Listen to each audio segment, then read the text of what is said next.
Suffer long and it will set you free. Only through trial do we find the strength we need. It's never over, just another day. All open tragedies and everything that comes away. Determination of the strong. Found the meaning that you searched for so long. All hell's shadow, heroes rise again. Obliterating everything that's not your friend. Nothing can stop you now. No ghost to bring you down. When there's nothing left to lose, you win. Bow your head slow, all hail shadow. Bow your head slow, all hail shadow. Somewhere in chaos we all find ourselves. This destruction is the only tale we tell. White is black and black is white. Right is wrong and wrong is right. Nothing ever feels this hole inside your heart. Determination of the strong.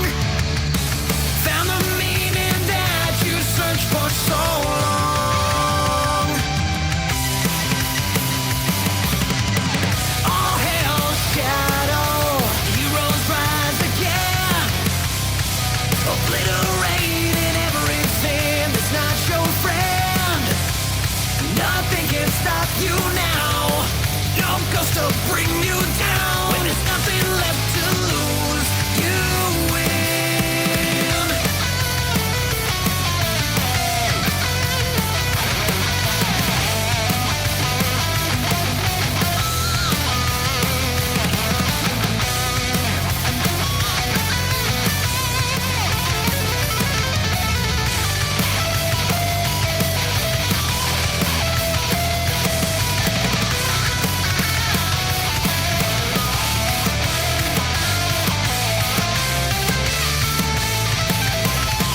All hell's shadow, heroes rise again.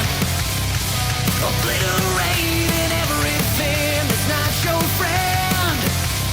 Nothing can stop you now. No ghost to bring you down. When there's nothing left to lose, you win. Bow your head slow, all hail shadow. Bow your head slow, all hail shadow.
I am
trying to we find the strength we need.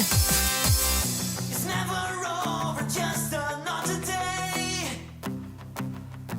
of hope and tragedies and everything that comes our way. Determination of the strong found the meaning that you searched for so long.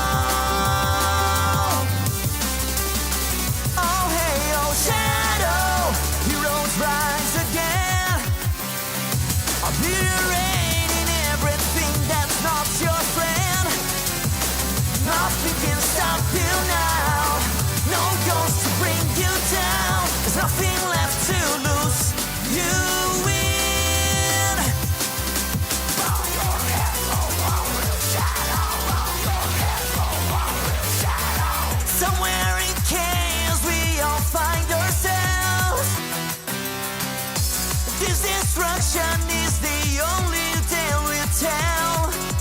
White is black and black is white.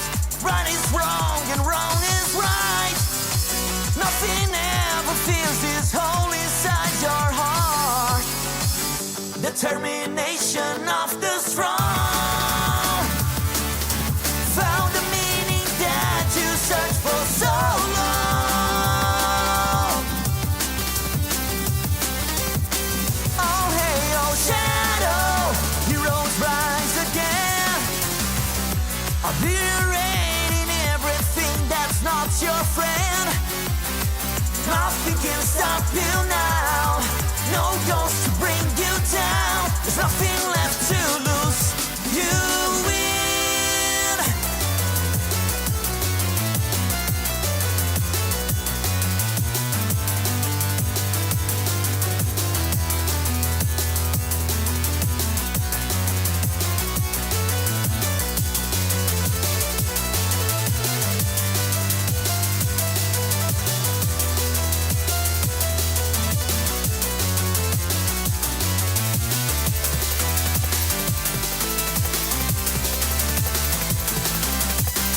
Oh hey, oh shadow, heroes rise again.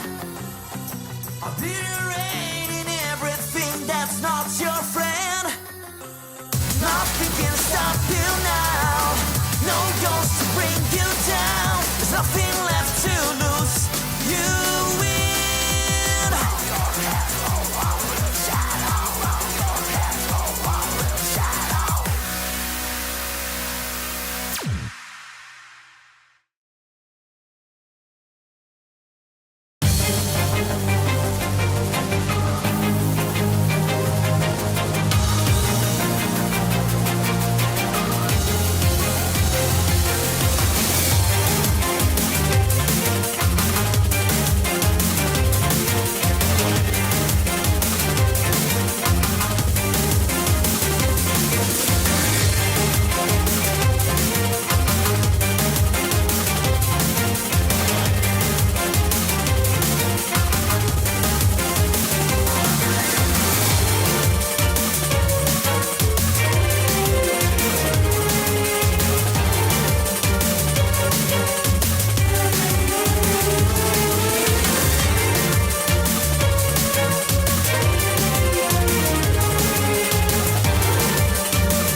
seems so unreal. Is it true?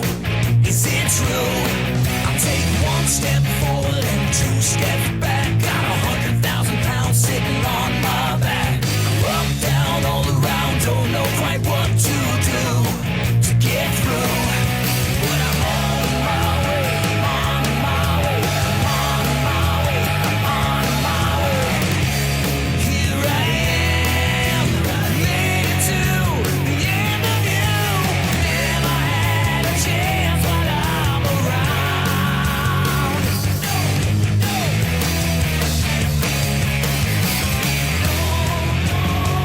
Well, now I'll never turn back. I never turn that way. No matter how life tries to face me, I turn the other way. Now and then, my head starts to spin. Just I never turn back again.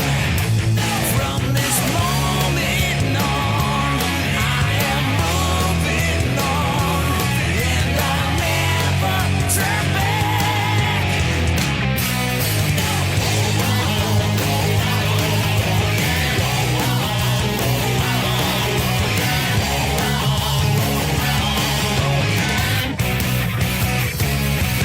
I guess I'm doing alright, and I'm on my way, facing every moment, day by day. Take a chance, one by, got no time to answer why. Head straight, head straight. And what will I become if I don't look back? Give myself a reason for this and that. I can learn, no you turn, I'll stay right here where I'm at. Where I'm at, but I'm on my way, on my way, on my way, on my way. Here I am, made it to the end of you. Never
Hi everyone, welcome to Sonic Revolution, Shadow Revolution Online 2024, Day 2. We're gonna make this opening really quick, but thank you all for coming for today. We got a full lineup of panels lined up for you guys today. So coming in just about under an hour now, we're going to have a Q&A with Christian Whitehead. That'll be at 11 o'clock a.m. Pacific time. Then at 12 o'clock, we are going to have a Q&A with Cindy Robinson. And of course, I lost my schedule now. It's like I had the wrong schedules put up here. I forgot the... Let's see if I can get that put up here. I am so sorry about this. It's like rush.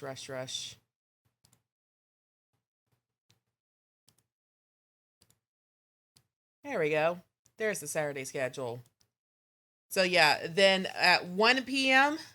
is the big one. Q&A with Tyson Hess and Jeff Fowler, the director for the Sonic movies. That's going to be a lot of fun to have a Q&A with him. Then at 3 p.m. we got a Sonic Revolution 10th anniversary comic Q&A with Sega Mew. And then finally at 5 p.m. we got a Q&A with the one and only Sonic the Cosplayer. You guys may have heard recently about what happened at Sonic Symphony Orlando, where he actually built a custom guitar and Shota Nakama actually played it. And we had him on yesterday. That was a fun Q&A right there. So we're looking forward to all the Q&A for today. I have a poll up on the general chat for Discord. What panel are you guys looking forward to?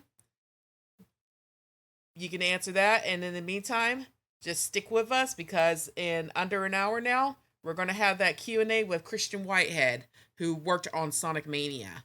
So stay tuned. Thank you very much.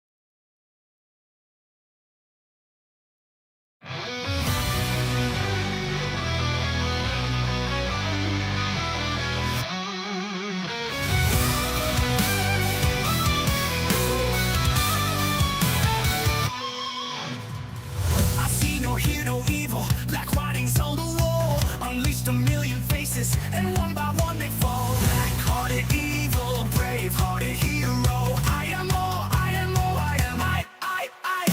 Here we go, buddy, here we go, buddy, here we go, here we go, here we go, buddy, here we go. Go ahead and try to see through me. Do it if you dare. One step forward, two steps back, I'm here. One step forward, two steps back. Do me. One step forward, two steps back. Do it, do it, do it. Can you see all of me? Walk into my mystery. Step inside and hold on for dear life. Do you remember me? Capture you or set you free. I am all of me. I'm all of me. I'm all of me. I'm all of me. Here we go. I see and feel the evil. My hands will crush them all. You think you have the answers? I'll laugh and watch you fall. Black-hearted evil, brave-hearted hero. I am all, I am all, I am I. Here we go, buddy. Here we go, buddy. Here we go. Here we go. Here we go, buddy. Here we go. Go ahead and try to see through me. Do it if you dare.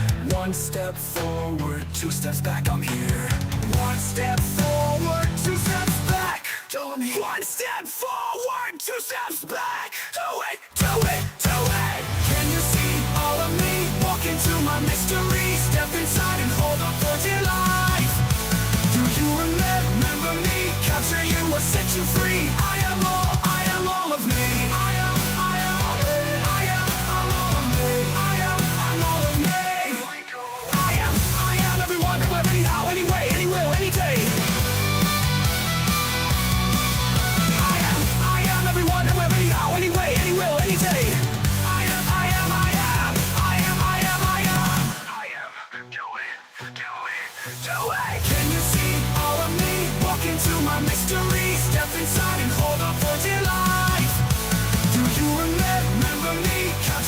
set you free. I am all of me. I'm all of me. I'm all of me. Here we go. I am all of me. Here we go. I am all of me.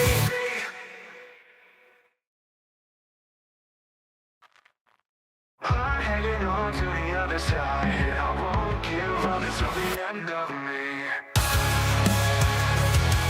Go, yeah. Welcome to the mind of a different kind, where we've been growing slowly. Think I'm on 11, but I'm on a 9. Guess you don't really know me. Running from the past is a losing game. It never brings you glory. Been down this road before, already know this story. Face your fear. Face your fear. It's time to face your fear. 'Cause when your time is coming good, I'll be the one to carry on. And you can throw me to the wall, 'cause I am undefeatable. I'm hanging on to the other side. I won't give up till the end of me. I'm what you get when the stars collide. Now face it, you're just an enemy. Whoa, whoa, you're crossing the line. Whoa, whoa, now we've run out of time. Whoa, whoa, I'll take what is mine. Go. And when the story ends, it becomes a part of me. I'll give it what it takes. I'll find another way. I used to never know, but now it's crystal clear. This feeling's just a ghost. It's time to face your fear. 'Cause when your time is coming good, I'll be the one to carry on. And you can throw me to the walls, 'cause I am undefeatable. I'm hanging on to the other side. I won't give up till the end of me. I'm what you get when the stars collide. Now face it, you're just an enemy. I'm hanging on to the other side. I won't give up till the end of me. I'm what you get when the stars collide. Now face it, you're just an enemy. Welcome to the mind of a different kind. We've been growing slowly. Think I'm on 11, but I'm on a 9. Guess you don't really know me. Running from the past is a losing game. It never brings you glory. Been down this road before, already know this story. It's time to face your fear. 'Cause when your time is coming good, I'll be the one to carry on.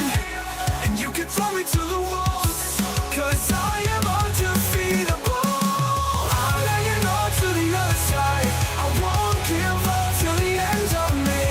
I'm what you get when the stars collide. Now face it, you're just an enemy. I'm hanging on to the other side. I won't give up till the end of me. I'm what you get when the stars collide. Now face it, you're just an enemy.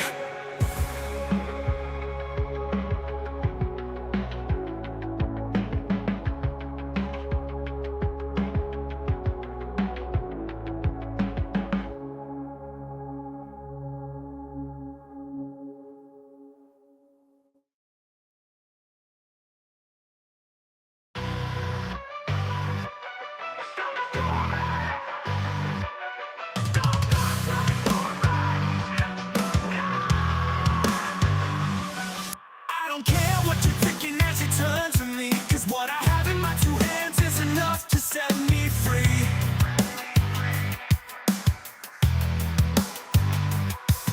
I could fight the feeling to resist it over time, but when it's just too much to take, you sneak up from behind. Isn't me you say you're looking for? Let me show you who I am and what I'm here for. Here for, hey. Try to reach inside of me, try to drain my energy. Let me show you just what I'm made of. Still good curiosity tries to take a bite of me. Let me show you just what I'm made of now. Like a million faces, I recognize them all, and one by one they've all become a number as they fall.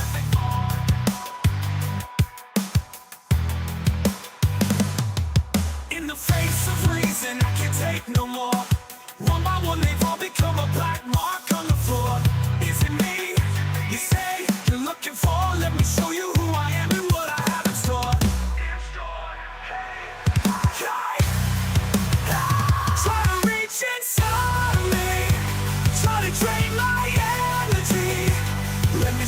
just what I'm made of.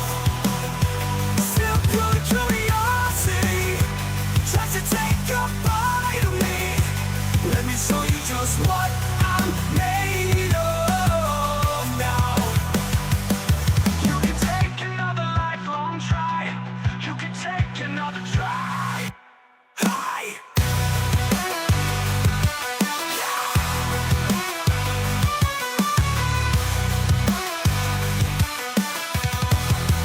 Yeah, try to reach inside of me. Try to drain my energy. Let me show you just what I'm made of. Simple curiosity tries to take a bite of me. Let me show you just what I'm made of now. Yeah, try to reach inside of me. I'm made of, what I'm made of. Try to drain my energy. Show you what I'm made of. Let me show you just what I'm made of.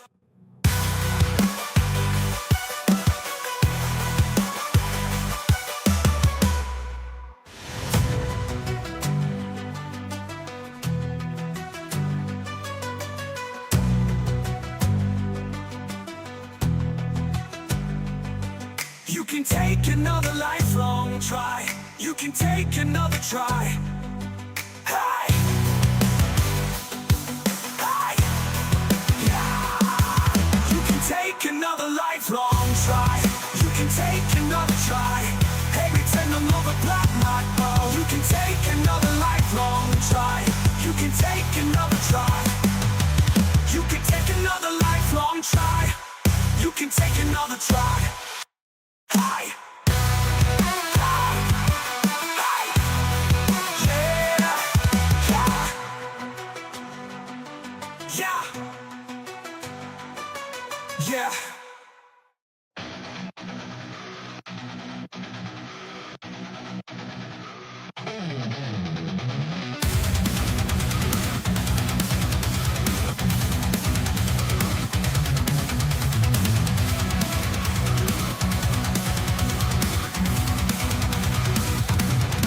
Can you feel life moving through your mind? Ooh, looks like you came back for more. Can you feel time slipping down your spine? Ooh, you try to ignore. But you can hardly swallow your fears and pain when you can't help but follow. It puts you right back where you came. Living life hanging on the edge of tomorrow. Living life from the words of yesterday. Living life you beg or if you borrow. Living life you may never find your way.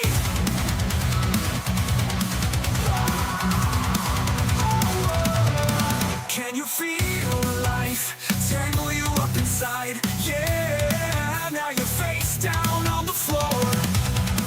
Oh, but you can save your sorrow, your pain and trade. When you can't help but follow, it puts you right back where you came. Living life hanging on the edge of tomorrow. Living life from the words of yesterday.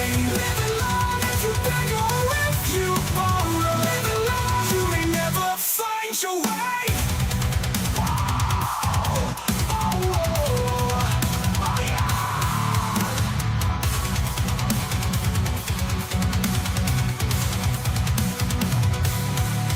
There's a face searching for so far and wide. There's a place where you dreamed you never find. Hold on to what if. Hold on to what if.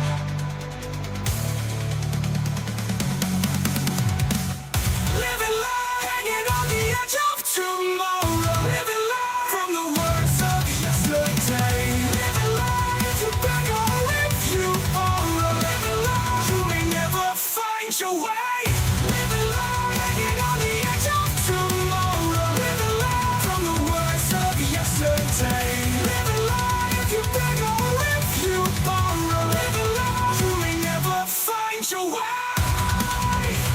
Yeah, yeah, yeah, yeah, yeah. Living life.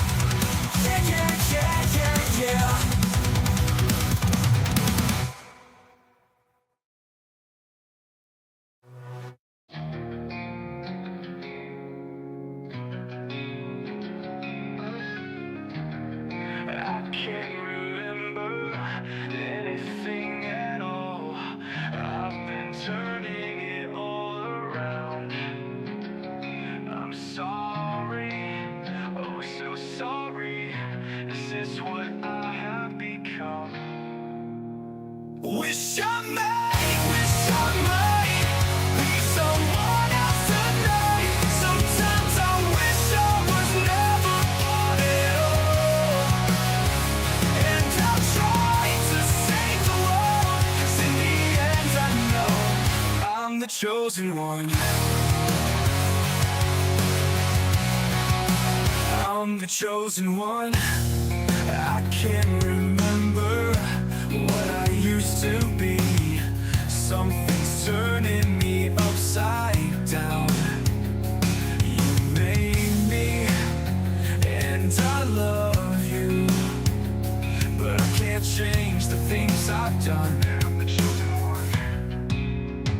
Wish I might be someone else tonight. Sometimes I wish I was never born at all. And I'll try to save the world, 'cause in the end I know I'm the chosen one. I'm the chosen one.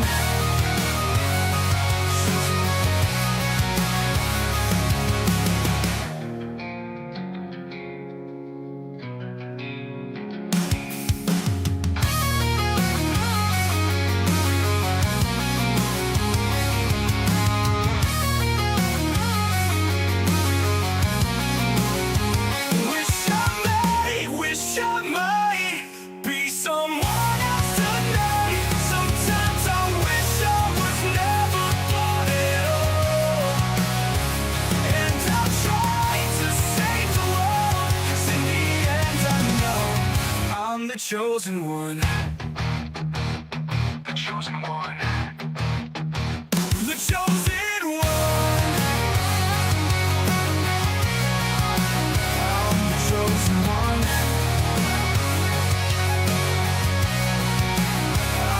Chosen one.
Trial till we find the strength we need.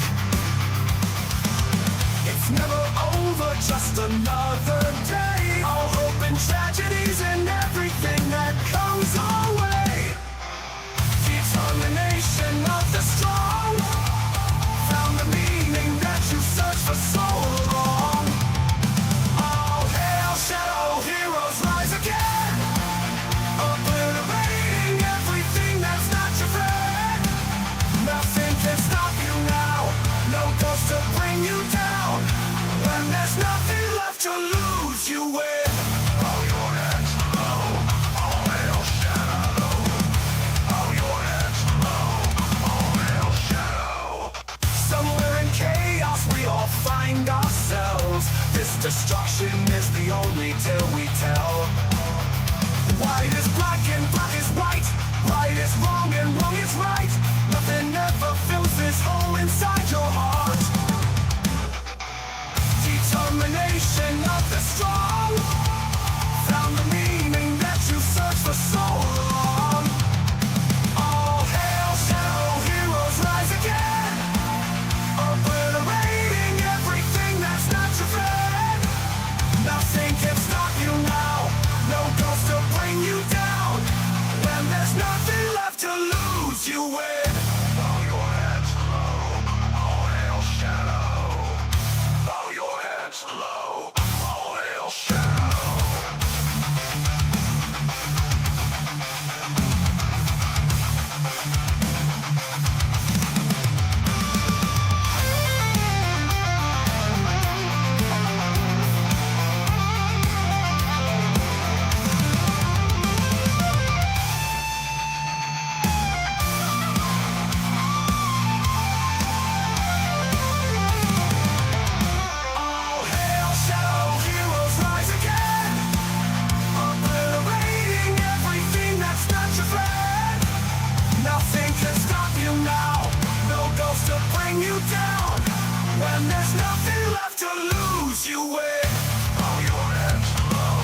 presence of the king.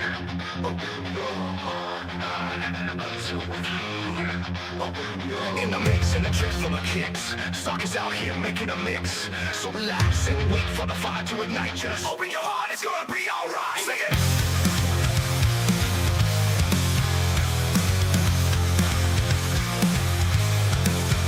Thunder, rain and lightning, danger, water rising, clamor, sirens wailing. It's such a bad sight. Shadows, dark creatures, steel clouds floating in the air. People run for shelter. What's gonna happen to us? All the steps we take, all the moves we make, all the pain at stake.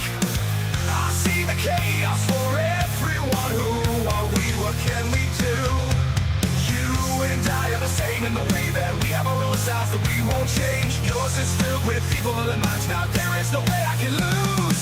Can't hold on much longer, but I will never let go.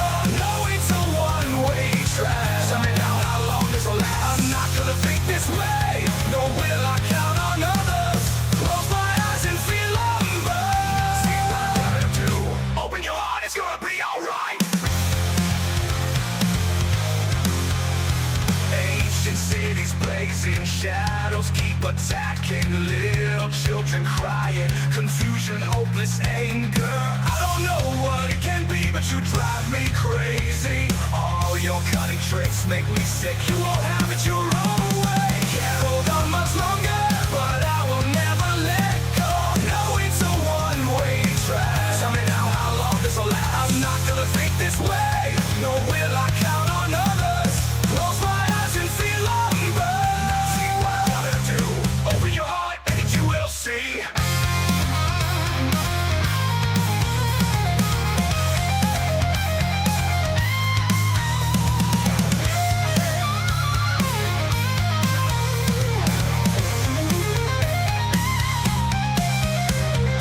Keep on moving, we just hold on tight. Now you've got a trio of music talent for your mind. JG's Fox J is his mixing, BJ style puts behind.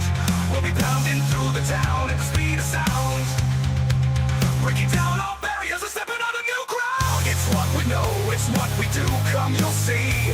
So open up your heart, cause it will set you free. If it won't stop, there will be no future for us. Ooh. It's hearts tied down by all the hate, gotta set him free. I know it's a one-way track. Tell me now how long this will last. Close my eyes and feel them burn. Now I see what I gotta do. Open your heart, it's gonna be alright. Yeah. Open your heart. Yeah. Open your heart. Yeah, yeah, yeah. Ooh, yeah.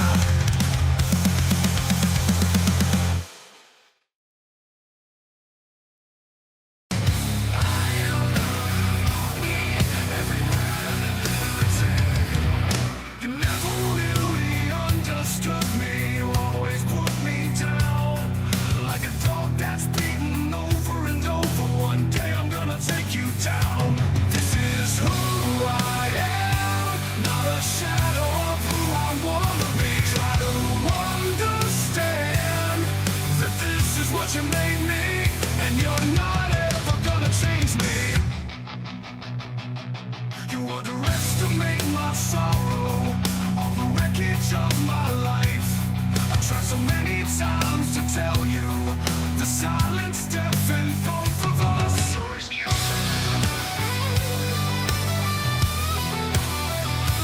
This is who I am, not a shadow of who I wanna be. Try to understand that this is what you made me, and you're not ever gonna change me.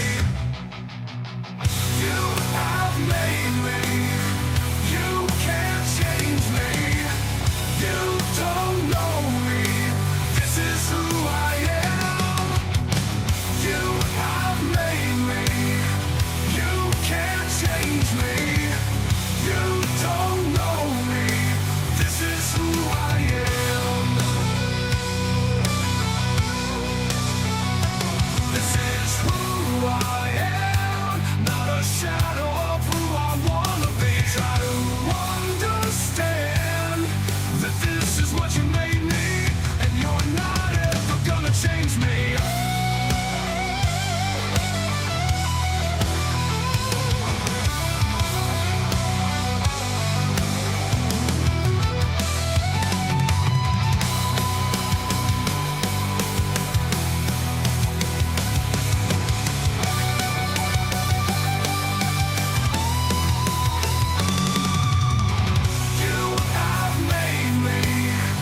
change me.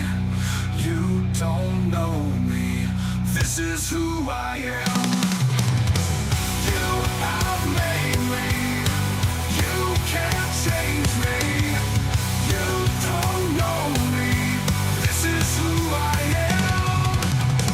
You have made me. You can't change me.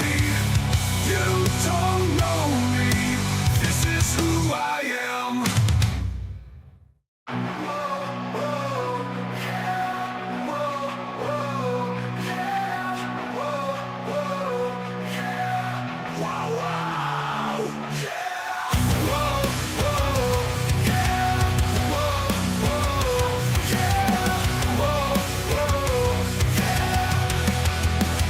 It's been a long rough road and I'm finally here. I'm moving inch forward, feels like a year. Everything I feel seems so unreal. Is it true? Is it true? I take one step forward and two steps back. Got 100,000 pounds sitting on my back. Up, down, all around, don't know quite what to do to get through. Well, I'm on my way. On my way. On my way. On my way. Here I am, made it to the end of you. You never had a chance while I was around. No, no. No, I'll never turn back. I'll never turn that way. No matter how life tries to face me, I'll turn the other way. Now and then, my head starts to spin. But I'll never turn back again, no. From this moment on, I am moving on, and I'll never turn back, no, no. Whoa, whoa, yeah, whoa, whoa. Yes, I'm moving on right, and I'm on my way. Facing every moment, day by day. Take a chance, slip on by. Got no time to answer why. Head straight, head straight. What will I become if I don't look back? Give myself a reason for this and that. I can learn no U-turns. I will stay right here where I'm at.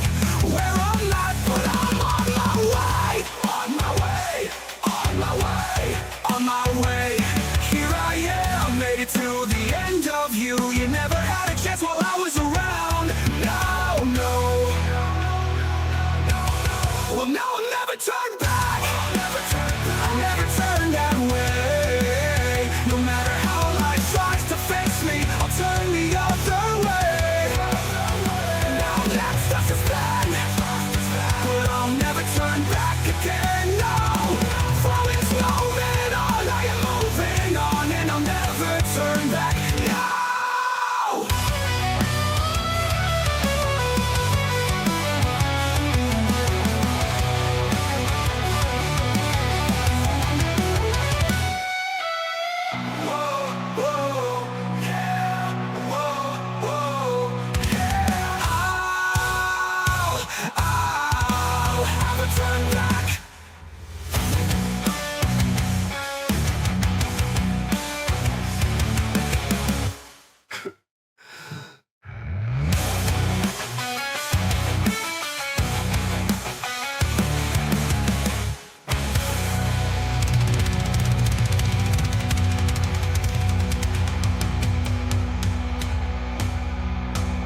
as I watch you crawl. Do you dare to fight? Dare to fight evil's might. Evil's might. I'll be the last one standing. A flash of light. My eyes are filled with curiosity. You think that you have power over me? In this life, there's no room for you and me. So turn away or face this day with me.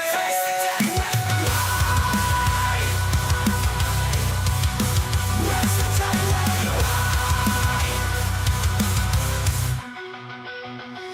You know, every world will have its test. Don't blame for what I have become. You know, every world will come to end, and I'll create your final rest. I can taste the day, save the night, scream your dreams as you dare to fight, My eyes are filled with curiosity. You think that you have power over me? In this life, there's no room for you and me. So turn away or face this day with me.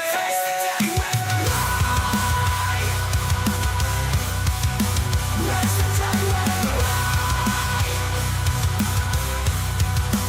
Where's the time? Where's the time? Where's the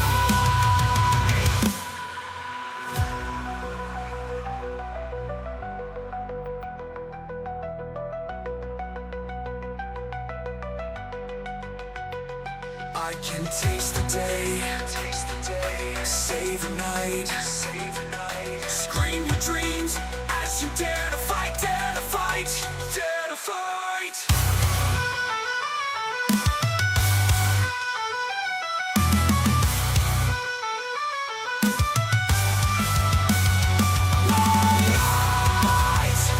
My eyes are filled with curiosity.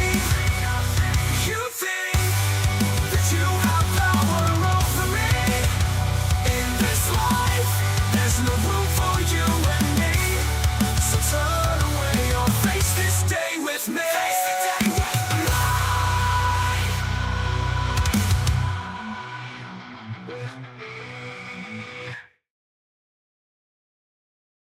Forget about her. Forget about her. Oh no!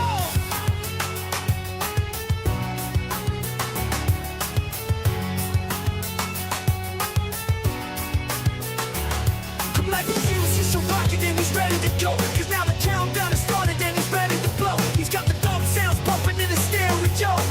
Running just as fast, putting on the show. Come on and get yourself together, there's no time to rest. And if you put the time in, you put you to the test. He's like a running man in this world, more is less.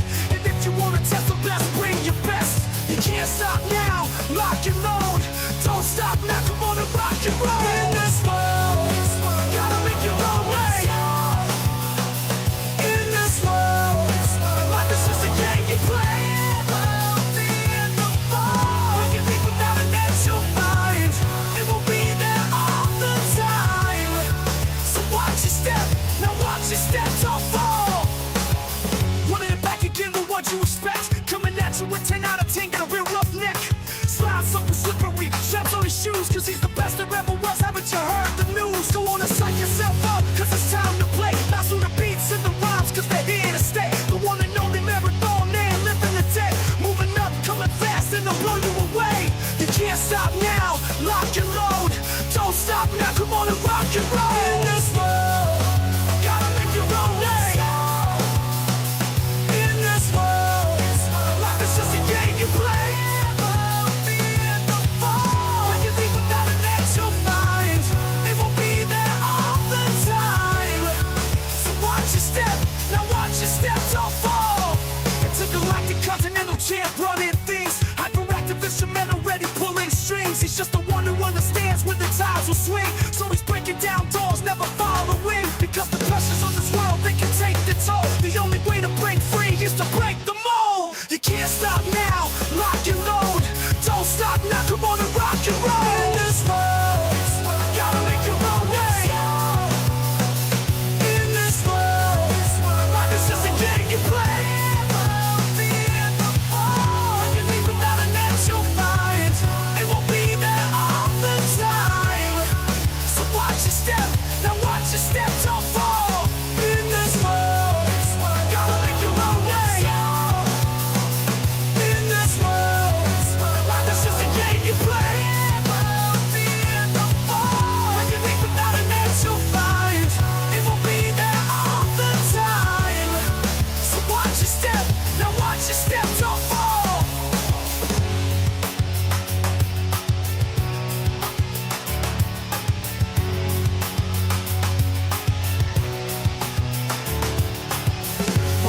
Watch your step, don't turn around. Watch your step, don't turn around. Just watch and look back again, don't fall. This is my world. This is my world. Now.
Don't turn around. Watch your step, don't turn around. Just watch and look back again, don't fall. This is my world now.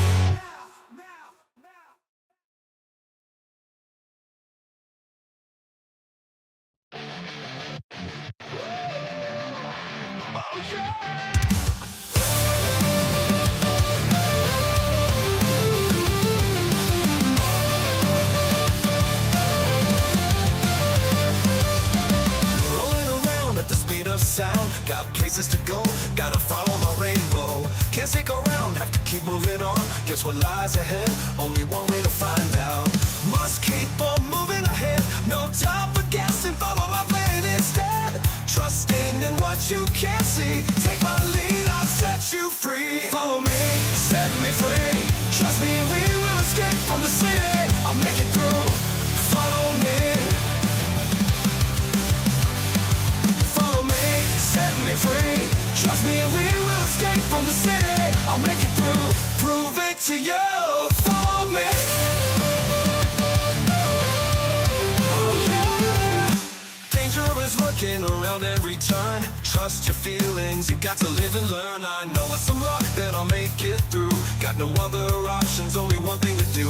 I don't care what lies ahead. No time for guessing, follow my plan instead. Find the next stage, no matter what that may be. Take my lead, I'll set you free. Follow me, set me free. Trust me, we will escape from the city. I'll make it through. Follow me, set me free. Trust me and we will escape from the city. I'll make it through, prove it to you for me.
Place to live, but now I need your hand. Lead me out with your light I have breathed in. The disgusting air of darkness, but I never lose out. To the pressure, everything's just like an illusion. I'll be losing before long. Never lose, hurry, never lose. I never lose my confidence. I know you're supporting me.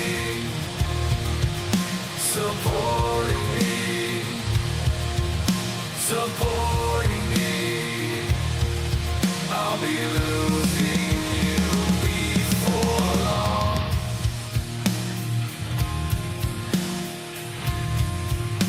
We're gonna be desperate.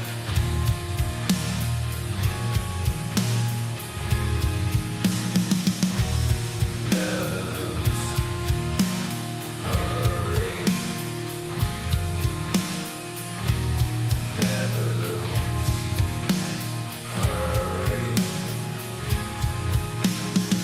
I believe in my future, farewell to the shadow. It was my place to live, but now I need your hand. Lead me out with your light I have breathed in. The disgusting air of darkness, but I never lose out. To the pressure, everything's just like an illusion. I'll be losing you before long.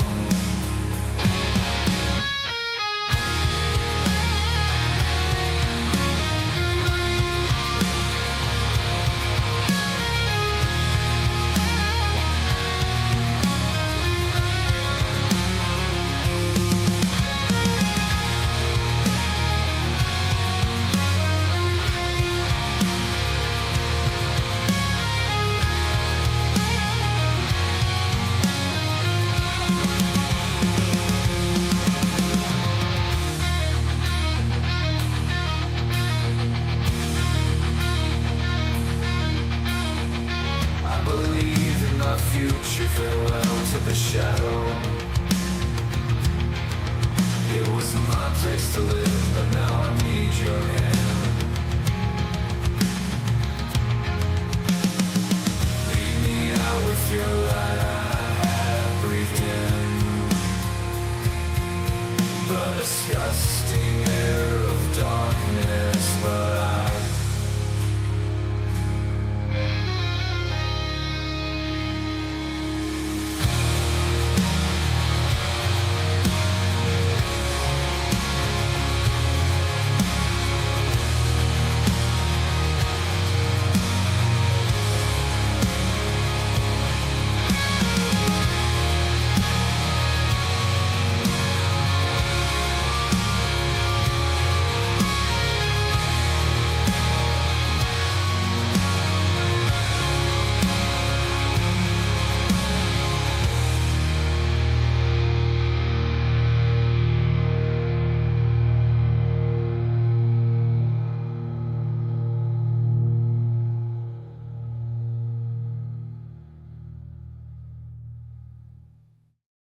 Waking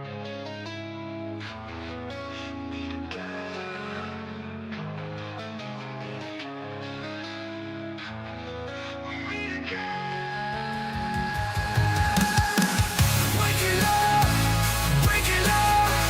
This is what it's like to be free. Rip it up, tear it down. This is what it means to be free. Shed sounds, a distant roar behind you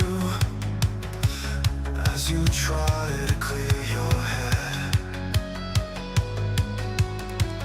You start to look and answers find you.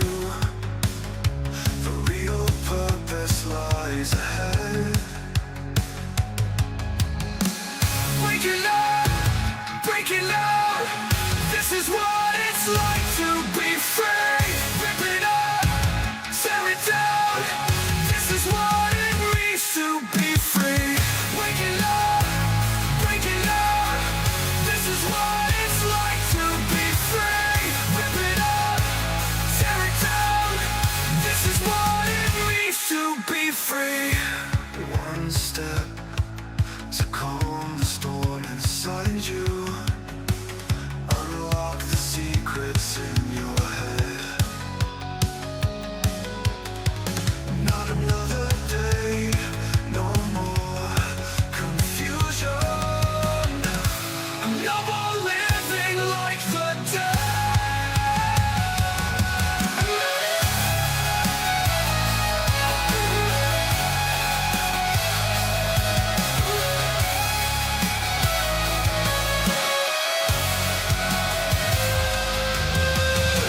a step to calm the storm inside you. Unlock the secrets in your head. Not another day, no more confusion. No more living like the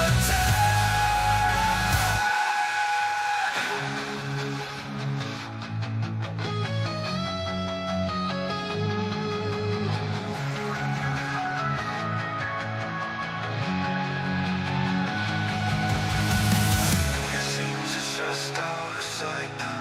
The ones with senses always get their way. They think they should know that they're coming for them. No!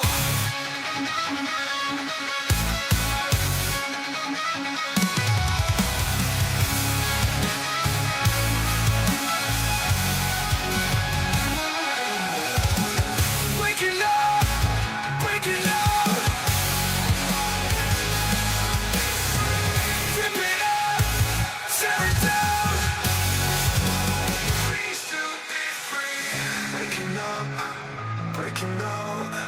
This is what it's like to be free. Rip it up, tear it down. This is what it means to be free.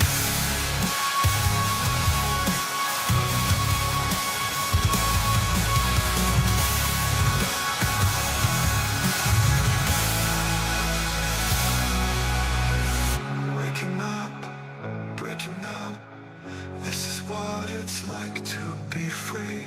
Rip it up, tear it down. This is what it means to be free.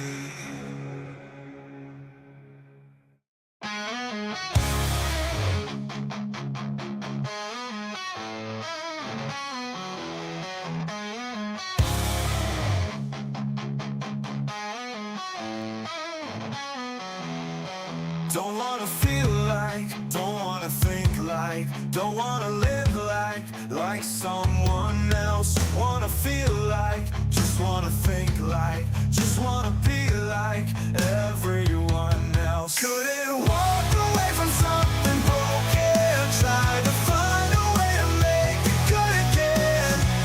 Only you can make a difference, darling. Always.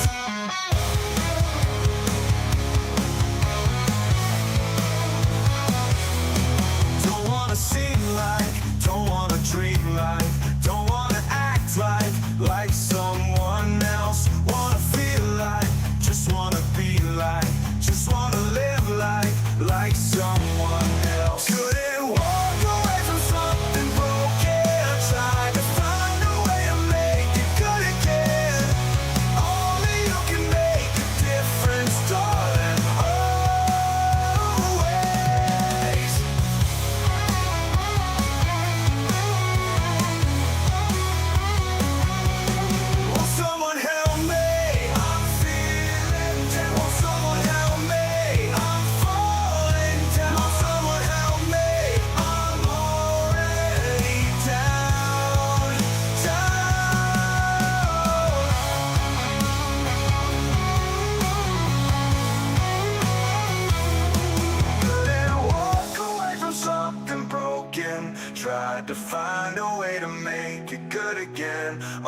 make a difference, darling.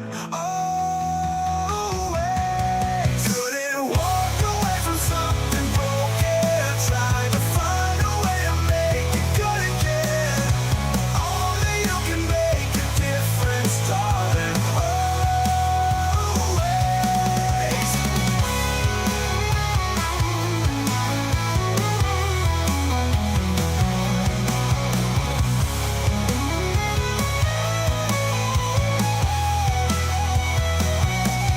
Couldn't walk away from something broken. Tried to find a way to make it good again. Only you can make a difference, darling. Always.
All right, guys, welcome back to Shadow Revolution Online 2024. We are here now with Christian Whitehead and with our hosts, Chris and Kevin.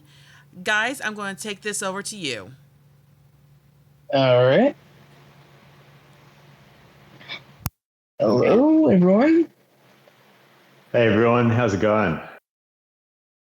Welcome, Kristen. Thank you for taking the time to come and do a Q&A with us. So if you all have a question, please raise your hand, or if you have a tech question, put it in the text chat, and we will pin it. So let's go right to it. Chris, would you like to... Well, I guess, Kristen, would you like to introduce... Kristen, would you like to introduce yourself first for anybody who doesn't know who you are? Yeah, sure. So I guess in the Sonic scene, I have a long time background as a scener. Back kind of in the 2000s, I made Sonic fan games, and that was kind of always like a hobby of mine. And then later on in the 2010s, as a professional game developer, I actually ended up working on the Sonic series. And Sonic Mania is obviously kind of the most notable title that I've worked on so far. But I also did several re-releases on mobile, and also Xbox Live Arcade for Sonic CD. And those games also recently came out in Sonic Origins. And also I'm a creative director and lead engine architect at a company called Evening Star, and we just released an original game early this year called Penny's Big Breakaway, which is like a 3D platformer as well. So yeah, these days I'm pretty much a professional programmer and game developer, and I also play music, and yeah, I'm a bit of an all-round tinkerer. Alrighty. Well, Chris, would you like to select the first person to come up to ask a question? Yep. Well, let's start off with TDW. Oh, hello. It's an honor to say hi. I do have a question to ask. For the Taxman. How do you feel about people modding Sonic Mania to make their own the fan takes of the game? I actually find it incredibly flattering, because it's sort of, in a way, it's kind of gone full circle, because that's basically what I did when I was a teenager. Not so much modding ROMs and stuff, but definitely, kind of like trying to work out how the, original games ticked. And so I guess to see a younger generation of people also learning how to make games through examining their games that they really like, it's just incredibly flattering. That's just, me personally. Obviously, I don't know what companies think about the legality of it, but let's. And my attitude is like, as long as people aren't trying to like swindle people out of money, it's all good. All right. Understandable. Yeah. If I may ask one before I call up the next audience member, what was it like going from a 2D game like Sonic Mania to a 3D game like Penny Big Breakaway in terms of development? It was, I would say, like, the way, as an engine programmer, it's kind of like an exponential jump in terms of the level of tooling and experience you need to pull off a 3D game compared to a 2D game. But it was real. Like, I really wanted to ship a 3D game, just because, the last sort of decade was dedicated to pixel art, and I didn't want to get typecast as like only being able to do pixel art, even though, I really appreciate that genre, or medium rather. But for me, it was like the bucket list as a game developer to, move into 3D and learn that kind of process. And having grown up during that transition from 16-bit to 32-bit or 64-bit consoles, like, that was a really exciting time to be a gamer. And so it was almost kind of like living through that from the perspective of a developer, being basically like, well, how do we translate kind of our workflow, constructing levels, which in 2D is pretty easy to understand with like stuff like tile sets and sprites. But then in 3D, obviously polygons are fairly straightforward to understand what they do. But in terms of working out the most efficient method to actually lay out all that stuff in a world, there's quite a lot of planning and technology that goes into that, particularly if you want to actually make a fair amount of level content in a, efficient time frame. So it was, I think when we basically started our company, Evening Star, with the goal of being able to do 3D. And so it took us a couple of years just kind of building up to that point where we could develop a 3D game. And then yeah, I'm very proud that we managed to ship Penny. And I think from here, it's sort of like now I can refine and make even better games going forward. All right. Well, thank you for answering my question. I'll call up Hannah next. All right. Hey, Hannah. Hello. Hi, Hannah. So my question is, have you ever worked on zones before? If so, what was your favorite zone to work on? This one's easy because my favorite zone was Studiopolis. And that was one of the first zones that we, well, it was the first zone that we used to pitch Sonic Mania to Sonic Team. And it was just like, when we were thinking about what levels Sonic should visit for Sonic Mania, that one kind of immediately jumped into my mind about what would Sonic be like in a television studio. And it just came together really quickly in terms of all the ideas for the different gimmicks and things that would happen in that stage. So that's my favorite zone. Nice. I like that one too. Mostly because of all the videotape things where they kind of clap and the director says action. Yeah. I also like. I went. I studied film and television before I worked in game development, so it was kind of an overlap of interest for me, where I had a lot of things I loved about like film and television production, and then sort of combining that with the Sonic Zone. I think that's probably why it was so easy to come up with all those ideas.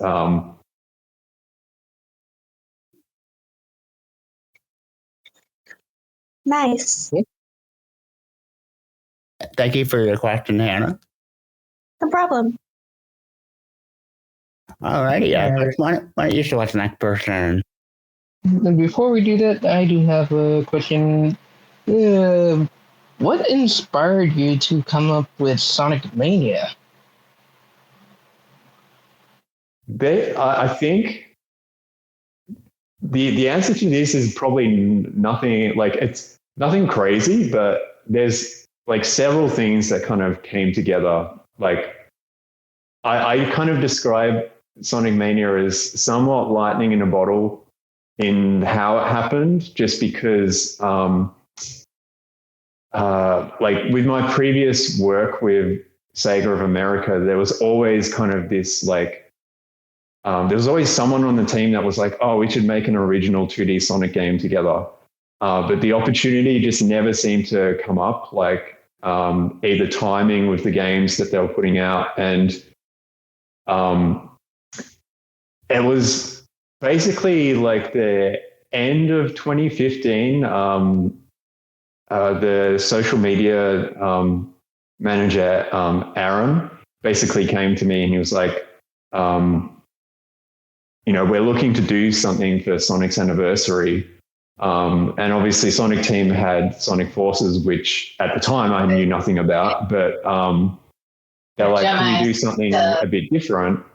And there wasn't a lot of time to think about the idea. And so initially, I was thinking like, oh, we'd only get to make a real small bite-sized game, because originally I was thinking it would have to come out in like on Sonic's birthday in 2016, which didn't leave us a lot of time. And so that's initially where we were like, okay, let's make a game with maybe like 4 new zones, and maybe we could package it with the remastered Sonic games that I previously worked on. But then, we made, we got to go ahead to make a test zone, which ended up being a portion of Studiopolis. And then we pitched that to Sonic Team. And then, basically, Izuka-san, who was, essentially the head of Sonic Team, saw that and then basically wrote on the whiteboard Sonic Mania. And basically after seeing it, like, because the prototype was actually called Sonic Discovery. And basically after seeing the game and talking about, what, we had on the table in terms of time and resources, we pretty quickly came collectively in that room to a decision that like, okay, let's have the new zones, but then also remix some of the, classic zones and put that together as a new game package as Sonic Mania. And the term mania, I guess, in terms of its like Japanese connotation, is sort of the equivalent of like, like core fan. So the idea of a Sonic Mania, someone who has Sonic Mania is someone who has like, that kind of extreme passion and love for the brand. And so I guess that was sort of like the idea that we as developers were sort of putting our, passion and love into that project. And so, really from that point on, we were just like, how do we make the, both the new zones and the remix zones as exciting as possible with the time that we had? And we just sort of just went all out for it and just did as much as we could. And yeah, the rest is history. All right. All right. Now for the next person, let's bring up Chris 25050. There you go. Let's bring him up. Hello. Hello. Well, it's nice to meet you, Christian. I've been loving Mania so far, and yeah, I tried out the demo for Breakaway, and that was pretty fun. Yeah, awesome. Thank you. So my question is kind of a simple one. What got you into the Sonic franchise? That, I think the first game I ever played from the Sonic series was Sonic 2. And it's funny because growing up, I was not really a video game person initially. And it was actually my sister who kind of like begged our parents to, get a Mega Drive at the time. And, we finally got one and it came with The Lion King instead of Sonic. And my first kind of experience as a kid, like being aware of Sonic, was just seeing him on a poster in, I think like a toy store or a video store. And I just remember thinking the character, I was like, that was a really cool cat. I didn't realize he was a hedgehog at the time, but I was just like, oh, this blue cat looks awesome. I want to play as that. Well, I didn't know it was a video game, but I'm just like, I want to watch that cartoon or something. And so my friend had a copy of Sonic 2 and I just made the connection where it's like, oh, I've seen this character. This is what it is. I'm like, oh, we have to play this game. And I played Sonic 2 and then basically instantly fell in love with it. It was just so much fun. Like even, getting hit by an enemy and seeing the rings fly out, like I didn't quite understand what was going on at the time, but it just seemed really cool and fun. And so, from there, I ended up playing like Sonic 3 and Sonic and Knuckles. And those two games like really just felt epic to me at the time. And yeah, that just made me a Sonic fan from then on. Interesting. Well, I mean, you got your cat later on, as we know it plays, but still. Anyway, that was all, and hopefully you have a good day. Yeah, thanks. Alrighty, so thank you for that question, Chris. Let me go a little bit towards the middle here and call up Cam to answer that question. All right. Hi. Can you hear me? Yes, we can. Oh, okay. Hi. Hello, Taxman. My question for you is that out of every mod that you worked on, whether in the Sonic series or outside the Sonic series, what was your hardest project to work on, like based on levels? So, I mean, I didn't release any mods per se, but I did kind of, if we're talking about sort of when I was doing fan games before my professional career, probably the most challenging and rewarding thing was getting Retro Sonic to run on the Sega Dreamcast, which, at the time, like the development, homebrew development on retro consoles these days is like really impressive in that, like, you can basically hook up a Dreamcast to a computer and set up a debugger, and it more or less feels like developing professionally. But at the time, the way I was getting it to work was basically compile the binary and burn it to a CD, and then put the CD in the Dreamcast, and then hopefully it works. And just trying to debug that and get that to work. I went through a lot of burnt CDs, and it was, but at the same time, I was just so excited because it was like the first console I ever got code to run on. And so that was just incredibly rewarding, getting a couple of levels of Retro Sonic running on Dreamcast. Wow. I bet that was nerve-wracking, huh? When I was down to my last like 2 CDs, it was. I was like, I've got to make them count. Well, thank you very much. Thanks for answering my question. No worries. Have a good time. All right. So thank you for that question, Cam. So, Chris, I'll let you pick the next person. All right, let's see. I will choose from the third row as well. Let's bring up Minu. Sorry if I butchered your name wrong.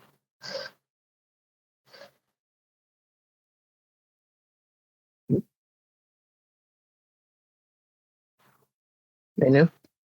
Can you hear me? Yes, Can you we hear can. Yes, we can. I got 2 questions for you.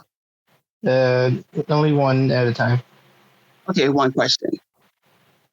Where did you get all those way past cool ideas for creating those video games? Do you get it from your... Let's see. I think part of it is just like drawing on other activities I do, or like for Sonic Mania in particular, I was just trying to. I think there's like a certain methodology to it where obviously understanding the types of gimmicks that are typically placed in Sonic stages, in regards to like how they augment Sonic's like speed or momentum.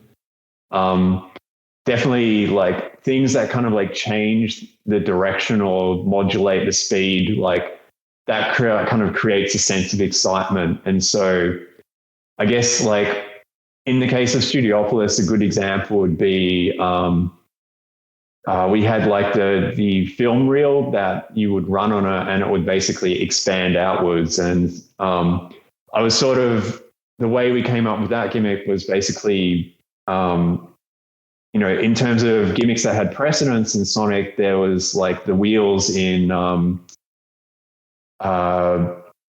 Scrap Brain or Carnival Night, where like Sonic basically rotates around them.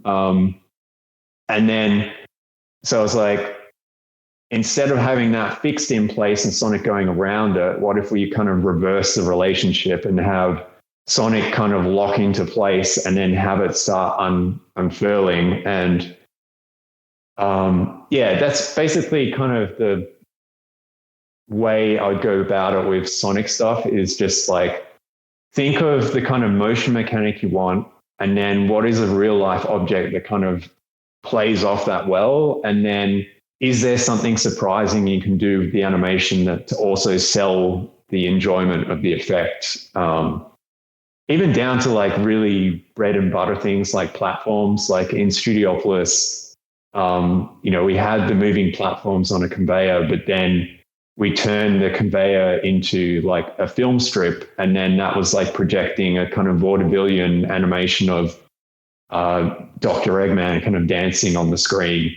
So yeah, I guess like if we were coming up with a method, that's how I'd boil it down. But a lot of the time, it's just like our designer Brad likes to joke that, you know, if an idea sounds stupid, then it's probably a lot of fun. And so we just kind of, just try to have a lot of fun with the things that we think up with. We come up with, because then that tends to kind of weave itself into the actual end products. Okay, that's good. And my second question is? I'm sorry, we only have time for one question. Okay. Thank you for answering my question. Peace All right, out. thank you for your question. All right. So let's go way to the bottom and call up Kyoshaya. Come on up. Hello there. Hello, welcome. What's your question? This is for Christian, I guess, more than anything else. I've just been a big fan of 3 and K for ever, honestly. And this super early concept is something that's always been perplexing to me. When I played Mania and we got to the Hidden Palace Zone, and we saw let me rephrase the question. What is the connection between the regular Chaos Emeralds and the Super Emeralds? Because we see them broken in the game, but the regular Chaos Emeralds are still there. I'm just curious as to how that works.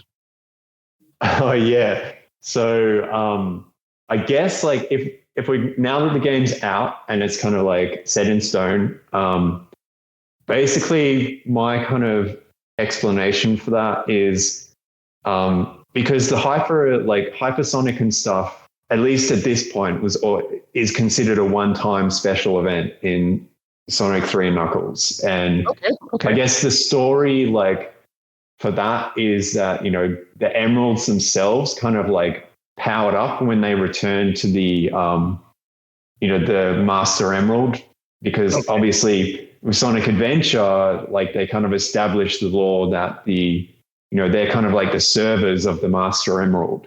And so I guess up until this point, maybe they'd been away from the Master Emerald for a long time. And so maybe let's imagine that Sonic 3 and Knuckles is where they kind of get reunited after a period of time. And so you could almost argue that the Super Emeralds are kind of like what they should be. And from that point on, it's kind of like the emeralds in the series are basically always that from that point on. Now, the more pragmatic explanation is that, and this was given at San Diego Comic-Con panel when we were presenting Mania, was, someone asked the panel, why isn't there hypersonic anymore? And basically, like, they don't want to do a power creep thing where it's like, what happens after supersonic, then hypersonic? What happens after hypersonic? Do we have to do super duper ultrasonic? Like, they just want to kind of keep it easy to understand that it's like you have Sonic and then Sonic powered up by the emeralds. With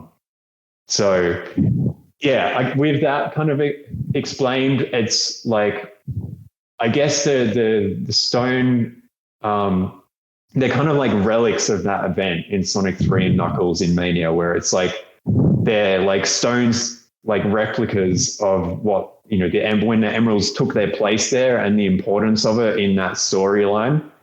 And then, they're not, obviously they're not emeralds anymore. They're just like the stone relics, kind of just taking the place of the emerald while they're not there, because the emeralds travel pretty much everywhere with every story.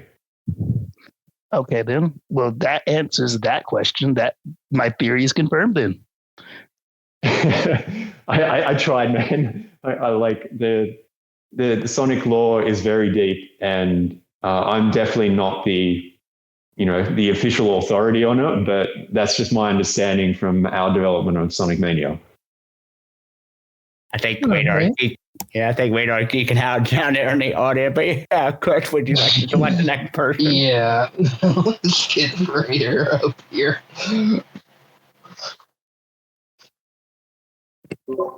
Actually, you'd be surprised. I was actually unable to multitask, and I didn't even realize that a big question had come up until the Super Emeralds were brought up, and I was just like, wait, what? So that was fantastic. Anywho, hello, Christian. Hello, it's a pleasure to meet you. Hey, Hey, just wanted to say, enjoyed Penny's Big Breakaway. I very much enjoy playing through Vanilla Town and Pangoville. By the way, really like just I just like the music. Honestly, T-Lopes did a great on that, and it's just a vibe playing through those levels. oh, thank you so much. Yeah, it was a lot of fun to make, and the music in particular is something that I'm really personally proud of because T and I kind of worked really closely on that stuff, and we just kind of tried to come up with something really kind of out there. So yeah, to hear someone enjoy it, that's always really rewarding. I just like listening to the OST whenever I'm like working on other stuff. So it's really appreciative. Awesome, thanks. But yeah, my question now. Apologies that we have to do a lore question back to back, but I was hoping I could ask you in regards to the world building put into Sonic Mania. Yeah. So I've had to discuss this with so many other Sonic fans, but so I know the new levels in relation to Sonic Mania, as far as things go, is that as some fans would know, Studiopolis and Mirage Saloon are supposedly set on West Side Island, since Studiopolis has pipe connections to Chemical Plant and Mirage Saloon is a blaster shot away from Oil Ocean. And then Titanic Monarch is on Little Planet, with it being built as a robot, but it's a base. However, as far as many sources have talked about it and, pages written and whatnot, Press Garden doesn't seem to have much of a location confirmation compared to the other levels. And I know people have like flip-flopped between like South Island, West Side Island. And I was just wondering if you possibly know anything that could be said about Press Garden on where it is on Sonic's World. So it is technically, canonically a mystery, yet to be confirmed. Because it was not written down in the GDD, so therefore I cannot make that judgment until something actually happens in a future game or something. So at this stage, you just have to assume that it is a new place that you may one day kind of learn more about, but it's not on any pre-existing island, at least to my knowledge, like pre-documented island. Yeah, no, I understand that. To be honest, I wasn't expecting. I mean, I was hoping for something, but yeah, that was to be expected. I guess I was just expecting other. Sorry, my words are not coming out.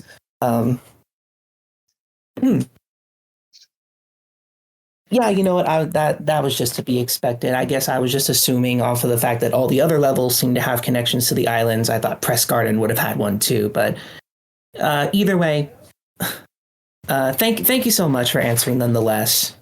Yeah, no worries. It's definitely the Phantom Ruby, because if you like.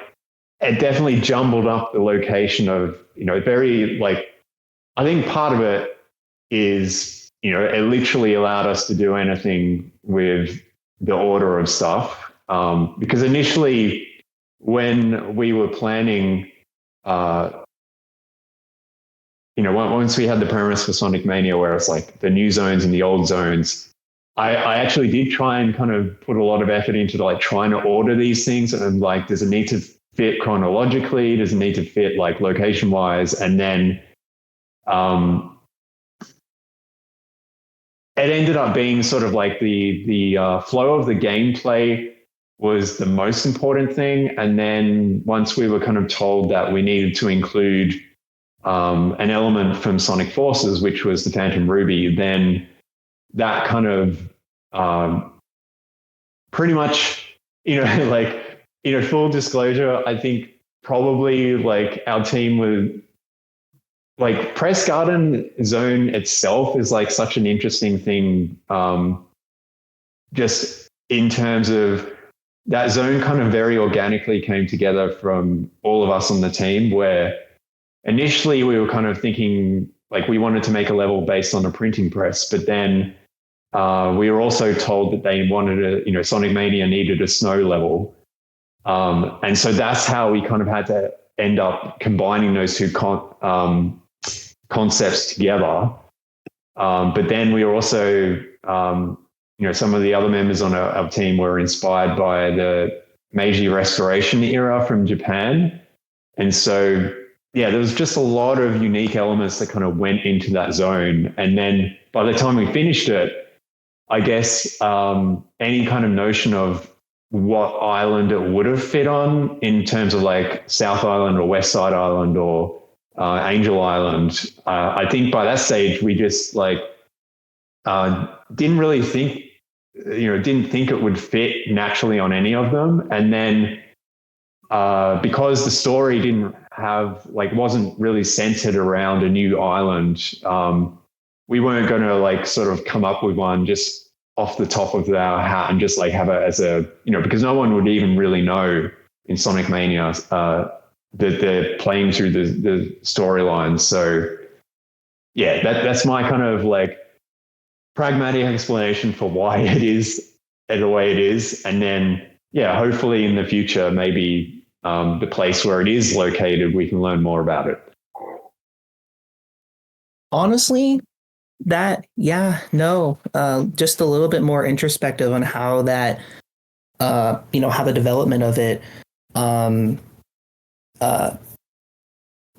guess I'm just blown away by the information of this. Yeah, that makes total sense.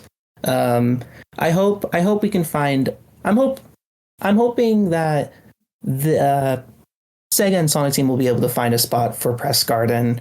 It's a very interesting place, with it being in the first act tied to Eggman, and then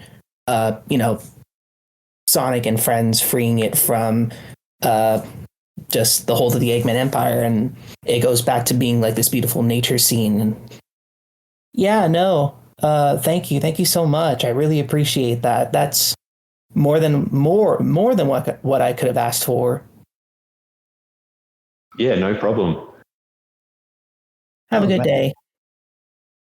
All right. Thank you, Radar.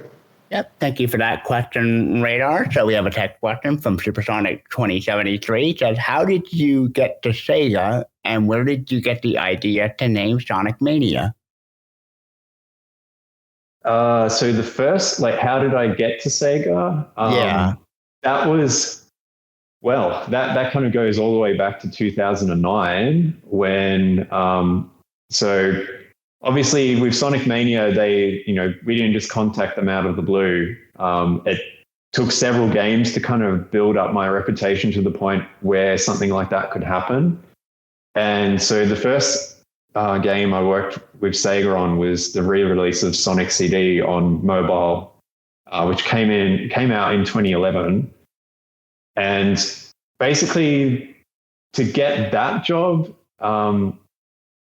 I basically, let's see, this is going back quite a while, so I'll try to remember the details. But basically, at the time, I think I downloaded a copy of Sonic 1 on the phone, which when they first released it on iPhone, it was like an emulator. And I remember thinking, because I was like really motivated to kind of move into mobile gaming at the time, because it was, new and exciting, and it seemed like it opened the door for small independent developers to do projects. And originally I was thinking I was going to make an original IP on as a mobile game, but then I saw they were starting to release the old Genesis games on the phone, and I thought, Well, first of all, I looked up who developed it, and it was like a contractor, an emulator programmer who was like in Texas or something. And we're like, well, if Sega contracted one person to make an emulator, I'm like, well, maybe they could contract an Australian developer to do another game. And so I was thinking, like, what Sonic game could they not do?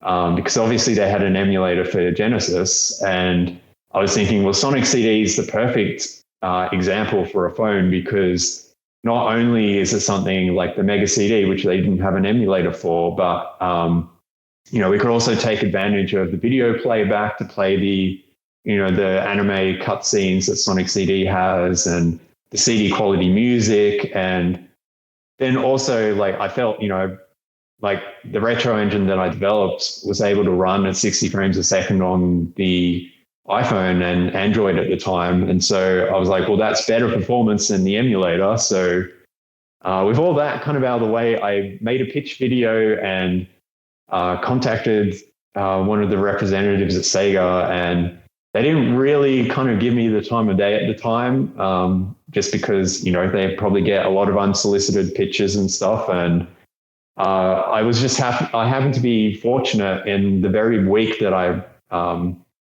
was trying to reach out to them. They put a social media post asking like, what games should we release on iPhone?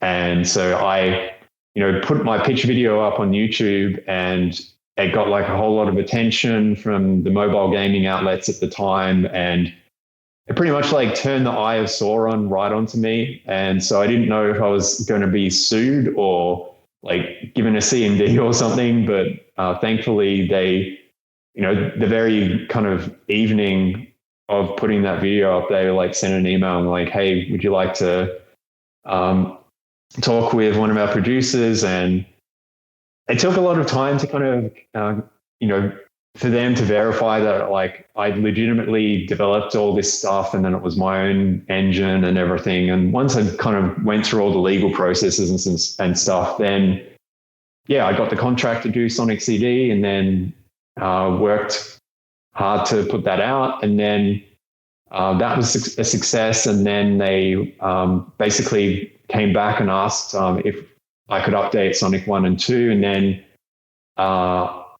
this other developer, Simon Tomley, who the community probably also knows as Stealth, he's also a longtime scener, and he kind of initially was kind of like, hey, man, I wanted to do that. Like, and I was like, well, why don't you just work with me on the next one? And so, he teamed up with me on Sonic 1 and 2. And then in the meantime of developing those games, I also met a bunch of other developers that I really got on well with, and they were Pagoda West games. And then basically by the time we got to Sonic Mania, there's this group of people that I was pretty tight with. And then when the opportunity came up to do an anniversary game for Sonic's 25th anniversary, we were just like, okay, let's do it. Let's try and make this classic Sonic game happen. And yeah, that's the story.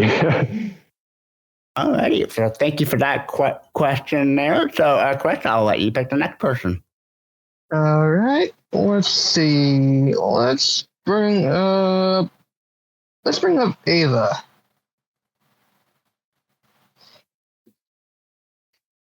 Hello. Hello, Ava. Hey, so my question is that, like, when it comes to development, a lot of things change over the whole cycle. Anything notable that was cut from Mania during development? Because I see a lot of things on the cutting room floor, and I'm curious if you have any more insight. Well, I think every game has a lot of material that doesn't make it either through the process of iteration or scheduling constraints. And I think at least on like every year, I kind of drop a tidbit on Mania's anniversary about things that changed during development. Yeah. So yeah, I feel like we've documented most of them. Like there's definitely, there's like there's a lot of music tracks that T did, that were awesome demos, but like they maybe didn't quite fit the creative brief. In fact, recently, I think he put up a video for like Pulp Solstice, which was the original name for Press Garden. And the vibe of the music is like very different. And the reason why that didn't make it in was basically we were like, oh, we were thinking something more mysterious and moody because we had Heavy Shinobi in the level. And he kind of originally had this much more like cheerful kind of like almost to me it feels like a kid's shonen anime kind of theme song or something. And it was definitely kind of a cool bop, but I'm like it's not the true vibe of the level, so that kind of went into the vault. And I guess a more famous example is the one of the music tracks in Sonic Superstars, the Lagoon Act 2, the water level. That music track was actually meant to be for Hidden Palace Zone in Sonic Mania. And the Hidden Palace Zone was originally meant to be a brand new one. Because like every Hardboard Heavy level was meant to be kind of a new level.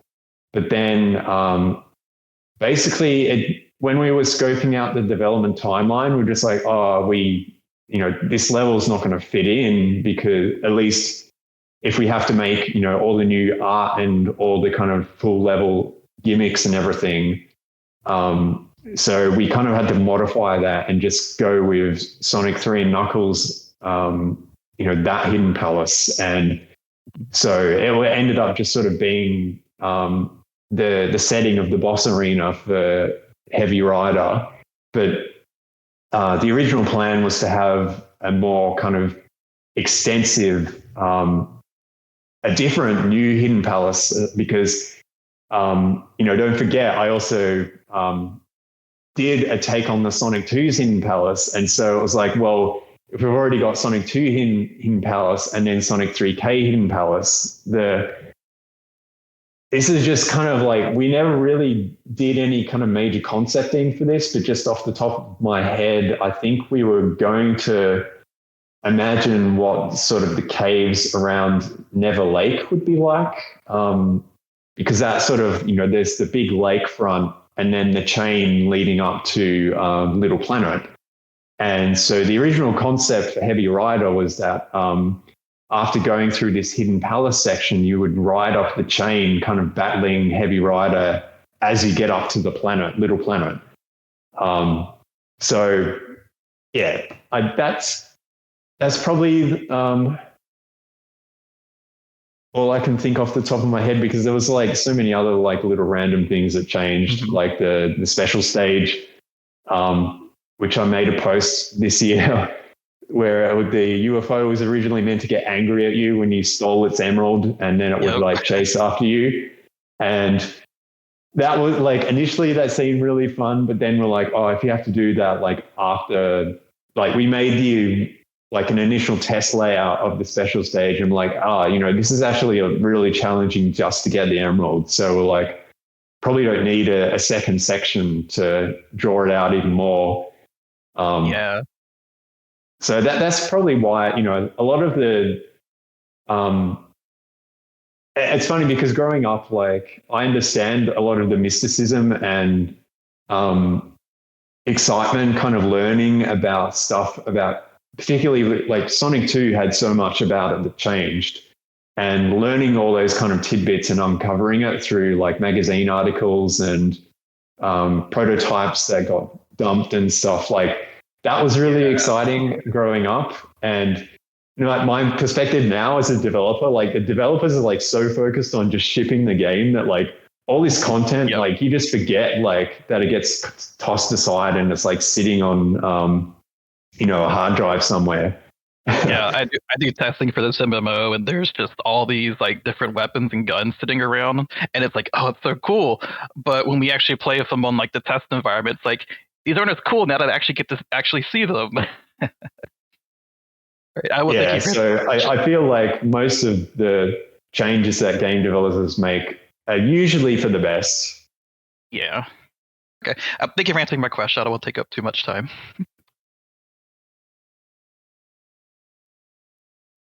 Alrighty, so thank you for that question there, Ava. So let me go to the top here, and I will call Pegasus J. Crawford. Come on up. Hey, I am so glad to be here. It's an honor. Greetings.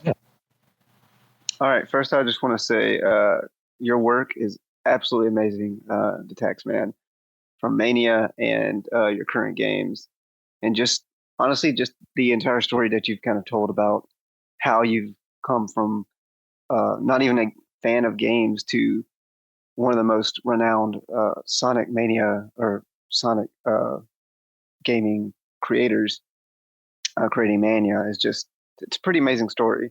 And it honestly gives me a lot of hope of like seeing our current generation and any of the future ones having the possibility to do the same thing.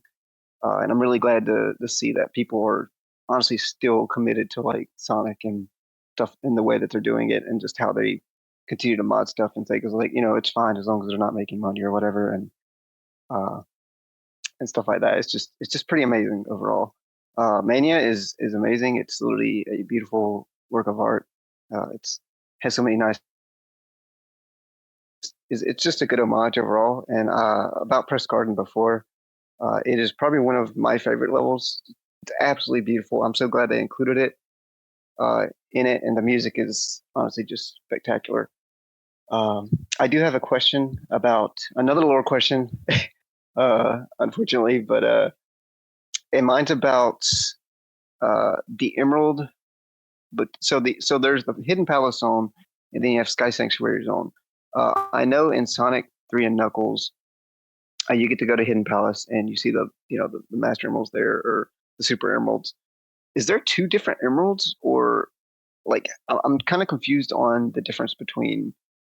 So we know there's a Master Emerald in the Mystic Ruins from like Sonic Adventure, which is part of Angel Island, but there's also apparently one in Sky Sanctuary, because in one of the games, Sonic 2 or Sonic 3, you fight Mecha Sonic and he goes super by standing on the emerald in the Sky Sanctuary zone. I looked at the some of the actual layout of the map, and I don't even see the Emerald Altar or anything there for it. So I'm not sure how it. Are there two? Are there one? Are there multiple places that the echidnas move the Master Emerald to? Is there a main base? I don't know if you know any of that, but I'm just kind of confused on what is the. Yeah, go ahead. Mike, I'm pretty sure I've read that there are multiple resting places that it can be. Right. And just thinking about the actual flow of events in Sonic 3 and Knuckles, because obviously Sonic's story, it's the Emerald's obviously safe in Hidden Palace, but then it gets stolen. And the Death Egg obviously crashes through, on the top of the volcano, and it's looming down. And so that it's almost like the Hidden Palace is violated by Eggman at that point. And then Sonic defeats Eggman, and then the Emerald kind of falls out from the sky, and Super Sonic obviously saves the Emerald and delivers it back to Knuckles. But then if you play Knuckles' story, which starts after Sonic's story in Sonic 3 and Knuckles, presumably it's Mecha Sonic and Egg Robo basically work together, and Egg Robo distracts Knuckles with the bomb at the start of Sonic and Knuckles, right, and sort of leads him on a wild goose chase, I guess. And then we kind of don't know where the Master Emerald was resting. Maybe maybe it went back to Hidden Palace, or maybe Knuckles put it on an altar in Sky Sanctuary, just because, arguably that's kind of even more visible to someone who'd want to steal it. Yeah. But maybe he wants to put it there, just as temporarily. And then didn't work in Hidden Palace, so let's move it here. Yeah. And then obviously Mecha Sonic discovers the emerald and then uses it to power up and, basically tries to defeat Knuckles, but fails and gets destroyed. And then at that point, the emerald falls off again with Knuckles, and then Sonic comes back and then gives them a ride back. And from there, it's sort of, I guess, maybe at that point, maybe Knuckles decides that it's like, well, people know about it now. It's not like an unknown commodity. Right. So I think the most important thing for Knuckles is just like, he has to he's its guardian. So right. He can't, maybe it's like with Sonic, the events before, it's like a bit of a security through obscurity where, no one knows about the law, but now it's all, the cat's out of the bag. Everyone knows about it. And so the focus kind of for him changes from being this, reclusive echidna that's the last of his kind to being, he has to live out in the world and he has to actively defend his turf from Eggman and anyone else who may invade. So I guess since he's kind of more actively defending it, maybe to me that seems the reason why he could put it on the original, like the altar that's in kind of Sonic Adventure. Like to me, that is its original altar. But then when Chaos was summoned and destroyed their civilization, like all that remains is just that kind of pillar. And I guess it's, an easy resting place for it now because, Knuckles can just watch it while he kind of relaxes in the field. Actually, that puts it into very good perspective, and it makes sense, and it's working so far. So I guess just keep it there and just keep actively defending it. That actually makes a lot of sense. So cool. The only thing I want to add is I think that Mania overall was really good, and the concept of the egg robos were absolutely genius. I love their artwork, especially in Titanic Monarch when you're fighting them before the final boss. That was the artwork. I just cannot I can't express just how beautiful it is. The murals and stuff like that were just fantastic. And also the concept of the Phantom Ruby as a plot device was genius to connect it to Mania. To Forces. Anyway, that's all I had. Thank you so much. I very much appreciate your time. Yeah, my pleasure. Alrighty. Hey, Jane, I think that should be the last question so we can get time to prepare for the next one. Would that be all right? Yeah, that's fine. Oh, okay. Yeah. Kristen, was there anything you'd like to say before we close out this Q&A? Well, just thanks everyone for taking the time to listen to me ramble in the morning. Obviously, if you haven't played Penny's Big Breakaway and you want to play it, there's a demo out, so give it a try. And if you like it, buy it. That'd be great. But you don't feel pressured. Like I'm kind of always feel awkward spruiking products. Like, it won't hurt my feelings if you don't like it. But otherwise, I hope to, present another game project when it's ready. And I just want to keep doing what I do, and I'll endeavor to do so. So I really appreciate the support and everyone's interest in what I've made so far. All right. Well, thank you very, very much, Kristen, for coming, and thank you everybody here for coming. Please give Kristen a round of applause, and thank you, Chris, for co-hosting. And we'll be starting Sunday's Q&A in just a few moments. Awesome. Thanks, everyone. See you later.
All right, guys, Shane? welcome back. We are getting started here with a Q&A with Cindy Robinson, and we have our host with us. We got Cookie Star, and Anne is supposed to be here, but she's on her way, so Kevin will be filling in until she gets here. So, Kevin and Cookie, I'm going to turn this over to you. Thank you. Hello, everybody. Welcome. Hi, everybody. Welcome.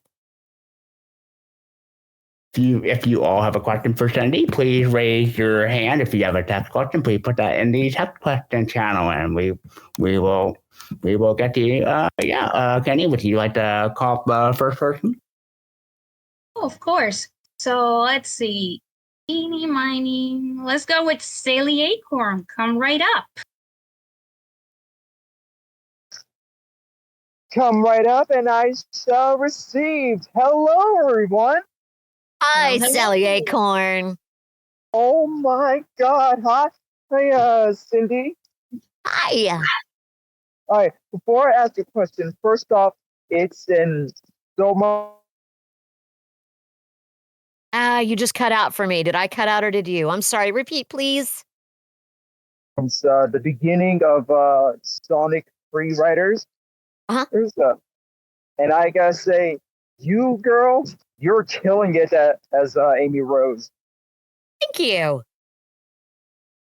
I love Amy Rose. She is my girl. Yeah, we all love her.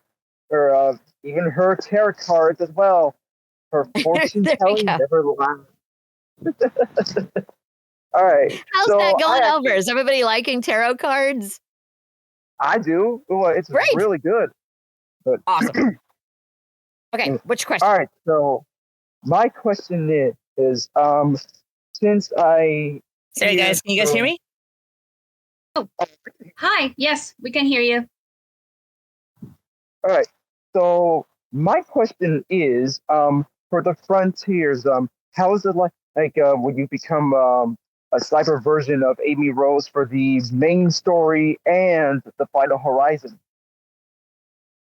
I mean, I really loved working on Frontiers. I think it was a really good level up, and the gameplay is fun, and I really wish on games that we could record with the other actors because we would have more of a rapport that way. But games are just not recorded together, so but it's a wonderful game, I think. And what was your takeaway from all of it? Did you like the kind of older, more mature side that we put into it? Yes, I did. I listened to it and I absolutely loved it. It even the final boss, it was a masterpiece. But I hear the orchestrated version of I'm Here, and also the singer that sang the song of I'm Here. I was actually in tears of joy seeing Sage and yourself with the others teaming up together for Sonic. Oh, fantastic. Fantastic. That's what we want to hear. Anytime that we bring out any emotion, that's what we want to hear. Yay. Thank you. No problem. All right, so I don't want to be being awesome as Amy Rowe, who's and I actually do have a plushie of Amy Rose in my room. Yay! More plushies. Yes, I will take a picture when I'm back in the audience. Awesome. Thank you. All right. You're welcome. Have a nice day. Nice talking to you. You too. You too. All right. Crystal, do you want to choose the next person? Sure. I just want to make sure that everyone can hear me. Yes. Hi, Crystal. Yep. Welcome to the party. Hi, Cindy. Very pleasure to meet you. I believe we've met in passing before at conventions, but pleasure to finally meet you officially, I guess. I guess so. Hi. Yeah. Hi. Pleasure to meet you too. All right, sure. Let's see you to pick. Bear with me. This is the first time I'm doing an online event. I assume we pick those who have their hands ready, right? Yep. All right. Here we go. Let's pick Hannah.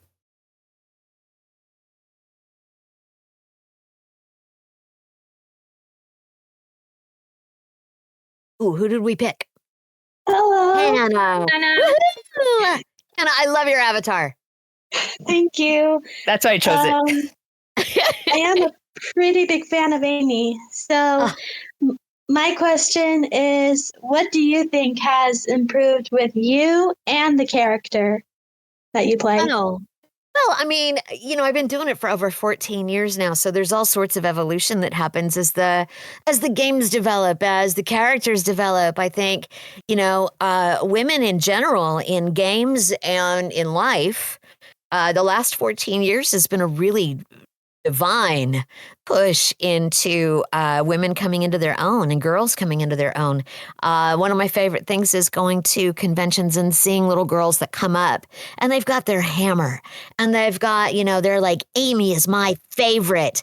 And it's because she's got some strong qualities. And she's not afraid, and she's one of the gang, and she's out there, but she can still keep her vulnerability and still be a girl. But at the same time, she can swing with all the heavy hitters. So I love that evolution. I love the fact that we've gone to that place. I just think it's really positive for girls in general. Yeah, I actually like that she's more calm, but she still loves Sonic. Sure. I mean, who's not going to love Sonic, right? Come on. For real. For real. Yeah, but she doesn't have to be manic. Anybody that's in a healthy relationship knows that. You can have a really nice, calm presence with somebody, and it's very positive. I like that too. Yeah. Nice. Thanks for asking your question. No problem. It was nice to meet you. Nice to meet you too, honey. Thanks for your question, Hannah. Oh. All right, Cindy. All right. You probably can't see the hands because we'll like for you to choose the next person. You want me to choose the next person? All right, hang on. Yeah. I can scroll. So I scroll up over here in my little chat, right? Yeah, you guys- probably might see people in the audience with a little hands on their top of their. Oh, got it. All right. So how about Alam Ortiz? That's the next one up for me. That? Let's see. Which one you want to choose if you're able to see it? Well, the first one that I can see is Alam Ortiz. Okay, Alam Ortiz, come right up.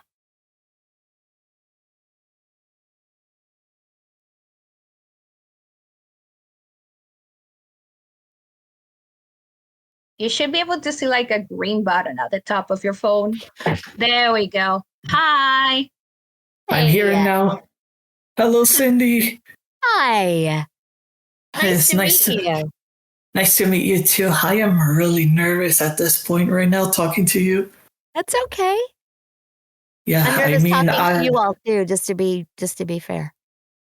All right. I gotta say that I'm really a fan of Amy Rose since Sonic Adventure came out in 1999, and I gotta say I can't stop loving her cuteness, and you know what I mean. Yeah, she's a doll. They really, I think she's a cute character to begin with. And they really let her be sweet, which I think is nice. Wow, that's so sweet. Okay. Yeah. Well, I'm just gonna be quick, so I got just one question for you. Okay.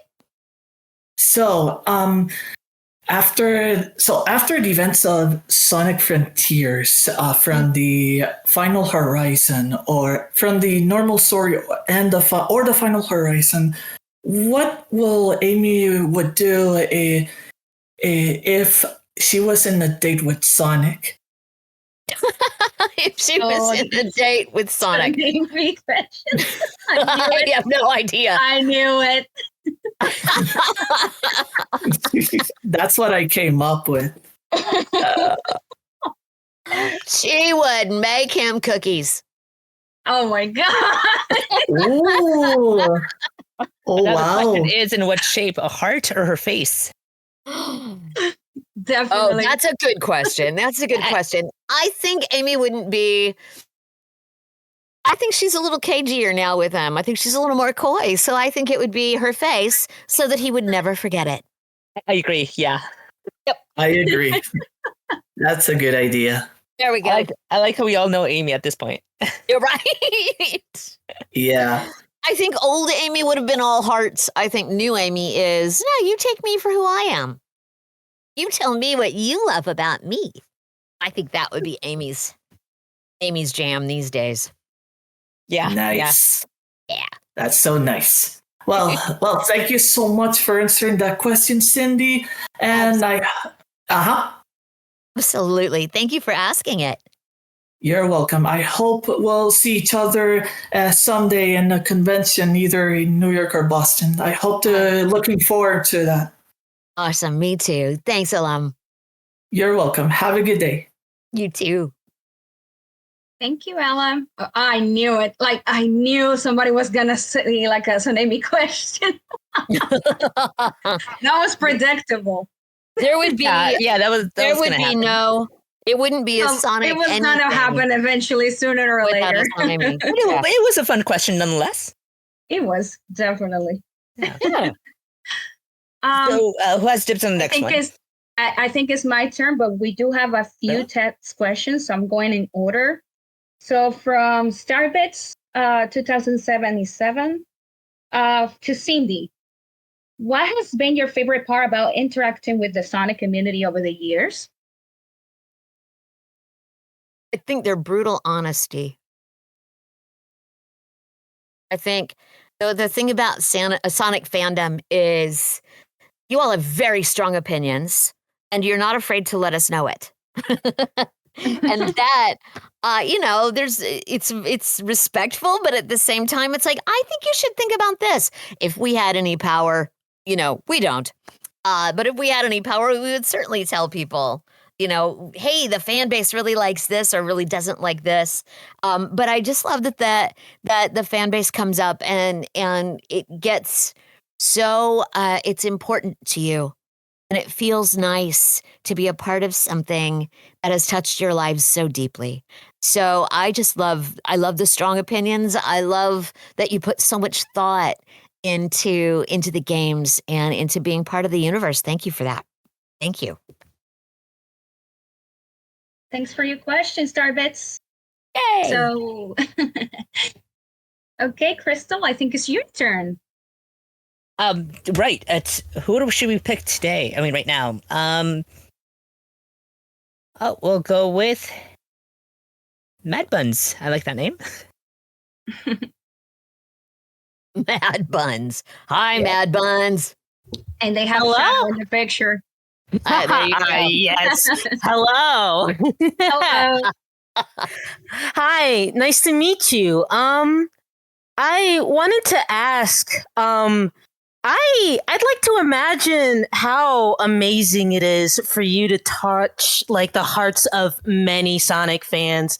And I'm curious if you can remember the very first fan interaction that really touched your heart. Oh, wow. That's a really great question. And the answer really is no. And I'll tell you why. Only because, again, I've been doing this for over 14 years and we didn't have I wasn't doing cons back then, and we didn't have this kind of platform, none of these kinds of platforms. So it was really, the reason why I say no, I can't remember that is because I started talking to people after I'd been doing the role for at least 10 years. And so that's the reason why I don't remember the very first one. I've had some really great ones. I've had some little girls that have come up and said I was sick, and I played Amy Rose, and she was my fighter, she was my champion, and I wanted to be her. That's you can never hear something like that and not be completely touched. So I don't remember specifically, simply because technology was different back then, and we didn't have the reach that we have now. So, but I can tell you that recently, it's the little ones that come up that really get me. Yeah. I feel like we're putting out a really good, positive role model for little girls these days. So Anyway, that's yeah, just because of the reach, it was different. But from now on, it's usually the little bitties that catch my attention the most. Yeah, you're doing an amazing job. Thank you so much. Thank you. Thank you. I love this role. I love Amy. I have fought hard for Amy, just so you all know. I mean, I fought hard for them to give her some more sass and some more substance, so that people don't go roll their eyes and go, "Oh, she's so annoying." I mean, I never. That's who wants that? We want. Yeah, I want to know more about that character, and I want to be intrigued by her rather than annoyed by her. Yeah, I appreciate the passion you've put into Amy's characters through all these years. Thank you so much. Thank you, and thanks for sticking with us. I appreciate it. Thanks for your question, Mad Buns. Mad Buns. Okie dokie. Cindy, it's your turn to choose the next person. Okay. Let's see. Next on mine is Sonic Player 1995. Come right up. Hello, hello. Oh my God. Oh, it's so nice to meet you, Cindy. Hi, it's nice to meet you too, Sonic Player 1995. Okay. I gotta say, I really do love your role as Amy, and also I love your role as Makoto in the Blaze Blue game. Oh, thank you. Okay, here's my question. Okay. What inspired you to be in the voice acting scene? Oh, chance. I was on Broadway when I was younger, and I came to LA. I lived in New York, and I came to LA to sing commercial jingles. That's what I really wanted to do. But I came out here right as they were not doing commercial jingles anymore, but they were licensing pop music.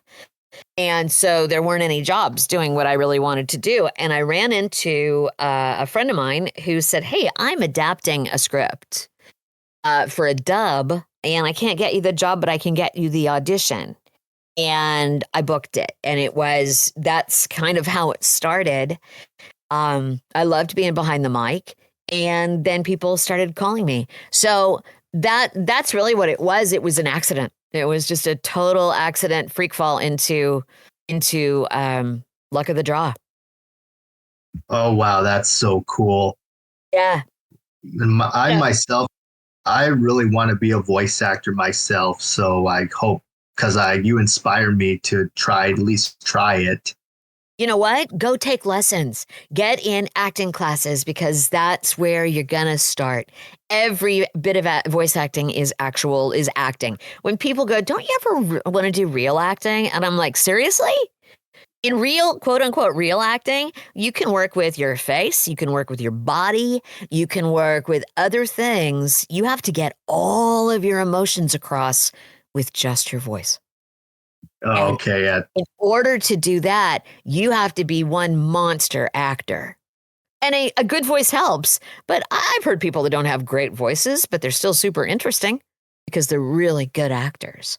And you already have a good voice. So find some classes and get in there. And I encourage you to just, try. If that's a passion of yours, try it. You never know. Oh, man. Thank you so much for the advice. You got it. Oh, yes. Okay. It's nice to meet you all. Have a good day, Cindy. Thanks. Nice to meet you too, sweetheart. Thanks for your question, Sunny Player. Okie dokie. I think it's my turn. Let me see who is my next victim. Okay. I mean, the next user. There we go. There we go. Because don't be scared.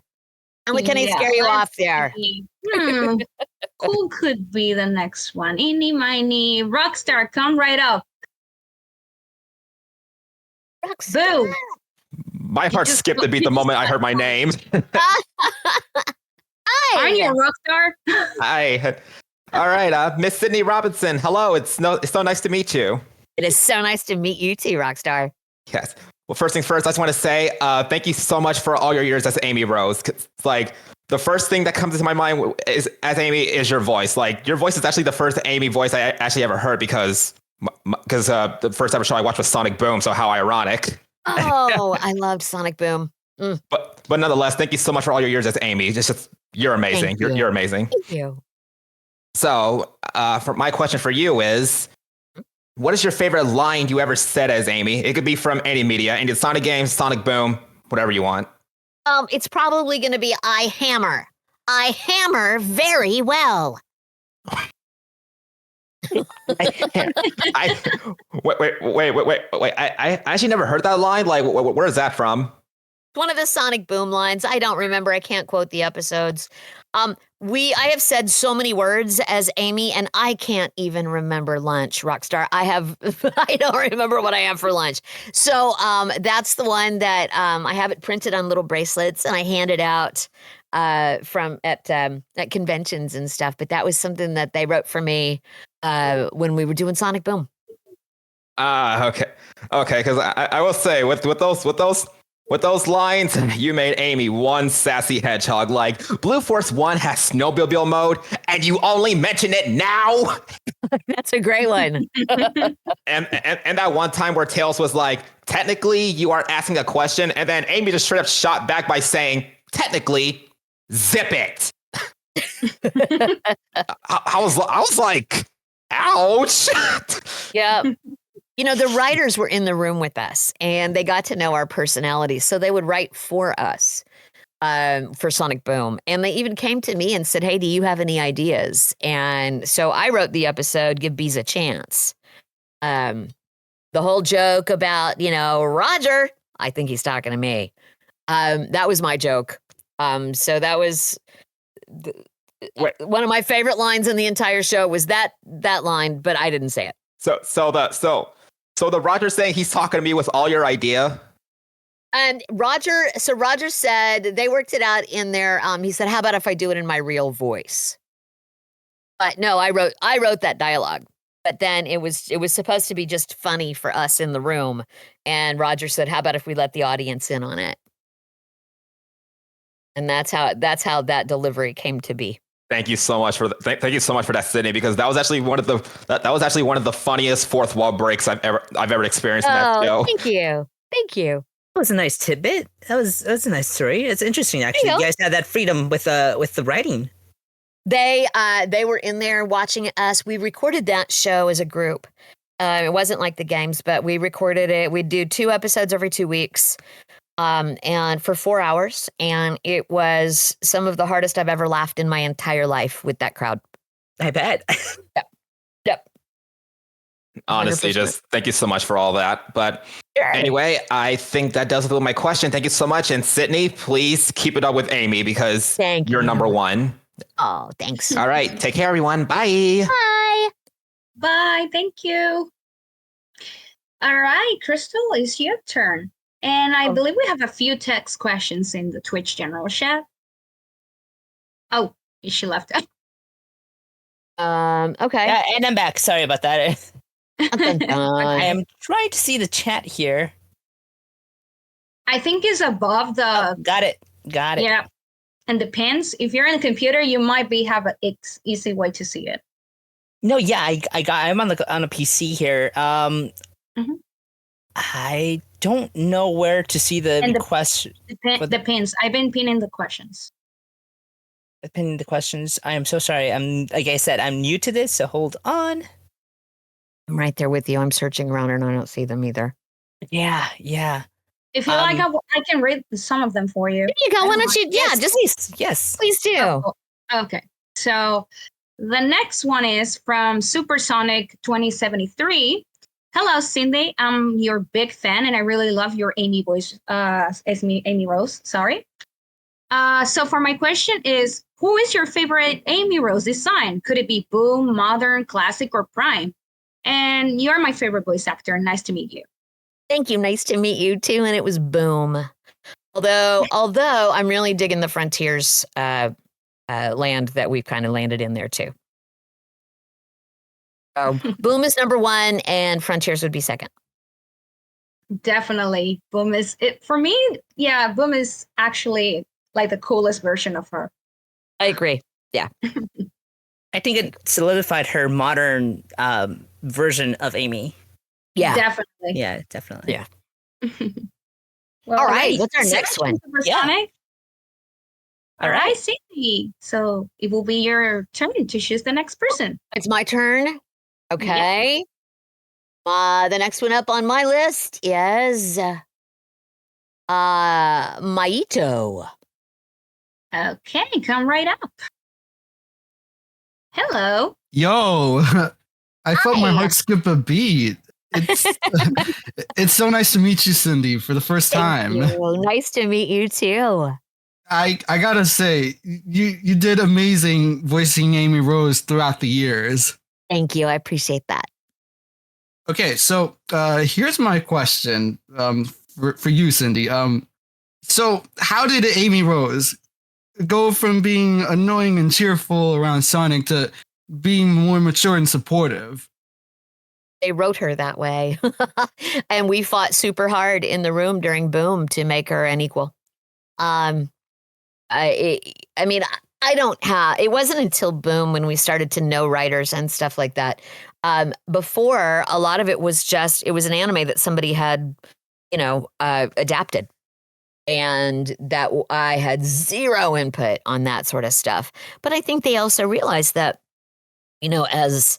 as the world progresses, girls are changing too. So I just have to really give props to the Sega team for leaning into that. And that's how it all came about, was just good old fashioned evolution. Good old fashioned evolution. I like that. Yeah. You have any other questions? Oh yeah. So It's one per person. Sorry. Oh yeah, one question. I Okay, forgot. That's fine. If you Thank still- you if so you It's so much nice for to your meet question. you. If you still So have nice to meet another you, question, Cindy. Maika, you can put it on the chat, and we're ready for you. Sure, Okay? sure thing. All right. Thank you. Sorry. Okay. All right, Crystal. I think is. Oh, it's my turn. Oh wait, no, it's my turn. Yeah, it's your turn. All right, let me see. Meeny, miny, let's go with. Oh, I see somebody that we know from one of our voice actors. Come right up and see. Who is it? It's coming.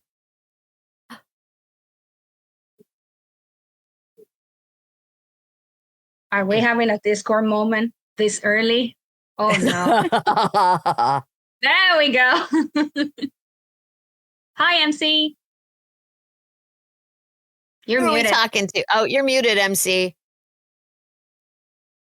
How about There we now? Can you go. hear me? Oh, there we go. We can hear you. All right, it's a pleasure to meet you, Miss Cindy Robinson. Hi. I'm a big fan of your work.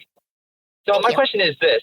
Was there ever a moment when you're voicing Amy or any other character where you're like, they tell you what to say and you're like, you want me to say what?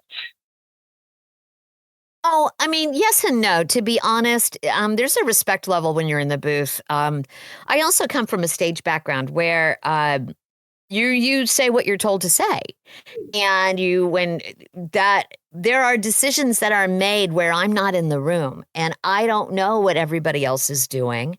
I don't know how. So if you think of every show as like a cake, and all of us are separate ingredients, and we can stand up and go, it needs to be this, it needs to be this. I have no idea what the rest of the show is doing. I have no idea what the other actors are sounding like. Now that I am a director, because I direct a lot of video games, now that I'm a director, I really understand that I have to really trust as an actor the people in charge to get the final product. It's their job to oversee everything. If we take everything just as an actor and from our point of view, that's coming from ego, and that doesn't serve the piece. And my job as an actor is to serve the piece. So very rarely have I said, what? I'm going to say what? Because usually the team that I'm working for or with is really on the ball and they know what they're asking for. Make sense? Yeah, great answer. Thanks. Thanks. I'm Yeah, gonna get going. my job is just to be the vessel when I'm acting, is just to be the vessel. I'm not in charge. Great answer. Anyway, I gotta get going. I'm on my way to Houston for the Sonic Symphony, actually. We'll have fun. So much fun. Okay, See you thanks around. for checking in. Bye-bye. Thanks, MC. Okay, now it's your turn, Crystal. Alrighty. And believe it or not, I'm still trying to find that chat you're talking about. Oh, is the Twitch general? If you want me to tag you so you know. Yes, please. That'd be great. For now, I'll pick another audience member. Okay, I tag you there. Thank you. And we picked the joy of Furlongbird. Joyful songbird. Hello. Hello. Oh my goodness! I love your profile picture. Oh my gosh, thank you. And oh my gosh, like how the audience says that I just felt my heart race. I did not expect to get chosen. Oh my god. Hi, Cindy. How are you? I Hi. literally grew up with your voice. When I found out that you're voicing Amy Rose and you voiced as well as other characters that I grew up with Madeline Hatter and as well the Monster High characters. Yeah. You voiced my favorite character, Holt Hyde, and also the another one. Oh my gosh. I'm sorry, you're like one of my favorites. Oh, thank you. And Holt Hyde says thank you too. Wow.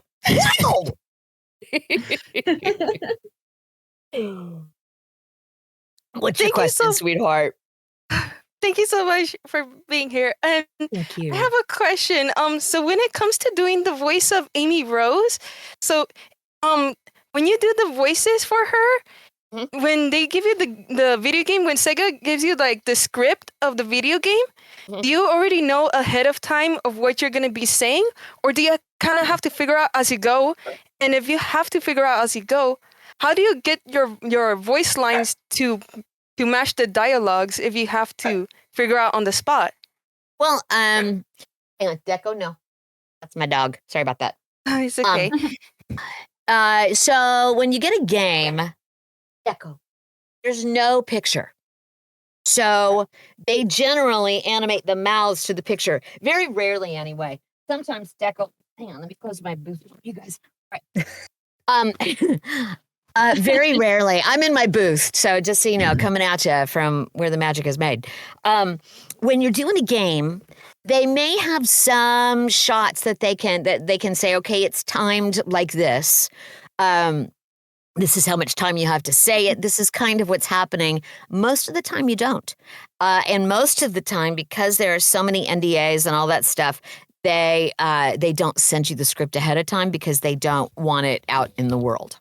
So it's called what we call cold reading. So I just know the character now, and I trust my creative team. Normally, we have a writer, a producer, and a director online. In some instances, we have the creator of the entire of the game online, and so there's a lot of input that comes at me, and but it all filters through the brilliant directorship of Jack Fletcher, who has directed almost everything I've worked on for this franchise, and he knows this inside and out. They all talk to him, and then he talks to me. Oh, so then did that kind of happen when you had to do that game, Sonic Frontiers? Did you got a chance to know the script then? Or did it happen just like how you mentioned? Just like this. Yeah. Oh, really? Oh. Yeah. No, and then they said, we're doing something a little bit different with this one. And we kind of worked with the voice. I think, as I recall, it's been a hot minute since I've done that. Like, for instance, Mike Pollock and I do the big bad, but our voices are combined in order to do that. So when we first did it, I read the lines first, and he had to listen and do it at the same time, so that we did it simultaneously.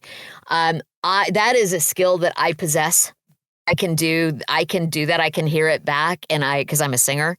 So we reversed it because that wasn't Mike's favorite part of it. And then he would set it and lay it down. They'd play it for me, and then I would do it 2 times after that and match it up. And match his timing and all of that to create that voice like that. So no, we didn't get a chance to read it ahead of time. We just do it on the fly. They explain the scenario and the scene and the battle or the conversation, and we go from there. That is very awesome. That is so impressive. Like, wow, I hope that one day I could meet you in person, but thank you so much for answering my questions. Thank you. Absolutely. Thanks for asking. Thank you so Cool. much, the Joyful Songbird. Great questions, by the way. Yeah. Right. believe Cindy, would it's- you like to choose? Oh, sorry. Go ahead. No, it's fine. I was going to say, Cindy, I think it's your choice. How about Jaden Man 89? Come right up. Thank you, Kenny. By the way, I did find a chat. No problem. And Hi. Hey, Jaden. hi there. Hearing you say my name was Breathe. just... You got this. You got this. I was going to say the same thing. Just breathe. You got this. Hi, it's right. nice to meet you. Hi, good to meet you too. Big fan. Thank you. All right. You got it. So my question. Nice and good. All right. All right. So you've been voicing the role of Amy since Sonic Free Riders, I think it was the start. So, when auditioning for the role of Amy, what was your inspiration? Where you go from bubbly, happy girl, but when you mess with her wrong, it's hammer time. They sent me specs and they described what they wanted it to sound like. And because it's been a long time, so I don't really remember what I was thinking. It was just something that came through the agency, and I just tried to follow their description as closely as possible, and they ended up casting me.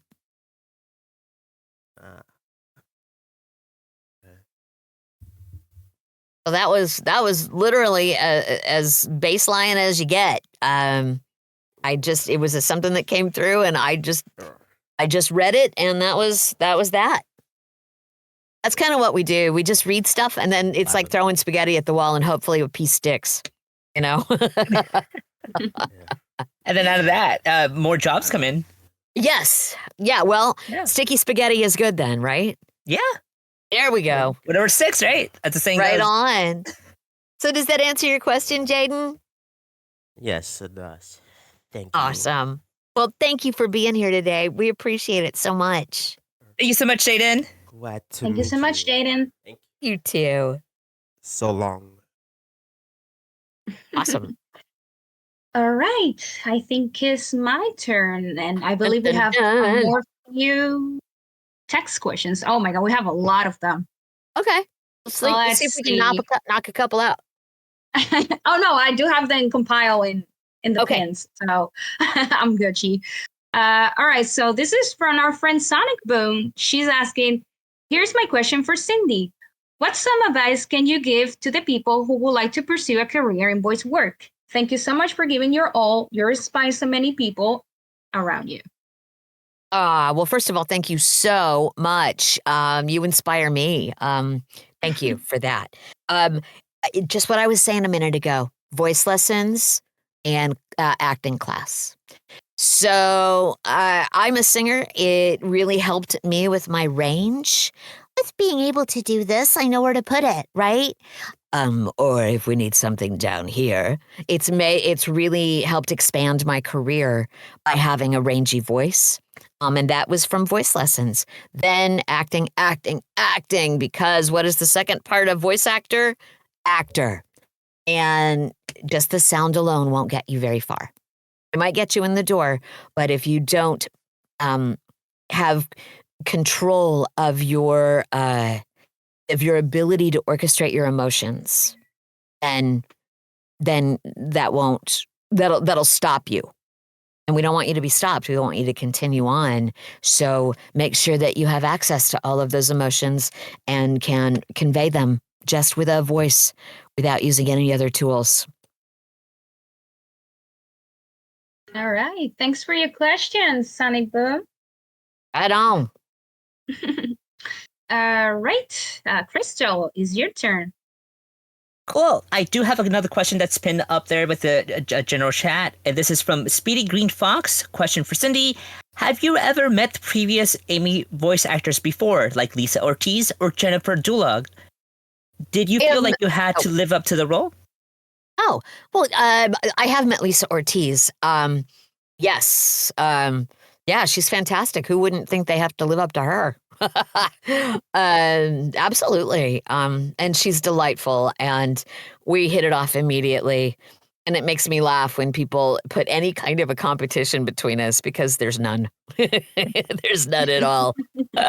Just passing She's on the great. torch, basically. Yeah, I mean, like we would do appearances together. I mean, how fun would that be? So there's no drama in that mama zone. So yeah, she's great. In general, both of you are great. Just Thank to you. put it that way. Thank you. Perfect. All right. Whose turn is it right now to choose? Yeah, it's Cindy's turn. Is it my turn? Yep. Okay. Next one up on my list in order of appearance would be Chris 250505. Let's see. Oh my God, that's so many 205s. That's a lot of 25, 25. Oh, Yes. 50505. The amount of times I get that comment. Anyway, how you doing, Sydney? Hi. Anyway, how you doing, Sydney? I'm doing quite well. But how about yourself? I'm doing all right. It's been really fun. My question is, how does it feel like being with all the voice actors and stuff whenever you're doing a new project? Well, if I got to be with them, it would be terrific. We record all these alone. And especially since the pandemic and everybody figured out that we can record remotely, people have moved away. They don't live in the city anymore. So I miss them. I miss them quite a bit. They're just a fun bunch. Well, I wasn't entirely sure, but yeah. Yeah, most everybody records one at a time these days. So, and for games, we do that in general. It was really just the cartoon that we were all in the room together.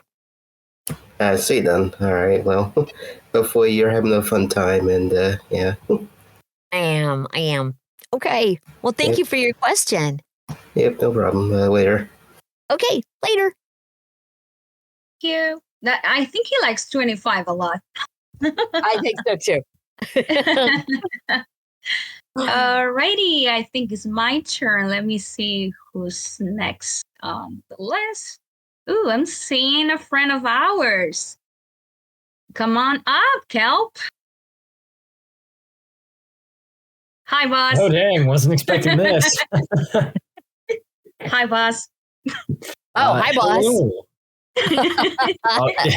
Wait, what did you call me? Boss? Oh, that's just because I'm one of the mods. Yes. Hi, everyone. And hello, Cindy. It's a pleasure to see you again. I remember interacting with you a little bit last year. Yeah. Hi. How are you? I'm doing good. So my question kind of harkens back to just overall over the course of your career. I'm sure there's been some really challenging voice roles that you've had to do. Outside of just Amy, what would you say was one of the most challenging roles that you had to portray, and how did you kind of go about tackling that challenge? Oh, good question. So vocally taxing, yeah. One of the first game roles that I did was a game that just didn't really go anywhere called Jericho. And I played a character named Abigail Black, and they really wanted her to be like this female Jack Nicholson. And it was low and gruff and kind of really tough on the voice, right? And they came in and said, there's a pickup session. And I came into the quote unquote pickup session. It was 500 lines, and they wanted them at 3 different levels of volume. So 1,500 lines, and 500 of them were at complete full blast shout. So that was one of the toughest vocal sessions I've ever done. That, and I forget the game. I think it was Guild Wars 2. I played Kira Kindlecoin, and I had to be like set on fire as a cat and electrocuted at the same time. That was tough. And then I did a lot of looping, and I'm one of the monsters on Predators, and I helped put the voices together for it, from when it goes to the doll into Pennywise. stuff like that. wow. So that stuff was tough. Now, if we're talking about emotionally, I would have to say the Persona games. Labris and Ken Amada on the Persona franchise.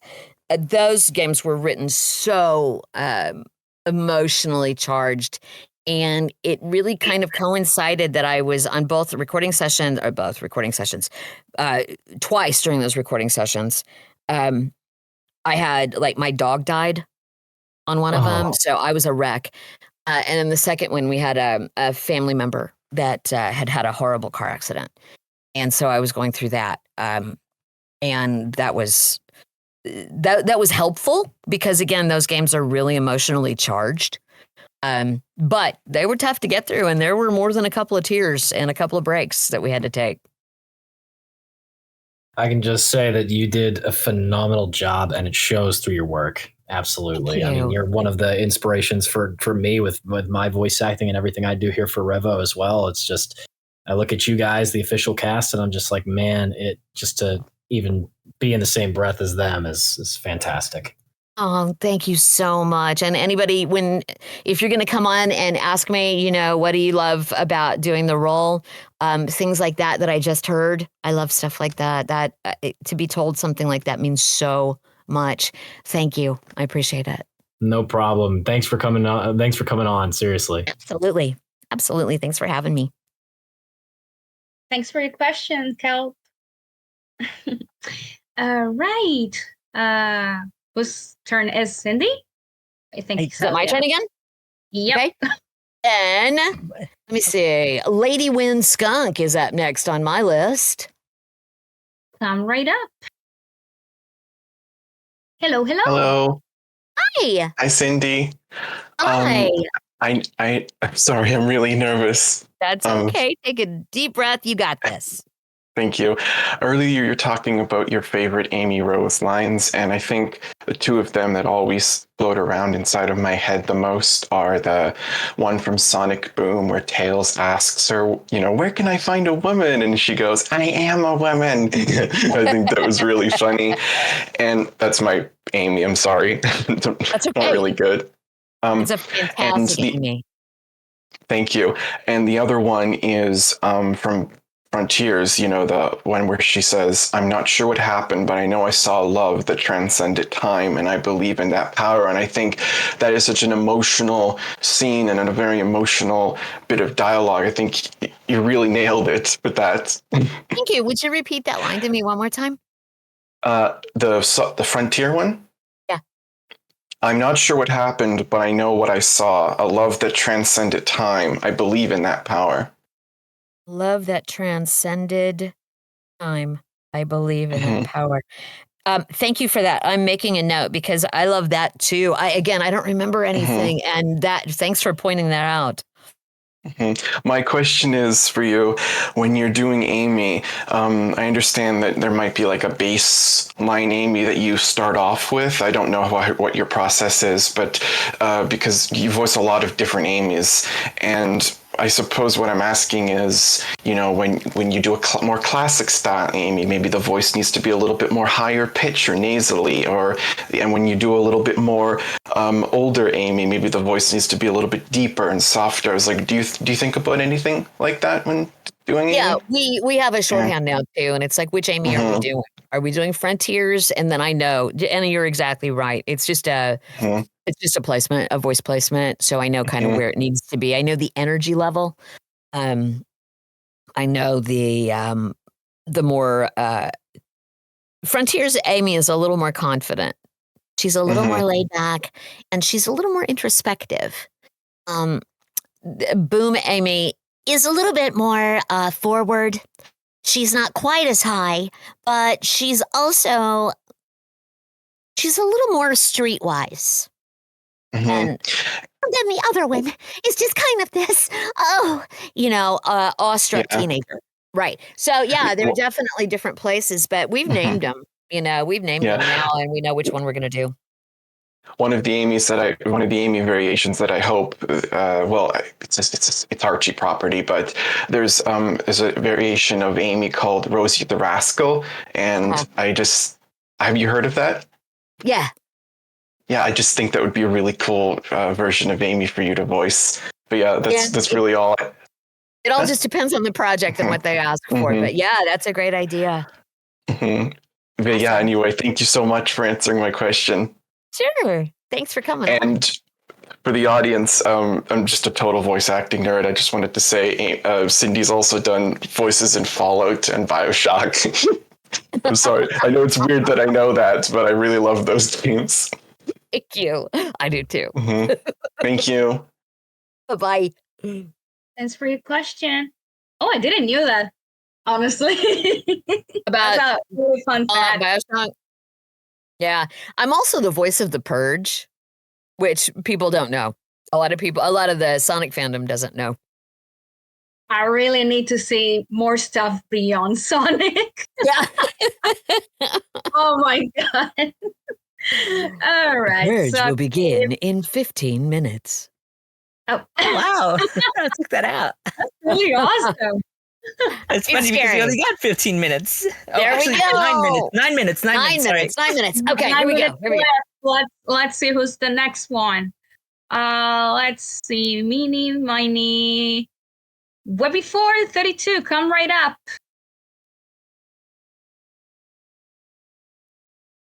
There should be a green button at the top of your screen that says agree to come inside the stage. Whom did we pick? Yeah, I picked Webby432. I see. Going once, Webby? Going twice. Oh, there we go. There you go. Oh, sorry, I just don't know where to start it. My bad. I'm with you. I do the same thing. Don't worry about it. Okay, I want to ask you something. It's something like not really Sonic related, just your other voice work. First time I ever heard your voice was Ace Combat 6 when you're at the narrator. What was it like? Okay, Ace Combat 6. Let me rewind. That was a while back. So I believe I was still pretty fresh in the business at that point, in the voice acting business. As I recall, that was Cup of Tea Productions, I think. And for some weird reason, because I have zero knowledge of military and police and all of that stuff, I just kind of like fall into that that fighter pilot. Maybe it's the aggressive female in me, kind of a thing. And if that's the voice I'm thinking of, I love doing stuff like that. I love doing stuff like that. It was a lot of my looping career as well. I did a lot of police radio in a lot of television shows that you've seen. So, yeah, no, it was awesome. And I would go back to that any day of the week. I hope Bandai Namco like hires you again for another Ace Combat game, maybe 8. Hey, I hope so too. Write them. Oh yeah. Oh yeah. Write them and make the request. Thanks for coming on today. Oh, and also, did you voice? What was your other voice acting? Like your other well-known other video games besides Sonic? Any? Oh, you know what? Check my IMDb. It's all up there. Okay, because I know it's you all did up also. there. I will answer that. That will answer that better than I can. Because, like I said before, I don't remember lunch. Oh, I see. Thank you. You got it. Thank you. Well, friendly reminder, everybody, is one question per person. If you want to ask another question, you can try the text chat or try again with a raising hand and we might pick you again, depending on the time. Yeah, I was going to say, we don't have that much time left, so. Exactly. All right, so let's see. I think it's your turn, Crystal. To pick someone else. All right. Let me pick Rosa. Hi, Rosa. Hello. Rosa. I love this picture. It's so cute. Hi. Oh my god. Nice to meet you. Hi, nice to meet you too. So my question on the top of your head, what was your favorite memory with voice acting? In general? In general. Oh. Well, I mean, I'm in a Sonic headspace right now, so I would have to say any of the recording sessions with the Boomcast. It was, again, just I've never laughed so hard in my entire life. than I did being involved with all of those people. I had a feeling. Yeah. Thank you very much. I won't take up You're much more time. welcome. You're welcome. Thank you. You're welcome. But thanks so much, Rosa, for coming on. Yeah. Thank you, Rosa. Okay. One more question, I guess. We are at 5 minutes. Okie dokie. Can I try one? Yeah, sure. Go ahead. Okay, so I do have a question.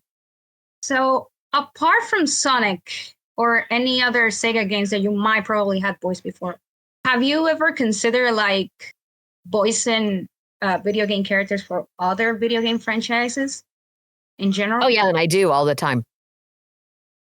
Yeah. Like, do you have any specific like one video game franchise that you would like to voice a character? Well, I like Skyrim. I did.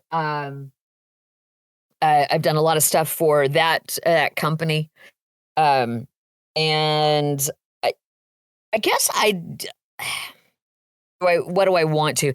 If Mass Effect came back out, I'm in the second one. I'm in Mass Effect 2. I think I might be in Mass Effect 3 too. But I would voice anything for Mass Effect. I think that is one of my favorite franchises of all time. Ooh, It's that's just an so interesting strong. choice. So strong. Yeah. I love the cinematic stuff a lot. Oh, definitely. Same here. Yeah. A lot of emotional range with those roles, too. Yeah, a Oh, lot. absolutely. Yeah. Yeah.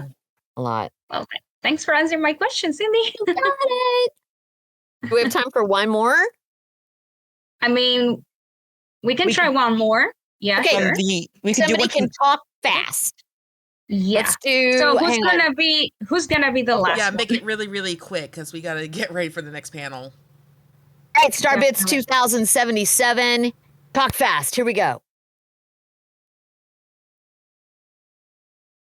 Oh, where are they? I don't see them in my Hang on the on. list.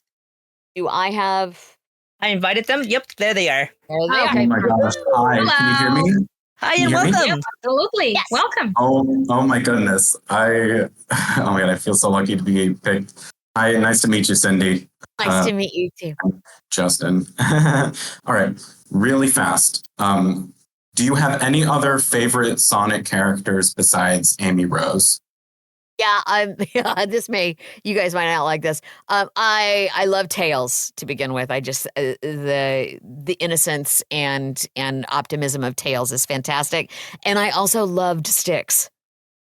I loved Styx, and I loved working with Nika Futterman. I just thought it was so weird and random, and I loved that character. So I love Tails for the optimism. I love Styx for the quirkiness. Awesome. Thank you so much. You inspire me. You inspire me so much. All right. Have a good rest of your day. You too. Thanks for your question. Thanks, everybody. Thank you all so much for coming today. I'm going to let the moderators kind of wrap us up because I don't know what I'm doing, but I just wanted to tell you how grateful I am that you all took your time out of your day to come here and listen and say hi to me. I just really appreciate it. Oh, we'd like to thank you for coming in here with us and, being here in general. It's really an honor. It really is. It really is. It's not every day that I get to talk to Amy Rose. So, yeah. Definitely. This made my day. Yeah. And there's still more stuff to come. So it's not the end of the day. The day is still young. There you go. Definitely. All right, everybody. Have a wonderful day. You too as well, Cindy. And thank you, everybody. Thank you, Cindy. See you Bye. next Thank panel. you. Bye-bye.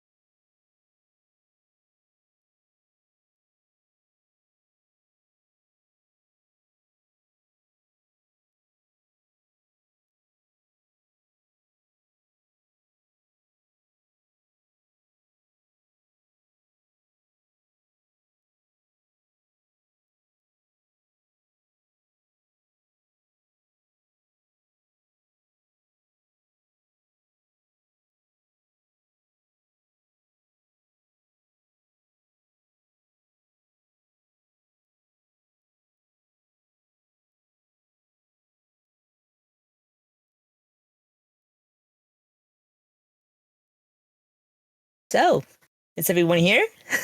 Yeah. Yeah. So. Yeah. When Shane, when you're live, just let us know. All right, guys, welcome back. Welcome back. We are here with our next Q&A panel with Tyson Hess and Jeff Fowler. Thank you so much, guys, for coming in to take time of your busy schedule to come talk with us. Thanks for having us. Of course, yeah, we're excited to be here. Excellent. It is such an Alrighty, so it's be a straight up Q&A. So if you have a question, please raise your hand or ping us in the text chat. We will be glad to answer. And just to note, they cannot answer any spoily questions about Sonic Movie 3 to know, hey, is this character going to appear or is this going to happen? So they can answer questions about the first and second movie and all the other things that they worked on that's out yet. So, Jeff, Kevin? Yes. Yeah, Kevin, I'm going to let you finish up here, but before we get started on the first question, I do want to, get my own little thing out. It's not a question, more rather, I just want to share a quick story with these guys. Yeah, sure. So I've actually told Tyson this story already, but Jeff, I actually, first of all, I'm the co-founder of Sonic Revolution. My name is Sonic Remix, aka Shane Thames. I organize meetups for the movies every year, and we actually do them coast to coast. We have one meetup in Orlando, Florida, and then the other meetup is in Los Angeles. And the first year, the first time we did this, we were hosting our meetups in Orlando and Los Angeles, and the Los Angeles meetup happened to be at a theater that you guys happened to show up at that night, and I thought it was so hilarious, and I told Tyson about this. That was awesome. We had no idea. Total coincidence. Hess was in the crowd. We were just popping in and trying to surprise people and just really excited to engage with the fans. And lo and behold, there in the middle of the theater was Tyson Hess. It was absolutely miraculous and perfect. I had no idea that you guys were coming. I had no idea that you guys were there in the audience too. It was and it's all on video. Someone videoed it all. It's out there. You can actually see the moment of truth when Tyson emerges from the crowd and to applause. And yes, it was a really fun. We always try to. I mean, we'll do that on this movie as well. Just try to get out there, on premiere night on that Thursday when feels like the people that are the most excited about the movie are there and seeing it the night before it opens, and just love kind of trying to reward everyone for all their support by just getting out and seeing everybody and doing what we can to say thanks. Yeah, nothing beats hearing those screams on those first few opening night showings of just all the big moments. Like that's the years leading up to those moments. It's like the payoff for all the hard work. It's like that's it. Those fan screams and those cheers is like that's what it's all for. So that's the payment for us. Wow, that was a wonderful lining of stars there. Yeah, absolutely. Before I call out the first audience member, my question to you, Jeff, is what was it like working on the original Shadow game, and how does it feel now that we come full circle with the release of Shadow Generation or Sonic X Shadow Generation, and we're seeing all these levels and everything come back? It's so crazy. It's like hard to put into words because I was so excited just to have a job in the visual effects industry. And I found this company in Blur Studio that, I was the first. I moved out from Chicago, moved to LA and Venice where Blur was located. So it was my first, chance to work in the industry, and Blur was really doing a lot. Like their kind of bread and butter was doing a lot of video game sort of cinematics. And just a quick plug, you guys might have seen that they're doing now, it's called Secret Level, and it's for Amazon, and it's a bunch of anthology shorts from video game IPs. But anyways, so yeah, when Shadow came along, it was just like, it was just, it was such a fun thing to work on. The sequences were so cool. I mean, that opening one of him on the motorcycle and just fighting all the gun troops, and it was we just really were able to take our kind of sensibilities, our Blur kind of action style, and apply it to the world of Shadow and Sonic and all that. So then now, that would have been 2004. I think the game came out in 2005. So it's literally been 20 years since I worked on that. And now to be able to put out a movie like this and to give Shadow just the ultimate treatment in terms of just the designs and the visual effects and just the choreography, the fight choreography, the action, the scope. I mean, it's just so great. And of course, working with Tyson on all of this and having his sort of just absolute, the two sides of his brain, the sort of the artist side that really allows him to help us sort of craft the look of the characters for the movies, but then also the fan side and him knowing kind of really what are fans going to be the most excited about seeing, and he always is just such a great collaborator and consultant on how to bring all these characters to life for the big screen. So, and I just honestly cannot think of a way we could not have created a more exciting or more faithful version of Shadow's story than what we've got in this third movie. So just really excited for everybody to see it. If I can throw my 2 cents in there too, it's like I think it speaks a lot to the creative process on these movies that I'm allowed to be a part of them in the way that I am. I think a lot of movies that are adapting something so kind of storied and so important to fans, it's easy to be brought in, take material like this, be brought into Hollywood, and then just say, we're going to do what we want, and just kind of like fans will accept it and we're doing whatever. But on something like this, it is important to the people making it that they do care what the fans think, and they do allow someone like me to be there and to be sticking my big fan nose into everything and be giving my big fat fan opinion on everything. It's like a lot of other productions would show me the door and say, we don't actually care, but it's that's not the case at all on these things. They really welcome me in, and when I give my opinion and say, this is a thing that is really important to fans, and I think it's really important that we honor that. They listen, and I think that's what makes these movies so special, and I think it does make them stand apart from other big Hollywood adaptations, is that the people behind the scenes do actually care. There's always going to be paths that diverge from the source material, but they do actually take to heart the things that that are important to the fans, and they do listen to me as the mouthpiece for you guys. And I think that's I think you can see that on the screen. All right, well, thank you for answering my question. I'm gonna call up the Calvinist cat as our first to ask the first question. All right. Hey, Cat. And you made it. So sorry about that. That's okay. Hey, what's the question? Was Sonic 3 more emotionally taxing to work on than the previous two? That's a great question.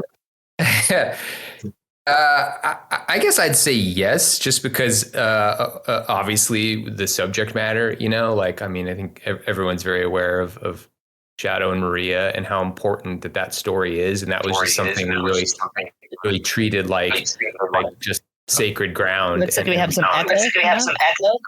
Yeah, Cat. I'm sorry about that. Let me mute again. You're fine. Yeah, no worries. Sorry. But yeah, it's so important that we handled that correctly, and that we really sort of got the emotion right. And it's new. It's obviously kind of new territory for the films. I mean, tonally, it's something that just has a little more weight to it, which is awesome. I love that we were able to go there and do that in this third film. I really think it gives this film such a distinct voice and feel, and it really feels like the right evolution from 1 to 2 to 3. And as Sonic, started off as a very kind of naive kid, and as from film to film, he's just growing and maturing, and still obviously very much the sort of the same fun-loving, charismatic Sonic that we know and love, but just exposing him to stories and characters and things that just feel like they're slightly more complex was just very, very fun and very challenging from a story standpoint. But yeah, absolutely. Like, I mean, just to take on that kind of material, like the Shadow and Maria of it all, certainly was an exciting challenge. But absolutely, you know, it was a little heavier at times, and just trying to figure out how to really thread the needle. Yeah, I'll say for me, I mean, whoops, what was an echo there? Yeah, like for me as a fan, I mean, obviously it is a much more emotional story, but it was emotionally taxing is a negative way of saying it, but I would say it was much more emotionally investing as a fan adapting a story like this, just because, you know, Sonic is obviously been my favorite thing in the world ever since I was old enough to have favorite things, and this is probably the biggest like pivotal thing in the history of Sonic. You know, like I'm Unleashed stan #1, of course, but there's not a game bigger than Sonic Adventure 2, right? It's just like probably the most important game in the canon. It's just the introduction of Shadow. It's just the biggest tone shift in the whole series. It's like it's hard to pick a more important singular game in the franchise, really. So when it comes to adapting it as a fan, every little change that happens and every little bit of adaptation that happens, it's like as a fan, trying to get it just right is it really the importance of that really weighs on me. So it was not, again, like, not hard because that paints it in a negative light, but it was a very, very emotionally heavy couple of years as I worked with this group of people that, you know, that are all like, God, everyone on these movies is so talented, and just like working with everyone to bring to life, you know, what is one of my favorite things on the entire planet to what is going to be a whole new audience of experiencing like what has been one of my favorite things in my entire life. It's emotional on a level that I never thought I would experience. So on top of being, yes, and obviously a much more emotional movie than the past two movies, from a personal level, it was an incredibly emotional experience for me. But I could not imagine having done this with any other crew. Like it's hopefully it really just shows up on the screen that it was done with care. Alrighty, so thank you for that question, Calvin and Scott. So, Crystal, would you like to read a text question or call us the next audience member? Sure thing. First things first, though, I didn't get to introduce myself. Hi, my name is Crystal. Pleasure to have you, Mr. Tyson and Mr. Fowler. Yeah, thank you. Thank you. Alrighty then, let's choose the next person, shall we? And I believe I will pick Hanny. Hi there. Hi. Okay, I'm very nervous. I'm so sorry, but it's okay. No reason to be nervous. Welcome. This is a question kind of directed for Mr. Fowler. What were the specific scenes did you actually animate on the Shadow the Hedgehog 2005 game? I keep seeing a lot of like people throw around that you were like part of the opening cutscene, but I'm not really sure.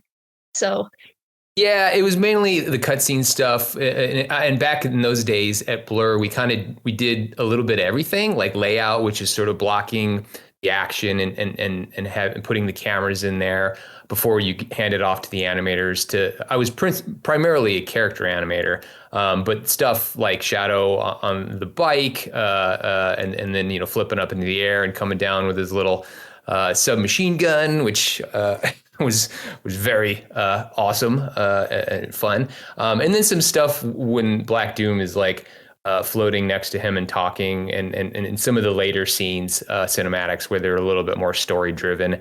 But the big exciting sort of open with the action on the streets. I didn't work on any of the corridor stuff where the gun soldiers run up and take aim at Maria and all that. But that was all Blur. So it's just so crazy to me that all was 20 years ago, and here we are, about to finish the movie version. Yeah, full circle moment. Thank you so much for answering my question. I really wanted to know about that. Yeah, that was a great question. Thank you so much, Henny. All right, so I'll read a text question. This is an interesting one for Victor McKnight. To Jeff and Tyson, I've written a few songs inspired by your movies now. This is kind of a bloated question, but would you have any advice for people such as myself looking to get their foot in the door for music plus sync licensing? Like Tyson is much more music minded than I am. I will let him field this one. I actually, I met Victor at Revolution last year. Victor's a very talented and driven young man. And I think the advice that I gave you there still holds true. It's just, as with any industry, networking is everything. It's meeting people. You can never overvalue the handshake factor. It's just locking eyes with someone, shaking their hand, and just getting that vibe check from someone is everything. It's why there are hubs for every industry, be it animation, film, music. It's people tend to congregate in certain areas because you just you can't overvalue the that feeling you get when you meet someone and you think, oh yeah, I like this person, I want to work with them.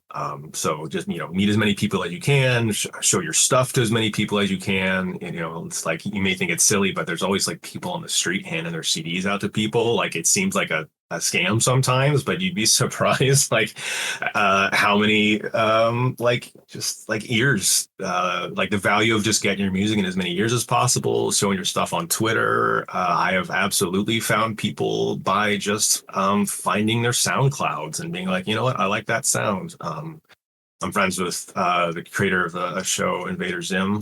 He finds musicians to work with all the time by just clicking around on Spotify, and it's like, man, I really like this sound. And then he emails someone and be like, hey, I want to work with you. That's kind of how it happens. It's all about just making sure you're visible. Just make yourself easy to find. That's the short version of what I guess I'm trying to say. Yeah, the only thing I would add, and just has nothing specifically related to music, but just this applies to any discipline, is really just keep going. It's always going to take longer than you ever thought it would, but you just have to stay in it and keep working hard and keep believing that anything can happen, because it absolutely can. I mean, I there was probably about a 10-year gap in between when I thought something should happen for me and then when something really did kind of click. But I was happy. I was doing my art, I was animating, I was working on cool projects. It wasn't kind of at the level that I thought I should have been at, at a certain point, but I enjoyed what I was doing. I just didn't, I tried to keep my little candle burning however I could. If I wasn't maybe that sort of excited about whatever I was working on one particular week, I would try and come home and just have some little personal project or a script or just something that I would just use to really keep that little creative candle, burning brightly. And I think it's just really hard, no matter what you're trying to do, no matter what your field is.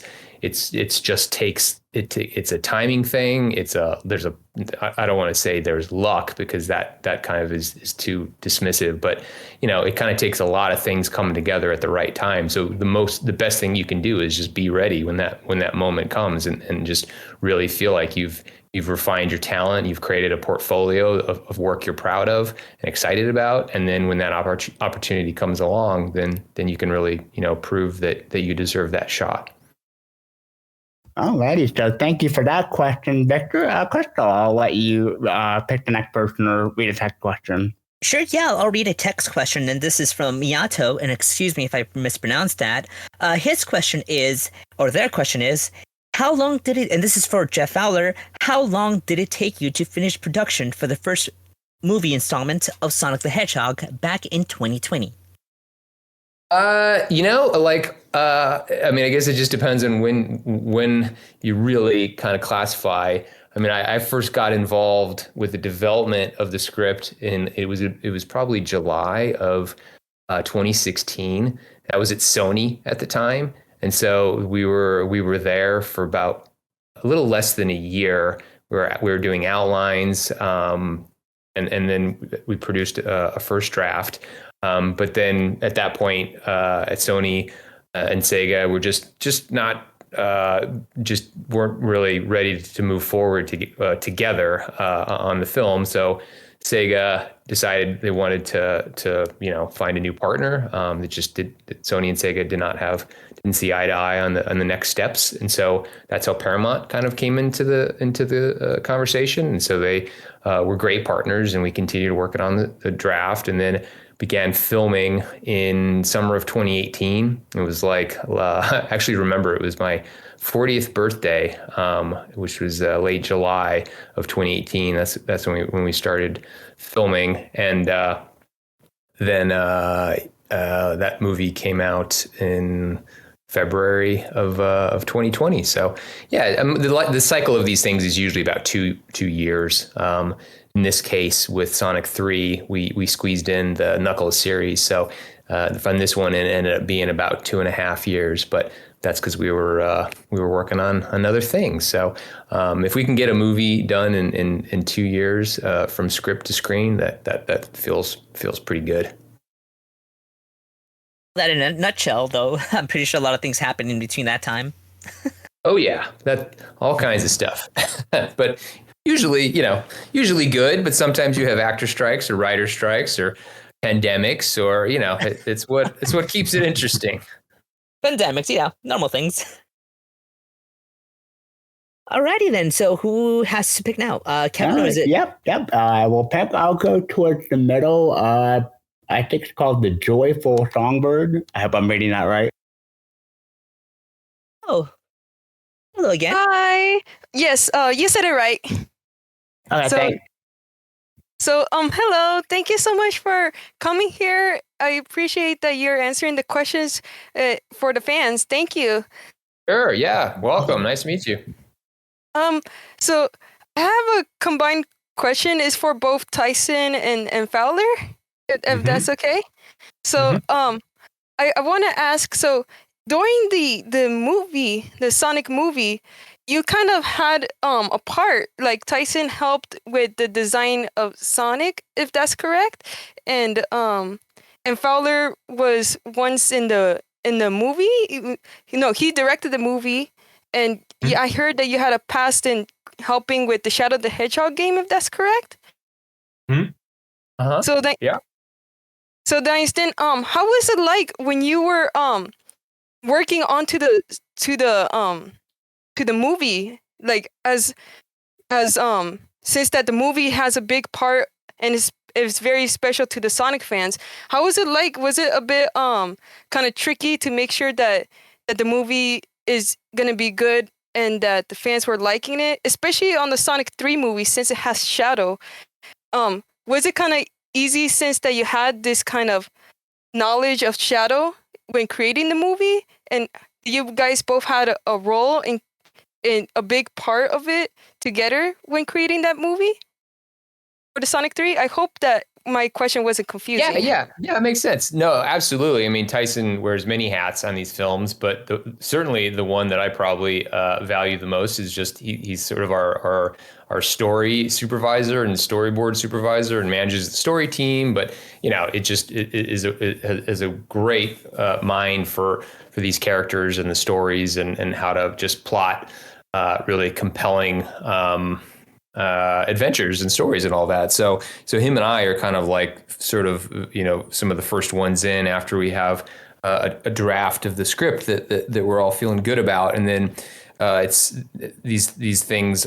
Sure, they're live action, but really, and I think this third movie is a perfect example. They're just becoming more and more animated. I mean, obviously, it's a photorealistic style of animation, but with all these new characters every film the cast grows. The CG characters, sort of the cast grows and grows, and so Tyson and I always just really love jumping in and starting to make these things visual and making the leap from the script to storyboard animatics and starting to build the movie out on paper, so to speak. And these last two films, we've basically had watchable versions of the film that are just entirely storyboarded the way you would as if it was an animated film, because it really helps the crew when we go out to shoot, to show them an animated sequence, storyboard animatic that has temporary sound design and music and all that, and just help everyone understand like what's cool about this scene, or what's exciting, or what's emotional, or just what is it, and so we always get going on that very, very early. It also really helps define kind of the tone of the films. If you can kind of sort of identify what are those key sequences, what's really going to sort of put us on the path to tell the best version of the story, usually is identifying and oftentimes it's like a combination. It's like it's a big action sequence. Like on this film, I think one of the first ones that Tyson and I kicked off with the boarding team was this Tokyo battle. When Sonic and Shadow first meet, we knew we needed to do just a really awesome action sequence, and so and we knew Tokyo would be a really amazing backdrop for that. So that was one of the first things we kind of set down to design. But yeah, it really helps having this sort of history with the characters. I mean, the history with Shadow. It just informs a lot of our decisions. So, but I'll let Tyson speak to some of that stuff as well. Yeah, I mean, I think one of the things that works really well about our team and our process is that Jeff has a history with animation. He understands the process. He understands the value of storyboarding.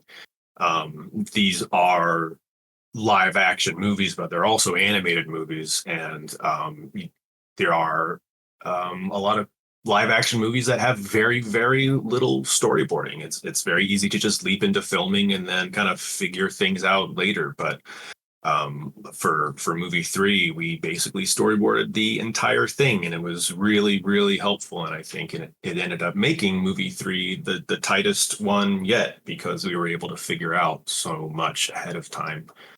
You'd be surprised, really. I think a lot of people that are not familiar with the process think that you get a script and then you just film that script and then that's the movie, and it just kind of is a linear process. But you'd be surprised how much needs to change from the page to the screen once you really capture things on film.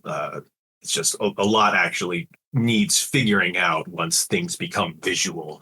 And so taking that script, turning it into storyboards, turning it into animatics, really reveals a lot of changes that need to happen. It reveals a lot of changes in like jokes, that need to change. Things that are funny on the page suddenly stop being, the jokes need adjusting, because you realize that timing changes things about the humor, or it changes things about a jump scare. It just changes everything. And so having a director that is experienced with animation and then understands the value of turning the script into a fully storyboarded animatic, it makes for a much, much stronger end result. And so I think that's what made these movies so successful in the end. And again, this is the first one that we have really storyboarded the entire thing from front to end. And so I think that's why this is, in my opinion, the strongest one yet. I think it's great. Yeah. Thank you so much for answering that. After hearing this, it really just makes me appreciate more the effort, even more so than before, about the effort that you guys done, especially for the movie. And I can't wait to see how it goes. And I think everybody who worked on it is going to do a fantastic job. But thank you so much for answering that. Thank you. Oh, that's very kind of you. Thank you for the kind words. Thank you. You have a great day, all of you. Thank you. Alrighty, so thank you for that question. Oh, here's a really interesting tech question from Dino Kaiju. Was it difficult to find the right voice actors for the characters, especially for Sonic, Knuckles, and Shadow, before ultimately choosing Ben Schwartz, Idris, I'm so sorry if I butchered that name, and Keanu Reeves? Well, I think the hardest, which probably comes as no surprise, was Sonic, of course, because I mean he's the foundation of it all.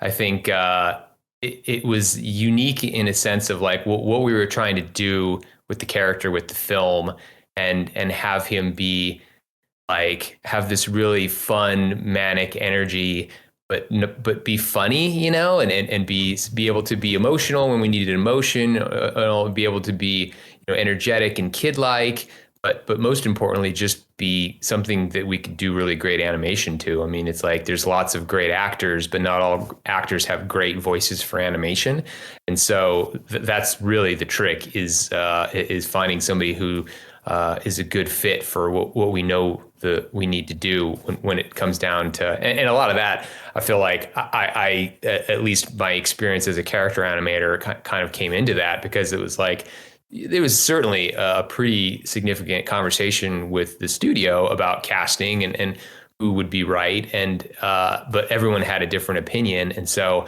the thing that I kept coming back to, or at least the point I kept trying to emphasize, is, look, it's got to be somebody whose voice gives us something that an animator can sit down and really know what to do with, that the cues are all there, that the personality, it will set us up for success when it comes time to actually create animation from it. And it's one of those things. It's like it kind of like it was just a process, but we couldn't have been more fortunate. And it really is kind of almost just fate kind of intervened with Ben, because I mean, I've told this story before, but Ben was there to meet Tim Miller, who was my boss at Blur, and I sat next to him at the studio, and Tim was casting for the very first season of Love, Death, and Robots, which is the anthology animated series that has run on Netflix for a couple of seasons. So his short was a live action hybrid, the only one. Everything else was animated. So he needed an actor.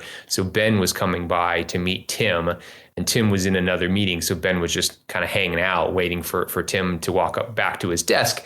And Ben noticed I had all this Sonic stuff on my desk, and was like, he just was a huge fan of Sonic and asked me why I had all of it. And I was like, well, I'm developing a film based off Sonic, and this is way back when it was still at Sony, and he thought that was awesome, and he was really excited about it. And so ultimately, he wasn't able. The scheduling didn't work out, so he wasn't able to be in Tim's short. But it stuck. His name stuck in my head, and when it came time to start figuring out how to cast Sonic, Ben was just perfect. I mean, he's just so funny. He's got a great voice that is perfect for animation. And so it's just like one of those moments where it just kind of like everything worked out the way it was supposed to. And he just happened to be, it was the right place at the right time and all of that. So whatever twist of fate delivered him to my desk on that day, I'm very, very thankful for. Alrighty, so thank you for that question, Dino Kaiju. Crystal, I'll let you either read the next tech question or call up the next person.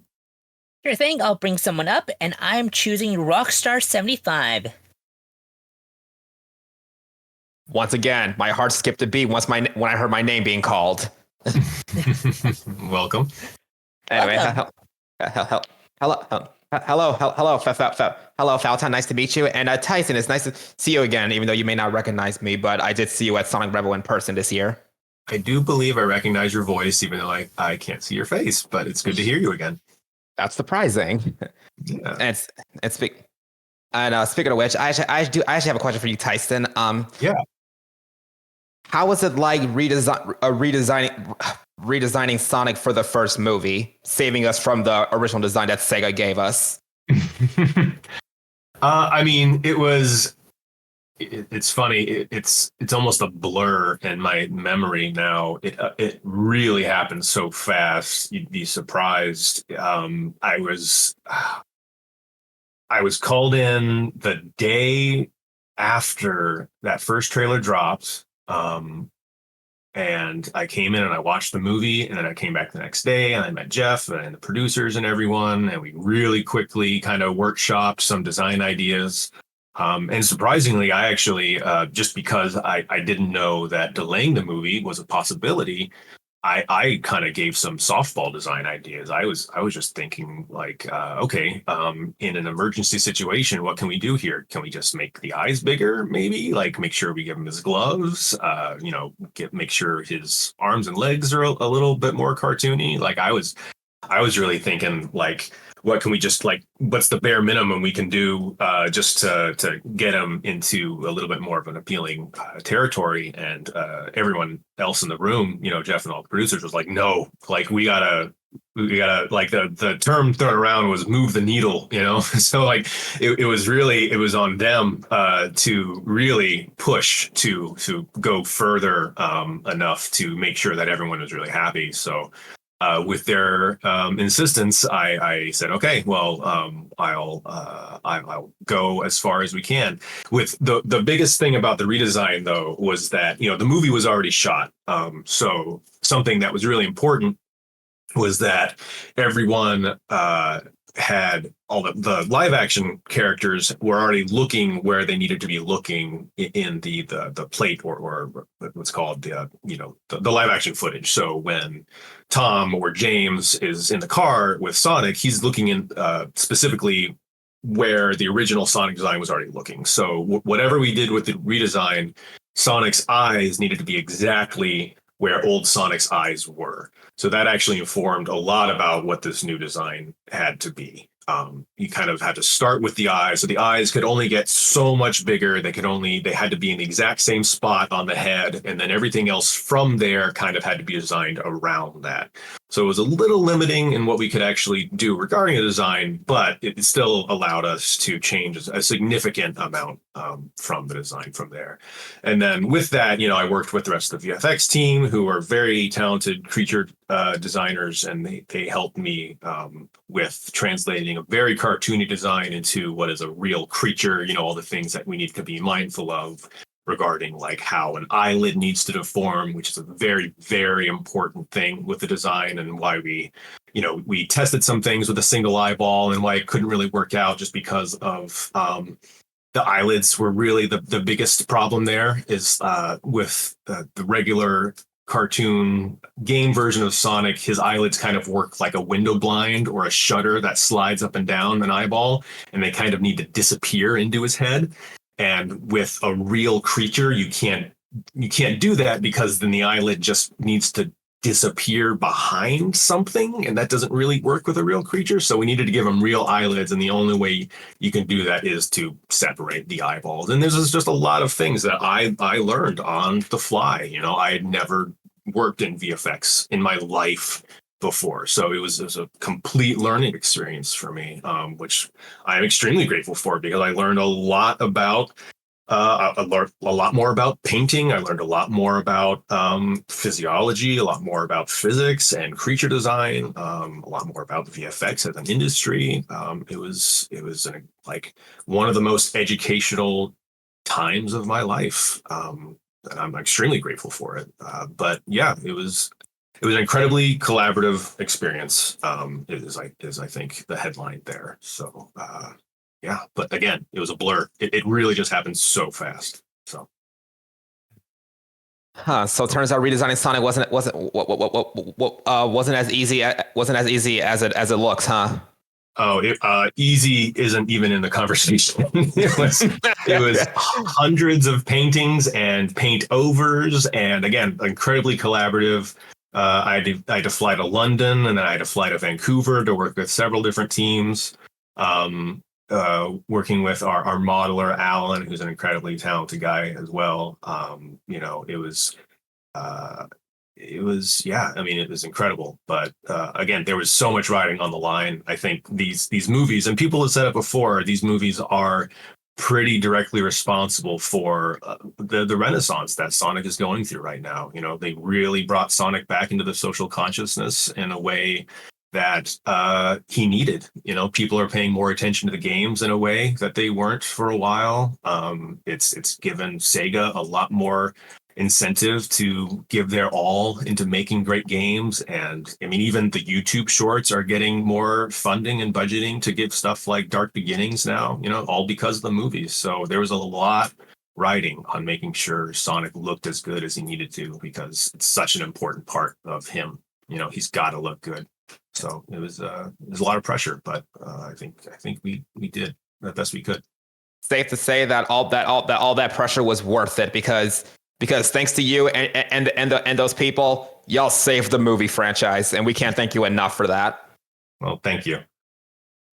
All right, I think that answers my question. Thank you so much for having me, and take care to the both of you.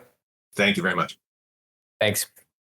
All right. So thank you for that question, Rockstar. I'll read the next text question to Jeff and Tyson. What inspired you both on your career to where you are now? Jeff, you want to go first? How much time do we have? It's about it's 20 like, minutes. I will not take 20 minutes to answer, but I could. You know, it's a bunch of things. It's like, certainly it all started with movies. I mean, Star Wars was probably the thing that, I mean, it came out in 77. I was born in 78. I probably saw it for the first time when I was maybe 4 years old. Just absolutely was obsessed with all of it. I mean, the visual effects, the story, like just movies in general. That's really what made me just fall in love with the magic of movies and visual effects as a storytelling tool. And then I just would watch everything I could. But then I also got into video games. I had a ColecoVision in the early 80s, and then that turned into Nintendo, the NES, and then that turned into the Genesis and the Super Nintendo, and you know, Dreamcast, and just on and on and on. And it just was kind of everything all kind of going into the pot, just sort of what I wanted to do with my life. And I in computer animation, it really sort of was just kind of everything I loved all in one, because it was like I loved art. I loved animated, animation, animated films, and then and now and then technology. Like I just was really always was interested in computers, and felt like I had a technical side that just was all came together when like Toy Story and Jurassic Park and all that in the mid 90s. When computer driven visual effects just really became the future, the obvious future of filmmaking. And so that's why I went to art school, was to learn how to be a character animator and a computer animator. And then that just led me out to LA to pursue my dream of just working on movies. And so these Sonic films just really just represent everything that I love about movies and games and all of it. It's just getting to work on the biggest stage and tell the biggest stories with characters that I absolutely love. So it's very cheesy, but it's just a dream come true. Yeah, for me, I hate to give the answer that everyone already knows, but Sonic, I just, for whatever reason, saw Sonic on the TV. And then I rented a Genesis. Like for kids that are too young to remember this, there's a place called Blockbuster Video. We were not fortunate enough to have enough money to buy a Genesis or a console. So we would go to Blockbuster. You could rent a Genesis and a game. We saw a commercial for Sonic, so we went to Blockbuster, rented a Genesis and Sonic 1, and then that was just kind of it for me. I just started drawing Sonic nonstop. And then, little by little, just like, it just became my obsession. Started watching Sat AM, started just getting into animation in general. Like Lion King came out, and then from then on, it was just like, I want to be an animator. And then that was it. So here I am. Alrighty, so thank you for that question there. So Crystal, I'll let you either read the next text question or call up the next audience member. Sure. I do have a text question, but I also see that they're raising their hand here. So let's invite Kenny.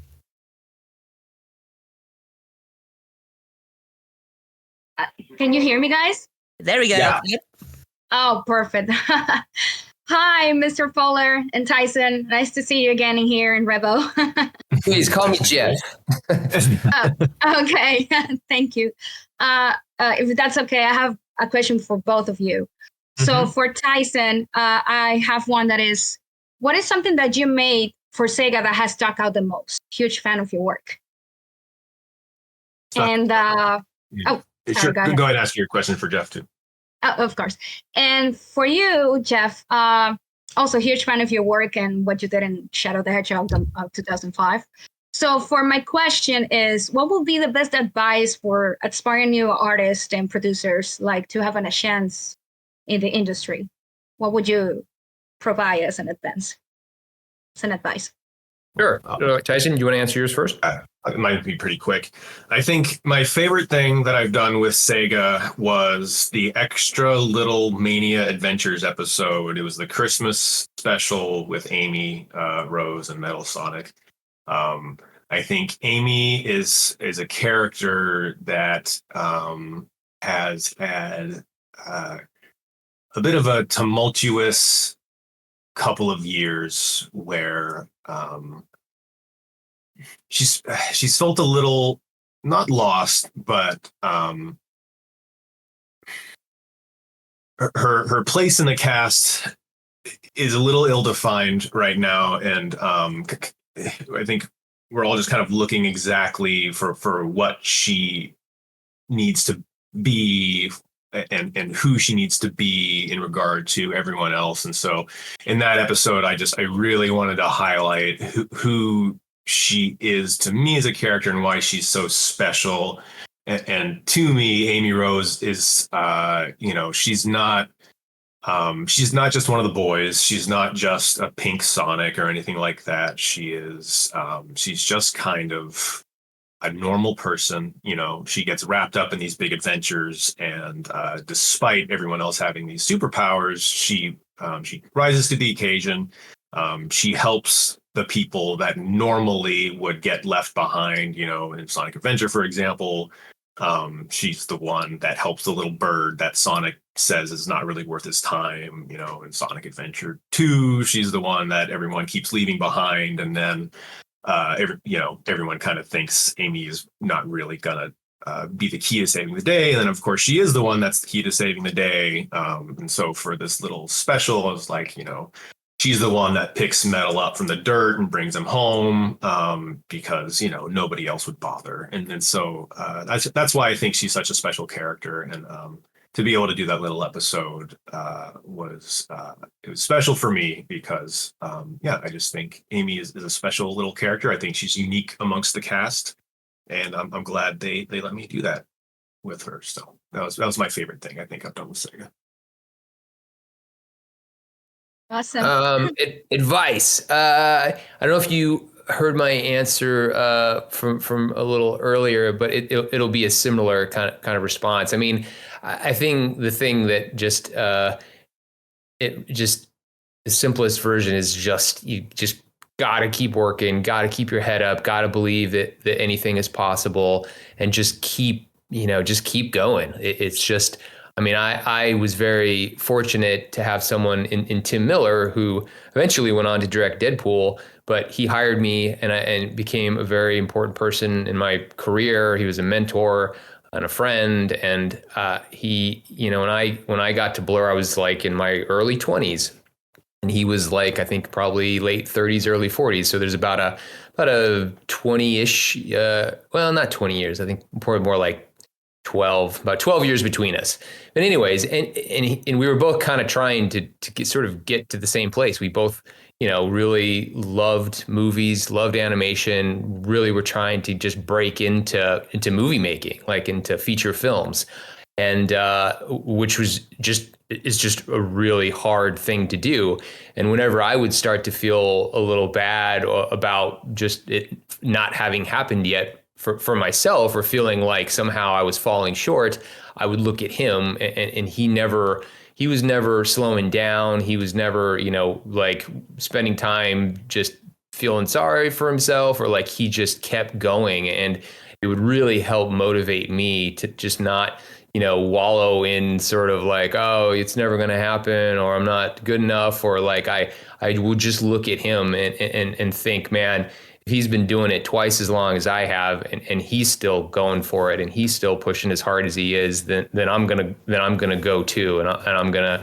So he very much inspired me to just, because it's really hard, and I don't mean that to make anyone feel like that's not meant to sort of uninspire. That if anything, it's meant to inspire, because you just have to know that there's it's a really hard thing to do, but it's so worth it, and you just really you just have to believe that anything is possible. I mean, I'm a kid from the Midwest. My dad sold insurance for 40 years, and like here I am, getting to make movies with guys like Tyson and Jim Carrey. And I just, if you had told me that back when I was a kid, like I probably would have thought you were crazy. But like, anything can happen, and you just got to believe, but you got to work hard. There's no substitute for hard work. Like that's probably 90% of what it takes to get there is the hard work. The other parts are probably a little bit more out of your control, but you can control how hard you work.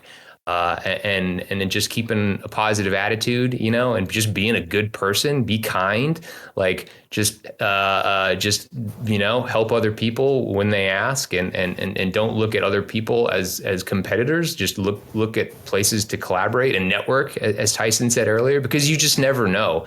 You never know what that small gesture or that collaboration or that nice thing you did professionally for somebody else, how it might come back to you in a big way. So it really is just, just keep pushing hard, and hopefully you love what you do, so it doesn't feel like work. I mean, I feel that way. I feel like even when I was working late hours at Blur, or would be there all night, many nights in a row to deliver a project, I also just felt really fortunate that I got to do the thing I loved. And so it made, certainly never made it feel like just work. So hopefully you feel the same way about whatever it is that you're trying to do, because I think that's a huge part of it as well.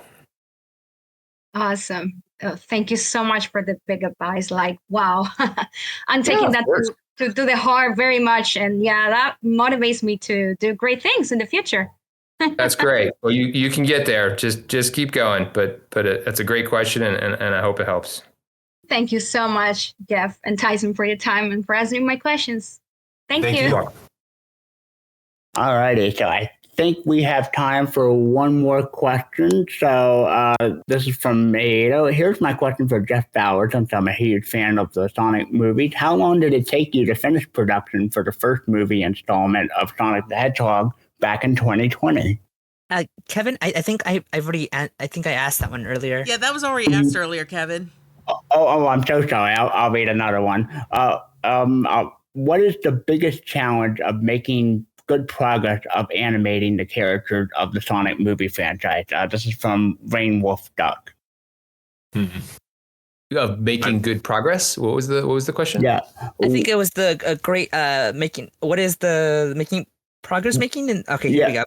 What is the biggest challenge of making good progress of animating the characters of the Sonic the Hedgehog franchise movie? I think I have all of the answer for this one. Go for it.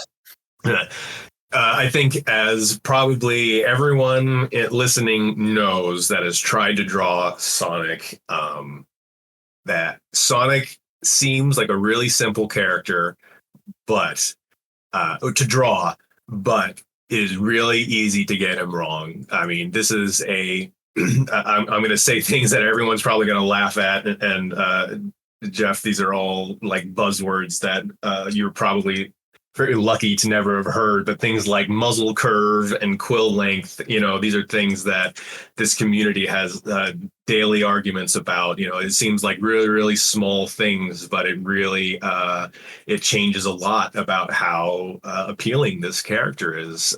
This is a character that is so simple that the smallest change will affect how appealing he is, So I think the most difficult thing in regard to making progress on animating this character is that on a production this large, you're dealing with dozens and dozens of new animators all the time, and so you're constantly having to teach them how to make this character look appealing and on model. And I think for people that don't do 3D animation, it's really easy to think that, it's a 3D model. It's always on model because it's 3D, but that's actually not the case. It's actually really easy to make a 3D model go off model. You have all these controllers that if you move them just the wrong way, suddenly it stops looking like Sonic. It's really, really easy to get a 3D model to stop looking like he's supposed to look. And so we have a really great animation supervisor. His name is Clem, and he does a great job of helping everybody get there to the finish line. But you have a huge team of animators, and just like a 2D cartoonist, everyone has their unique way of drawing. Everyone as a 3D animator has their own unique way of animating and sculpting a 3D character. So you're constantly having to teach them how to make him look like he's supposed to look. So I think that's probably the most difficult part.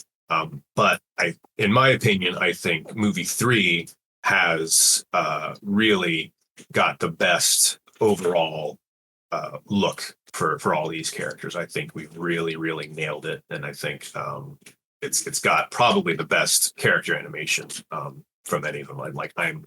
I'm blown away just looking at some of our stuff. I think he's like all these characters just look the best they've ever looked, and I can't wait for people to see them because they look so good. So yeah. Alrighty, so thank you for that question. Shane, do we have time to squeeze in one more question? Oh yeah, I allowed time for overrun, so. Okay, so I got 4 minutes. I do actually have to go right into a movie-related meeting, so I can. If you guys got one more, 4 minutes. Yeah. So Crystal, I'll let you read a tech question or call up somebody. All right. Yeah, actually, you know what? We do have a question here.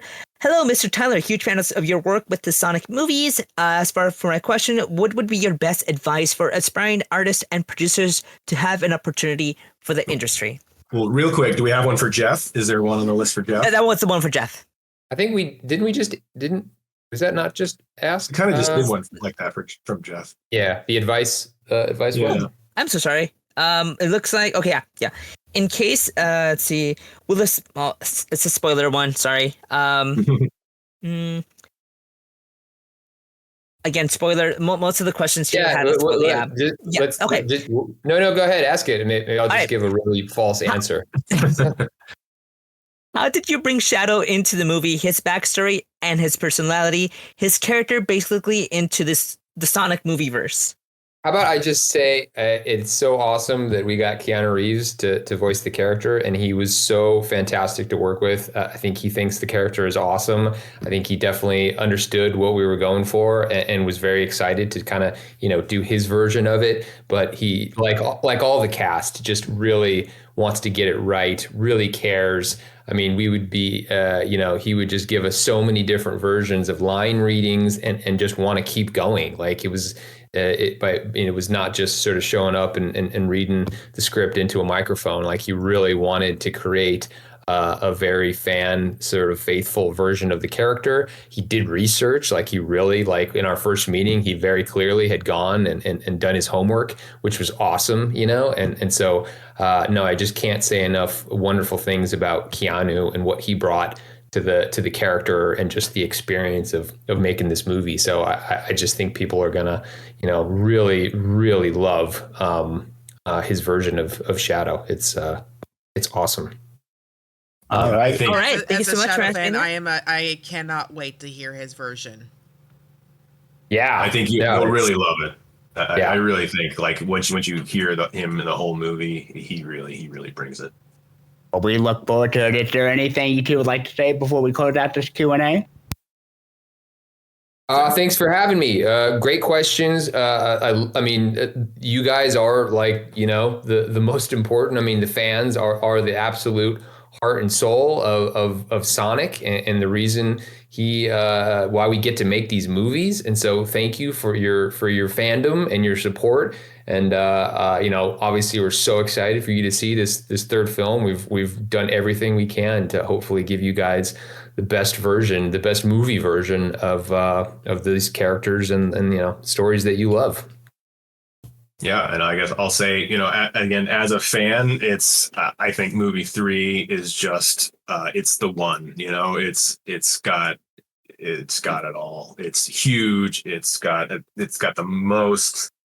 It's got the most. Like it's you're gonna love it. I really think if you've liked the first two, you're gonna love 3. It's really really cool. So I hope you look forward and enjoy it. All right. Well, thank you two very, very much for coming. And thank you, Crystal, for co-hosting with me. And thank you, everybody in the audience, for coming. Please give them a big round of applause and look forward to Sonic Movie 3 in December. Woohoo! Hey, thanks, everybody. Thanks, guys. Bye. Thank you for coming. Thanks. Thank you. Bye. All right, guys, stay tuned. We will be taking an hour break, and then we'll be back in about an hour or so for the next panel. So stay with us. We will be playing some music on Twitch in the meantime. So go listen on Twitch and enjoy.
Obliterating everything that's not your friend. Nothing can stop you now. Your ghost to bring you down. When there's nothing left to lose, you win. Bow your head slow, all hail shadow. Bow your head slow, all hail shadow. Somewhere in chaos we all find ourselves. This destruction is the only tale we tell. White is black and black is white. Right is wrong and wrong is right. Nothing ever feels this hole inside your heart. Determination of the strong. Found the meaning that you searched for so long. All hail shadow, heroes rise again. Obliterating everything that's not your friend. Nothing can stop you now. Your ghost to bring you down. When there's nothing left to lose, you win.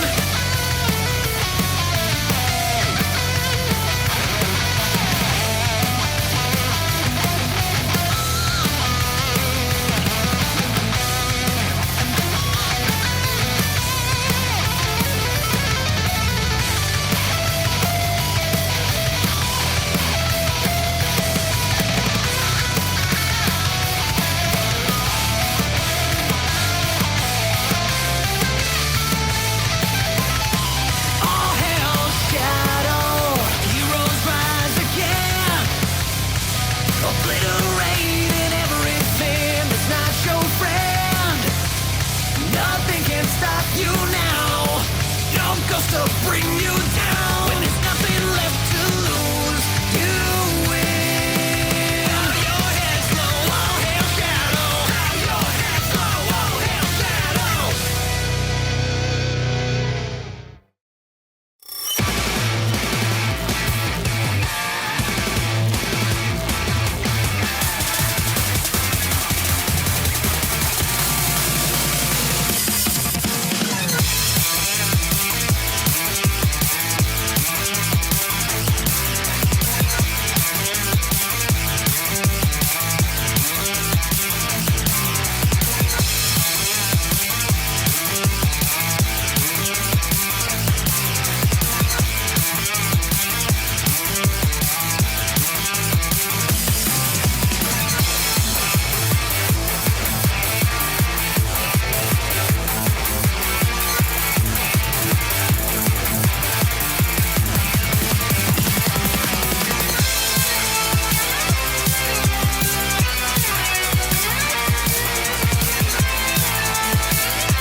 Try to see through me, do it if you dare. One step forward, two steps back, I'm here. Do it, do it, do it, do it. Can you see all of me? Walk into my mystery. Step inside and hold for dear life. Do you remember me? Capture you and set you free. I am all of me. I am.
strength we need. It's never over, just another day of hope and tragedies and everything that comes our way. Determination of the strong found a meaning that you searched for so long. Oh hey, oh shadow, heroes rise again. Obliterating everything that's not your friend. Nothing can stop you now. No ghost to bring you down. There's nothing left to lose. You win. Bow your head low, warrior shadow. Bow your head low, warrior shadow. Somewhere in chaos we all find ourselves. This destruction is the only tale we tell. White is black and black is white. Right is wrong and wrong is right. Nothing ever feels this hole inside your heart. Determination of the strong found a meaning that you searched for so long.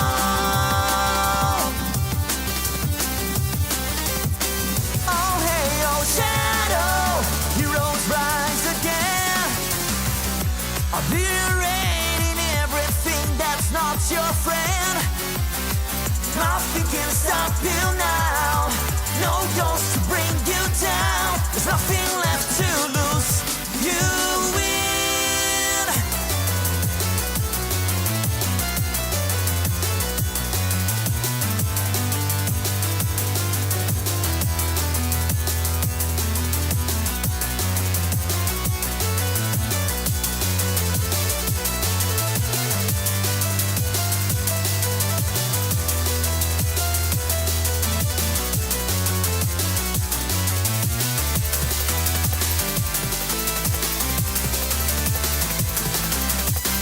Oh hey, oh shadow, heroes rise again. Obliterating everything that's not your friend. Nothing can stop you now. No ghost to bring you down. There's nothing left to lose. You win. Bow your head low, warrior shadow. Bow your head low, warrior shadow.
step forward, two steps back, now yeah.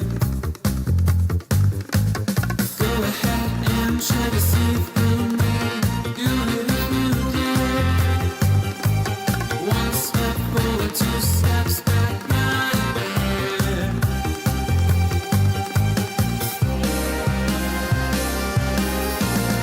Can you see all of me? Walk into my mystery. Baby, step inside and hold dear life. Do you remember me? Capture you or set you free? Baby, I am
one by, got no time to answer why. Head straight, head straight. And what will I become if I don't look back? Give myself a reason for this and that. I can learn, no you turn, I'll stay right here where I'm at. Where I'm at, but I'm on my way, on my way, on my way, I'm on my way. Here I am, made it to the end of you. Never had a chance.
All right, guys, welcome back to Shadow Revolution Online 2024. We are now hosting our Sonic Revolution 10th Anniversary Comic Q&A with Segemu and Ann the Fox, and we got our two special guests, Lorenzo Hall and Rick Mack, who helped work on the comics. So, Ann, I'm going to turn this over to you.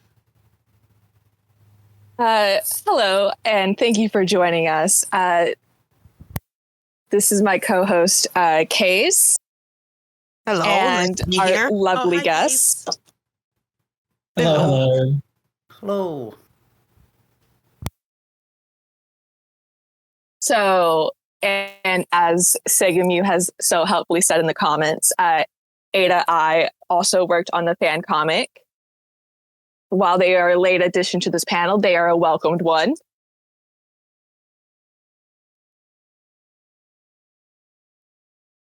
There's no need to be sorry for that.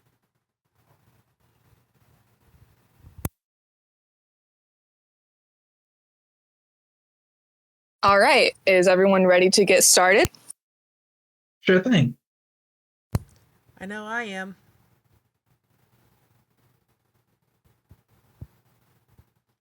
So how do we want to handle this? Doesn't look like we got much in the audience right now.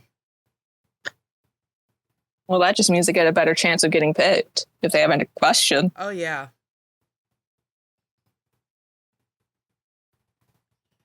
Segemu asked, should I start with the merch tops? You might as well. I mean, you might as well. Yeah, start with the drip. Let's see that drip. Season 3 might still be wrapping up. That makes sense.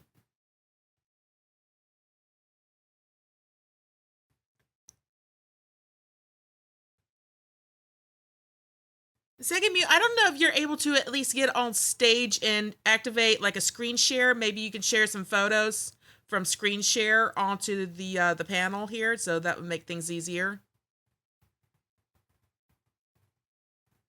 Especially for our Twitch followers. Uh-huh.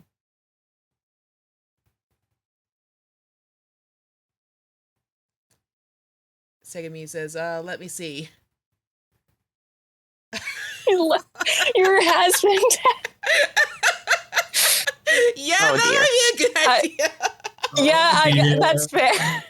That's fair. That's very fair.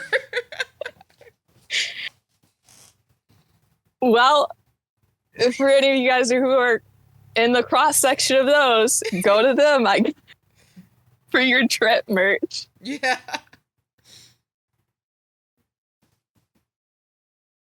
89 is like busted.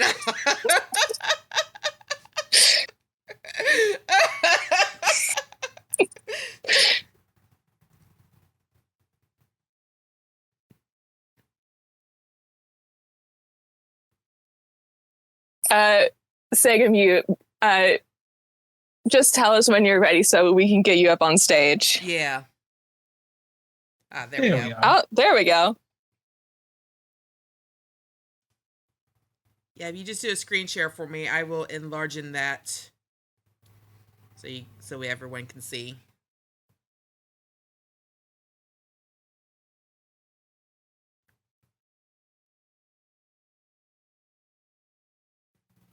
Well, there's a first time for everything, and sometimes we gotta be experimental. For our 22 viewers who are currently listening to us, who are currently watching to us right now and just probably listening in, they're probably wondering, why are we speaking to the void? Segemu does not have a working microphone at the moment. That's all I'll say. They don't prefer to use the microphone at any rate, so they are using the text chat. So we'll try to relay by voice what they're saying as best as possible.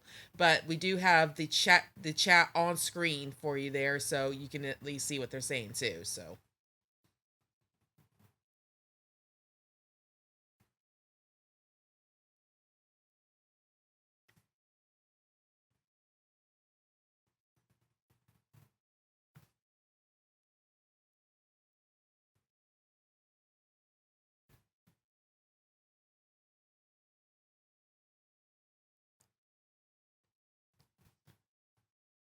So basically, Segemi, if you're wondering, you just if you get like a some pictures up on like photos or something like that, whatever you use to display photos on your computer, and then you can use the share screen option, and you can pick the window that has the photos on it. So.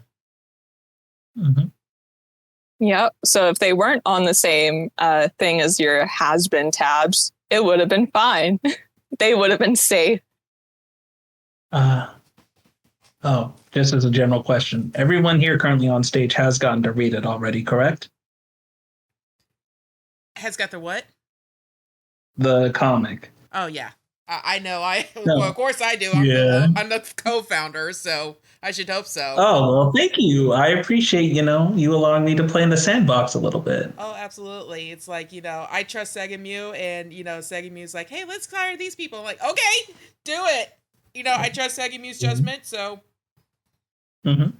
But it was especially a big honor just to, while we wait, I just wanted to say something, to especially work with, people who have gotten to be there as well as people who are so passionate about the series. I know from my time talking with Segamu that, mountains were kind of moved even as it went into production just to get everything right and in order and make it the best it could be. So that's something I admire a lot about this project.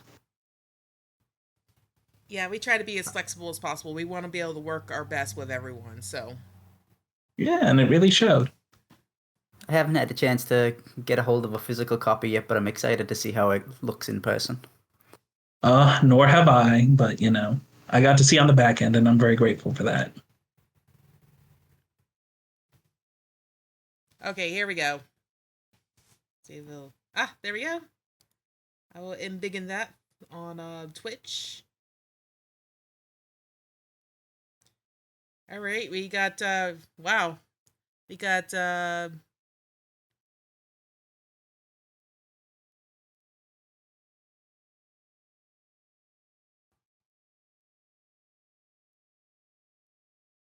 Look at that Wes Weasley. Mm-hmm. The con man who became a con artist. Yes. Oh, speaking of con men. You see, sticker. Speaking of con men, you see how Eggman's dressed like one. Mm-hmm. Oh, yeah. Welcome to the Expo. Oh, Comic Crossing. Yes. Oh, man. Sally and Nicole with Surgeon Kit. Yeah, I know John Dobbs was happy to see Sally back. Oh, I'm sure. But I really want that Sonic and Shadow one. Oh my gosh. Me and Dobbs just a couple fellas being gamers. Yeah.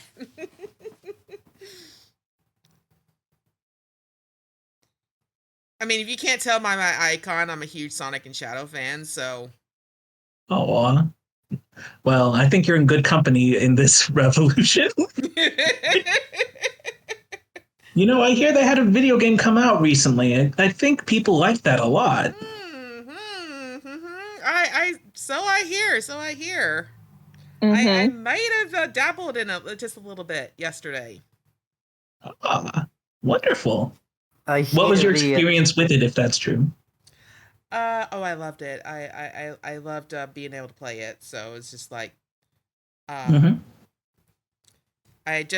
definitely love the Shadow Generations campaign. Oh yeah, that was the big draw. Like very obviously through the marketing, but I did like the little touch-ups from what I've seen to the main plot. Oh yeah, because we did play through that too, and yeah, I definitely enjoyed the little touch-up there. It's like, oh, that's cool. Yeah.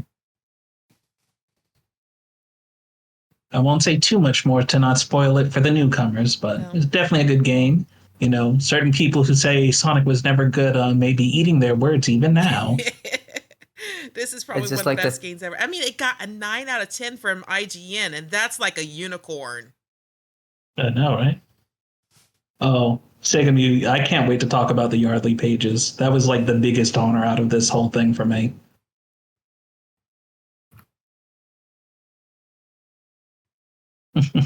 Oh, Ava. Diet Dr. Kip says, loving the pop the weasel. Pop that weasel.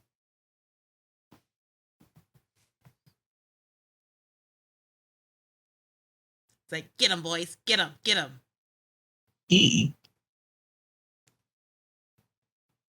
Gabs also does really great work. Oh, yeah, for sure. Love Gab Sand's work.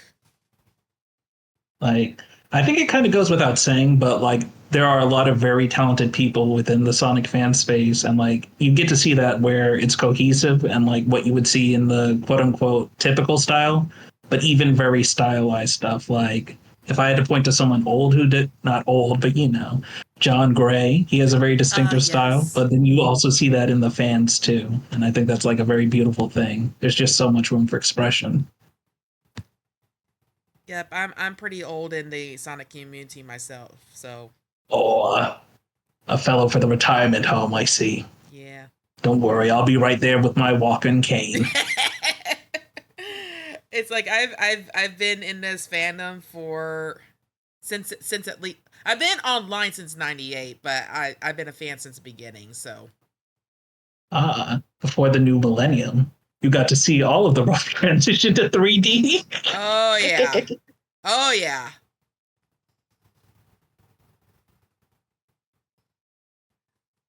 All right, so these are now in the Revo shop. There will be more designs coming in November and December. Got keychain, standee, and sticker. But yeah, I would definitely want to get my hands on that Sonic and Shadow one. It's just like,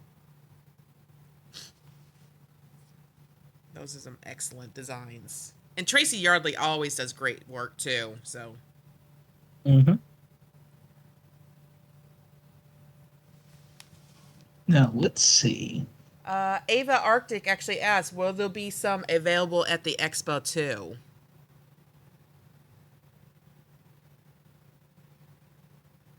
So I wait for Segamu's response.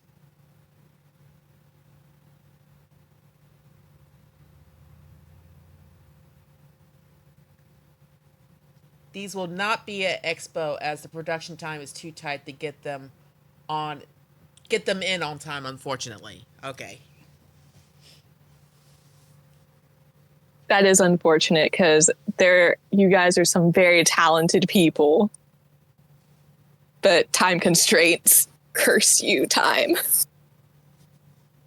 If only there was some kind of monster to eat time, that would make our lives easier, I think. Oh, but Sega Muse said that they will have copies of the comic, though. Oh, cool. Wonderful.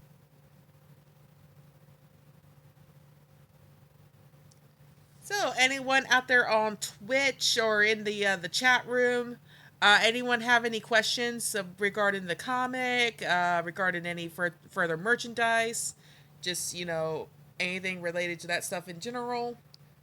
Don't be shy. Feel free to ask your questions. Plans to do a sequel comic? I mean, that's up to Sega Mew, but I think there's been talk about possibly. I don't know. Ooh, that sounds like a treat. So Gab Sam, Tracy Yardley, and Sega Mew will be at the Sonic Expo. Sign your copies.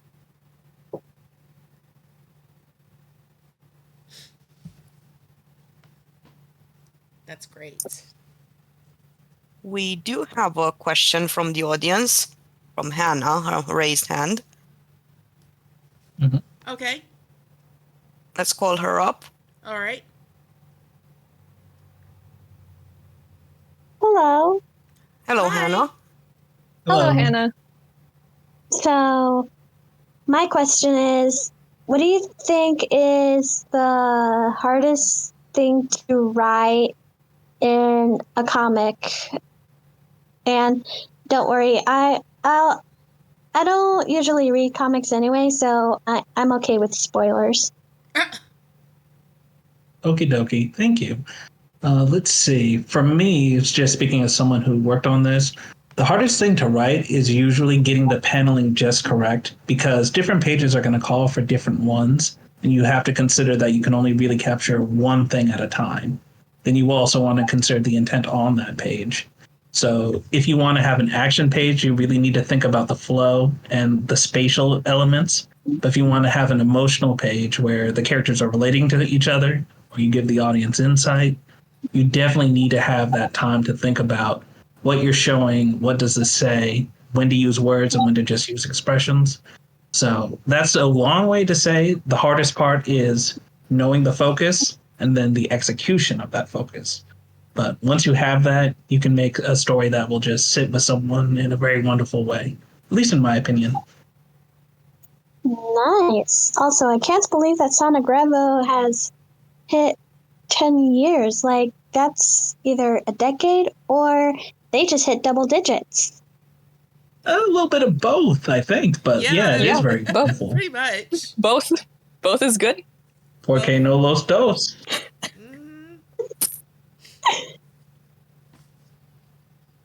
But if I... Oh, you're very welcome.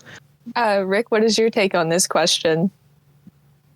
I think Lorenzo pretty much covered it. In general, you've got to make sure that you don't try and put... Like, you get excited to put a lot of stuff on the page, but then you forget about the artist who has to deal with all that stuff, to, like, leave space for the dialogue, make sure all the action is clear, make sure everybody gets to see what's going on. Like, especially with a character like Sonic where he can go super fast, there's a big tendency to say, well, he jumps here and then he runs over there and then he jumps on that guy and then he's through this door and picks this up, and the poor artist looks at that and goes, I only have so much space to fit in all the dialogue on these like 15 actions that you've put down on the page. So the writers sometimes have to pull back a bit and say, okay, well, he jumps on that guy and then he jumps this way and that way. So 3 things, maybe that can make a nice layout on the page. And then when you're balancing multiple characters and big fight scenes, there's a lot to handle and juggle and make sure that it's still easy to read, which that I always find kind of tricky when it comes to scripting and laying out panels. We I do think- have oh, sorry. No, my fault. I apologize. I don't mean to take up too much air. I think following off of what Rick said, that's definitely an important part where communication is something that's very important in comics, because people can make comics independently, but you still generally are going to have somebody else with you, and you need to like know how they work and be able to work with them effectively. So he highlighted a very important point. So I just wanted to concur there. My apologies. No problem.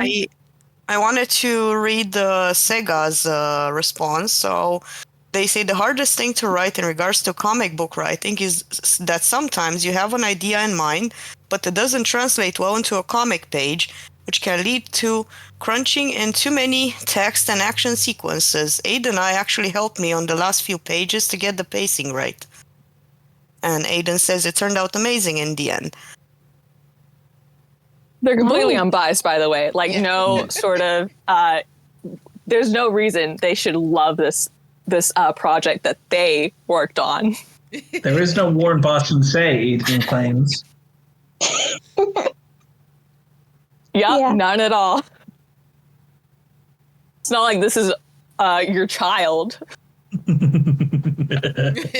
Yes.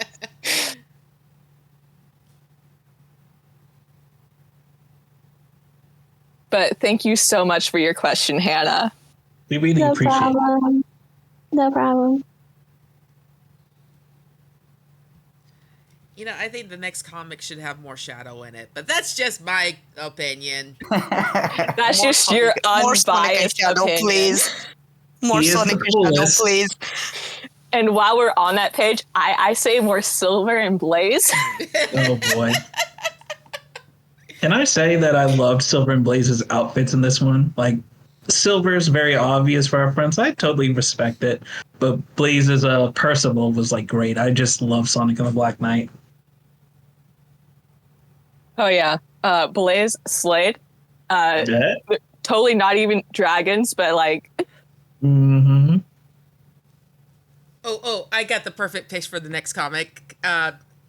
Silver and Blaze and Sonic and Shadow double date. Ooh. In armor. In armor? Yes! We call Okay. those an ironclad ship. Wait, Night out. Sega. What are you saying? We're not ready for the sequel comic. What are you talking about?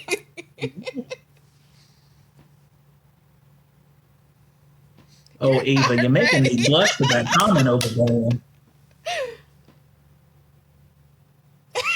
Putting a whole new definition to Sonic X Shadow.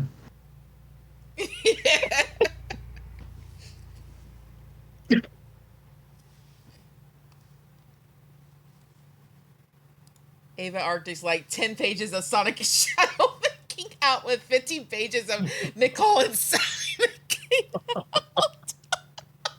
Aiden and I also commented, every panel will have every character smushed somewhere in the background. 40 pages long. Maximum showtime.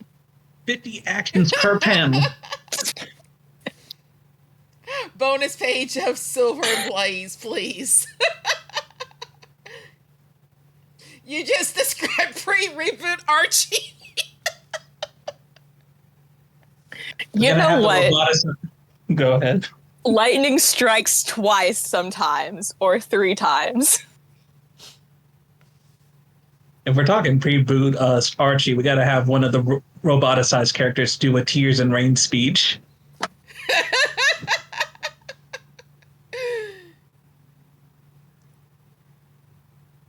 Eight and nine, and it worked for them. Dang it! Well, I mean, they did have how many issues? A lot of issues if you go to some of these. Around 500. I was about to say it's probably about as much as One Piece, but yeah, you probably have a more accurate number. One Piece already surpassed everything.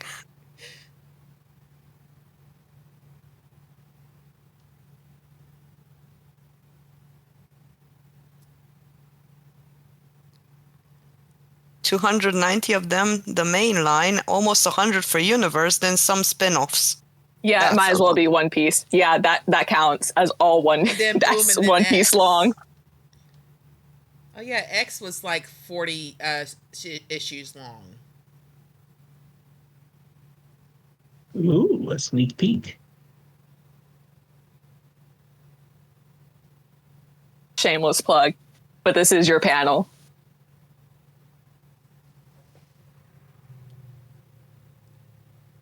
Order the limited edition. But we do get a sequel. Yeah, if you want a sneak peek of the comic, order this limited edition comic.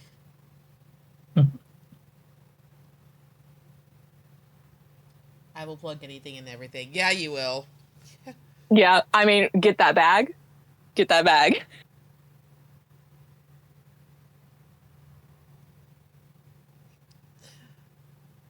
Ava Arctic is like, sequel confirmed, Half-Life 3-2. Whoa! Let's... Kelp is like, let's not jump the gun here. We all know that Valve can't count to 3. Uh-oh. Let's see. It looks like Emerald Cabbage wants to speak. Oh, okay. Let's Yeah, I'll bring her up. Yeah. Hello? Hi. Hello. Hello. I just got here, so I don't know if someone already asked this, but what was the hardest part of making this comic? I think this is a question for Segemu, I guess. Deadlines. Yeah, the deadlines. Deadlines, yeah. that checks out. That tracks. Yeah, that checks out.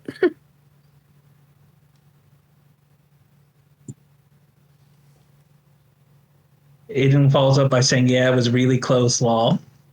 Yeah. Oh. It really was.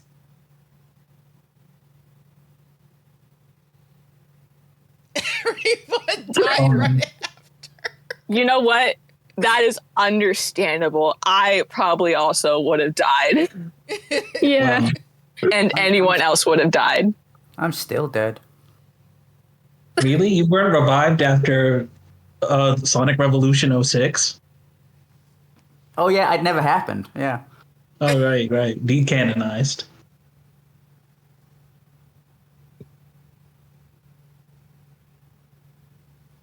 I can only wonder when people will see Mephiles again. Are you talking about Memphis? Memphis. Yes, Memphis, Tennessee. Let's see. Mega Mew, Sega Mew said after the script was done, the entire art and stuff was put together in 3 months. Wow. Yeah, I forget how long it took to do the colors. I think we did it in about 2 weeks. Yeah, you and John Dobbs handled that primarily, correct? Yeah, it was the two of us. We were handing pages back and forth as they came in, and we had a little deal where I had to give him all the Sally pages, otherwise he'd take me out back and fight me in the parking lot. So I graciously gave him all the pages. I wasn't intimidated at all by him yelling at me and demanding all the Sally pages. His plate was not full of chipmunk. Yeah. Did you at least get anything out of that deal? Oh yeah. I got to escape with my life intact. He's ferocious when he's angry. If anybody who knows him knows he's a complete sweetheart. I'm just blowing this out of proportion. He's a super sweet dude. Aiden is saying like you didn't hog the Weasley pages. Oh, that was my thing. Yeah, I totally wanted all the Wes Weasley pages because I love Wes. So awesome. I was like, it wasn't exactly a typical conversation. He's like, I want all the Sally pages. I'm like, give me Wes, that guy from the old cartoon that nobody wants to watch. The other one, my favorite one, that one. Yeah, go.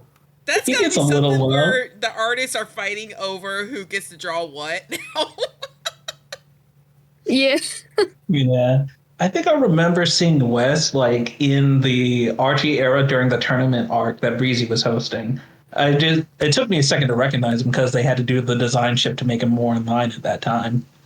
Oh, Starly demanding to do the Starline pages. Who would have seen that one coming? Yeah, who'd have thought? Yeah, I imagine as the line artist, it would have been a bloodbath for everybody to pick their favorite pages. But as the colorist, since there was only two of us, we got to do basically an even split, I think. 50-50, almost down the middle. Yeah. Though you did have the added duty of being letterer, did you not? Oh, yeah, that was me. I throw in the letters as well on top. Well, I'm happy that you decided to do it right away. Yeah, I think that probably helped out a little bit with the production because I could able to color them and then letter the ones I was working on at the same time. So that as soon as Dobbs had finished his pages and threw them over, we could sort of see how it worked, and then if any revisions needed doing, we could do them as we kept going. Of course, you two seem to have a lot of chemistry, but you do work together quite a bit, including on the official release. Yeah, it's funny actually because when I first started doing stuff for IDW, it was unofficially I was helping out Reggie as a flatten assistant to do color flats, and Dobbs ended up sort of jumping in with me as the second, so it was me and him for a while doing color flats together. So it's always been kind of funny because me and him are just sort of hanging out in the background while everybody's doing all the actual cool stuff. So and look at you now on the big stage for the Sonic Revolution. Oh yeah, I'm so glamorous. It's such a. Oh, you. But you know. So, Sega Mew is sharing a fun fact about your favorite character. Originally, they were going to go with the redesign of Wes Weasley, but vetoed that because they thought that the Adventures of Sonic the Hedgehog design was so iconic, so they just made him cuter. I love it. I think that was like a... Sorry, go ahead. I should probably go back to the audience. Thank you for answering my question. Very welcome. Thank you.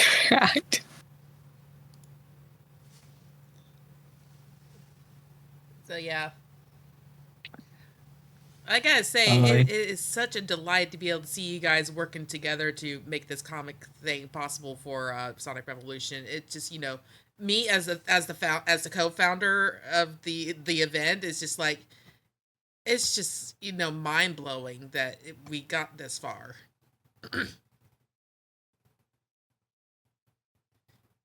Yeah, I'm excited to see what happens next year for sure after seeing this. Oh, you guys already know I'll be tuning in, but I'm right there too and being amazed. Like, there's so many, like, well, obviously veteran talent here, and then people who are still contributing to this day.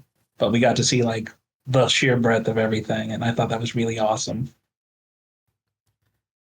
I thought it was so crazy that some of the preview pages that got posted on social media were getting like insanely shared around. Like it was almost Mhm. it was almost viral at that point. I think it speaks to just how much the fan community comes together and like how good it was, which I would say that unbiased, even though I am a little biased.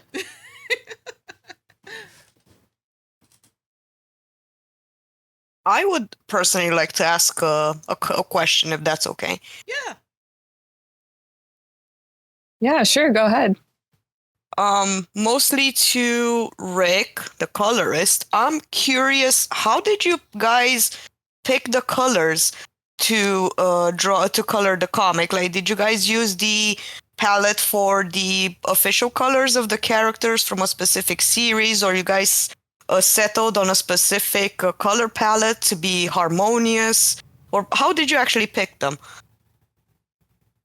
So for the thing that made it a little easy in the beginning is with everybody wearing costumes, we had reference material of those costumes specifically. So say for example, Sonic and Shadow were wearing their outfits, or like Knuckles' costume. We would have pictures of those to directly source the colors from. So once we basically made them as accurate as we could to all the different references, it was pretty easy to pick out a color palette because you just had to make sure that those things all sort of looked similar, if not the same. So if somebody's wearing one type of yellow in a costume and somebody else has like yellow gloves or something else, you want to match those two yellows together, even if they're slightly different, really, just so it looks very similar. Because you don't want three people standing in line wearing like a different shade of yellow when they're all technically dressed as like the same character, for example. So you sort of narrow it down to a not limited palette, but you try not to use too many colors to make it too busy. And then you try and make sure that the hardest part was making sure we both used the same colors on our own pages, because we were both using different like pages and different colors, and sometimes in different scenes. So if I was coloring a scene in the arcade and Dobbs was coloring a scene in like a hallway, we had to make sure that we weren't really using wildly different colors, so everything looked like two different people were doing it, and we were sharing files back and forth and sourcing each other's colors. It kind of came down to who colored which area first. So I think he did one of the first pages where they're in the convention hall. So I just stole all his colors. And then when it came to like the scenes in the arcade, I would just pick out the colors of the machine and the costumes from the reference we were given, and then throw a bunch of lights on it to try and make it look like a big, bright, colorful arcade. And John actually came up with like a whole bunch of colors that we ended up using for it. And he was, I would send something to him and he'd go, oh, maybe tone that down or change this to that. And if it was going to go to print, you have to consider the CMYK and the RGB, and all that stuff is a complete headache if you don't get it right, because then when the book gets printed out, some colors come out way brighter and some come out way duller. And if we have one of his pages next to one of my pages, it looks completely different, even though we've used the same colors, which is very frustrating. But we managed to sort of send each other files and use the same type of layer effect. So he would use like a multiply layer for shading, and I'd basically just clone that layer onto my page and use the same shade. So it looked the same, because that was like the hardest part of it. So you're basically exchanging CSP or PSD files back and forth.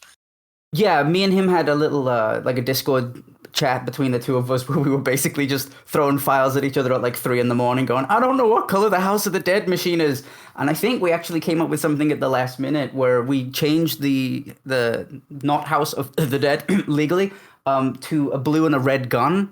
So there's a couple of versions of those pages where both the guns are one color, and then I found a picture of the machine where player 1 was blue and player 2 was red, and we were like, well, for Sonic and Shadow, that makes so much sense. So quick, let's change the gun color. But then we had to like run through and see which other pages had those guns in, and it caused a whole bunch of work, but I think it looks a little nicer in the end result, and it lets them both have their own gun color, which is kind of neat. But all those little things and all those little details, like making sure anybody who appears in one background cameo on page 1 maybe shows up on page 20, we have to make sure that we use the same colors and we don't recolor them from the same like reference material in case we've changed them, to make sure they're all harmonious and using the same kind of palette. But we were doing that at such a breakneck speed in the middle of the night with like so few days left to go. Like as soon as a page came in of line art, we were like, okay, who gets this one? We had like a checklist of like, this is page 19. Is this me or you? Is this me? You take this one, I'll take that one. Where is it? What's the convention hall look like? Are you in the hallway? Like, what color is this guy's glasses? Quick, give me that. And we didn't have time to think about it for quite a while. So a lot of it was just panic. sheer panic. But these very small details actually makes the whole comic a whole. Oh yeah, like somebody would know if you got the color wrong on something, or if there's one panel where Shadow has the wrong color eyes, you would never hear the end of it. And especially since it was going to print, we wanted to make sure it looked good and polished everything. So you'll notice some of the pages in the issue might have like a little simpler coloring than some of the later ones, because we didn't know how much time we'd have for each page. So we settled on, let's spend a certain amount per page, and then as the deadline got shorter, some pages we couldn't revisit to like add extra layers to or do extra effects on, and then some pages we could. So we just tried and then once we knew we had all the pages in, we tried to do a final pass of just adding as much effects to as many pages as possible, just to make it look as nice as we could before it went out the door. Sega also added to your comment, a lot goes into making all these pages cohesive color-wise.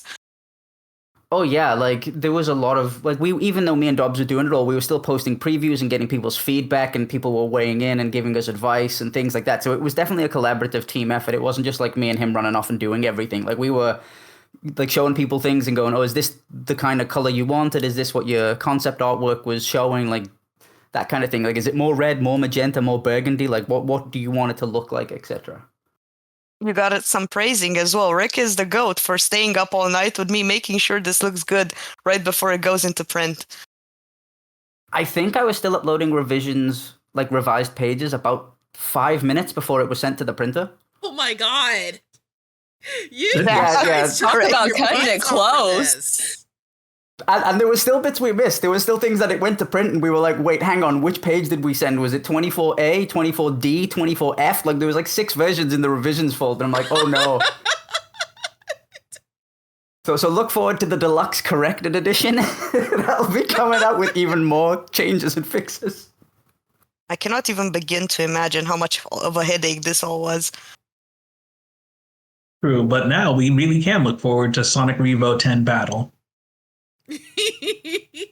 Oh dear. Oh, but I do have a small interjection for Rick, if it's okay. Only if it makes me look good. Well, you always look good, so you don't gotta worry.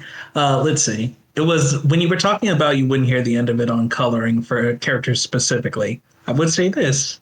If there's ever a mistake, you can always say it's an evil double from Moebius. You invented a brand new character. Just don't sue for it. A wizard did it. And when that character shows up in 10 years in a movie, I want royalties.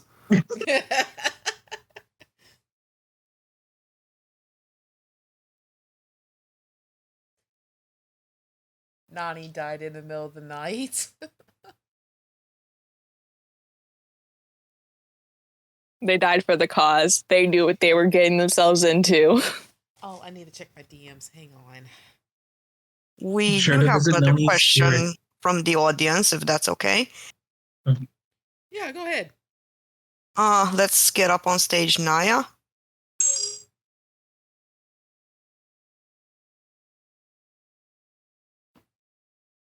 Hello. Hi. Hello. Hello. My question is, what's one piece of advice you'd give to aspiring comic book writers or artists, or something you would tell your past self when you were first starting out?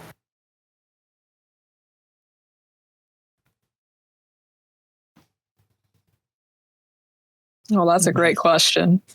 Oh, it is, certainly. Let's see. I guess I'll start if nobody else wants to. For me, I would say have patience and trust your community. Like, the hardest part with any kind of creative endeavor, especially when you're new to it, is you'll usually have a lot of enthusiasm and passion, and you want to harness that in order to make your work as good as it can be. But sometimes it can be frustrating when it doesn't turn out exactly like you would envision at first. But naturally, like, as you stick to it, it'll get better. That's just part of anything getting good. But trusting in your community is big because I believe at its core, comics and sequential arts are a very collaborative process. You learn from seeing what other people do, and you learn even more effectively by talking with people, whether they have experience or are growing too. The more that you connect with your community, the more that you're able to share your ideas and your techniques with other people and hear from them, the quicker you'll grow. And I think that's a very important thing to hold on to and keep with you as you continue. Okay, just a moment here. For those watching on Twitch, I gotta blank out the screen here for a few minutes because we're getting ready to set up for another thing that we want to show off. So give us just a moment. To build on what Lorenzo said, I'd say definitely like don't be afraid of criticism, but also trust your own instinct. So if somebody says like I don't think this works or I don't like that, but you really believe in it, stick with it. Like take on board what people say, but also don't immediately fold to what anybody says. We're like, oh, I don't think that works or I don't like that, and don't immediately ditch it and drop it and assume everybody knows better than you do. Sometimes what you like is what you bring to the table, which is what people show up for. But in terms of like the best piece of advice I can give you, it's simple. It's just keep doing it. The only difference between you and somebody who does this full-time, part-time, or works on anything you want to work on is that they've just put in time doing it. And it's as simple as that. Like the only difference between, say, me and Tracy Godley is Tracy's put in the hours. Tracy's done the work. Tracy showed up and Tracy's done, and got in and got done the work and done the pages. And the only difference between, say, me and Dobbs is I've got a little bit more time. I started a little earlier. So if you're looking at it now going, I want to work on Sonic one day, just keep doing it and just practice, do what you think looks good, show it to people, get some feedback, show it to editors, and when an editor says you need to work on these things, work on those things, revise your scripts, revise your paneling, learn how to draw hands, whatever it is, attack your problem. If somebody says you can't draw hands, that's what you need to focus on, go do it until you're sick of drawing hands and you're really good at it. And then eventually somebody's going to hit you up and say, hey, you've been doing this every day. Do you want to do this and get paid? And that's the only difference. That's all it is. When I was first starting out for IDW, I was inking fan comics all day. And I would get up in the morning. I would spend like a couple of hours inking a fan comic, go to work, go do what I needed to do, come back, ink some more fan comics. And then eventually I had enough of those to show to editors. And the editor said, okay, you want to ink these ones? Because if you prove you can ink a fan comic, you can ink a real comic. It's just a transitional... you just take one step left. And that's all you need to do. Find out what you want to do and act as if that's what you do, and then go do it. And Sega Muse said in the comments, their advice is don't make numbers the primary reason why you should pursue comic work. Comics is a passion-driven endeavor. Keep drawing. Oh, yeah. Don't fall into the trap of making artwork to get social media numbers. That is completely irrelevant. You never know when the social media site is going to fade away into bad business decisions. So you remember the numbers that matter, people in your heart. At the end of the day, have the work done. It's one thing to post all the fancy pictures on Twitter, but post those fancy pictures on your portfolio and send that portfolio to editors. That's what matters. All right, guys. I got something that I want to preview with you guys. I was just sent this by Sega Mew. So if y'all want to sit back and watch this for a moment.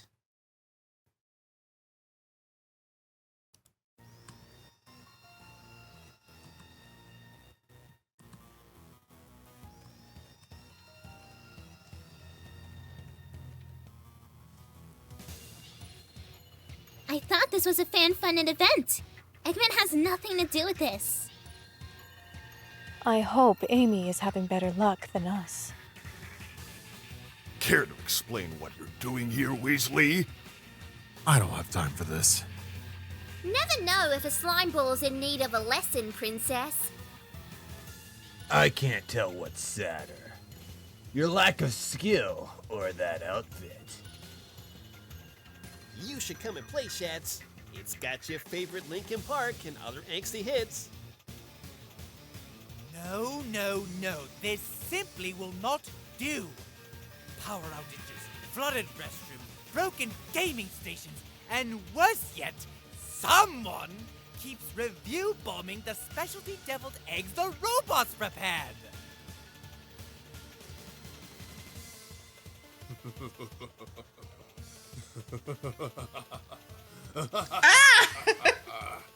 Memphis.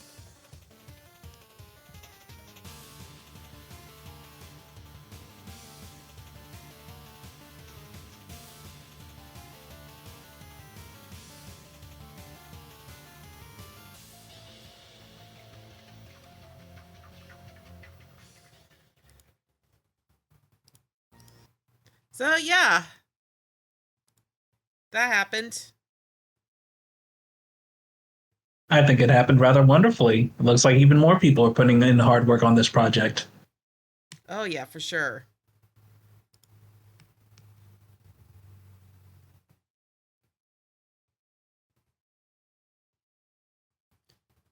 So yeah, there is an official. I say official, as official as it gets for Sonic Revolution, official dub happening for the comic. So we can't wait for that.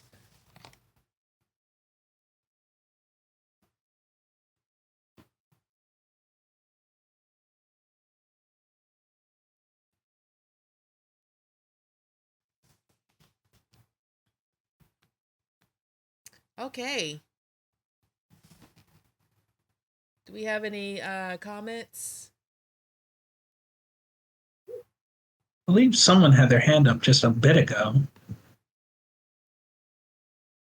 Yeah, but it vanished. Alas. But I will say I think I recognized a few people in that dubbing. Don't know from where. Sorry. But as Segum, you said earlier, there are many talented people working on this. Absolutely, absolutely. One of the things I love about with Sonic Revolution is being able to work with the Sonic community on all sorts of projects like this. Being able to showcase their talents and everyone can enjoy just the freedom to express themselves with their visions and stuff.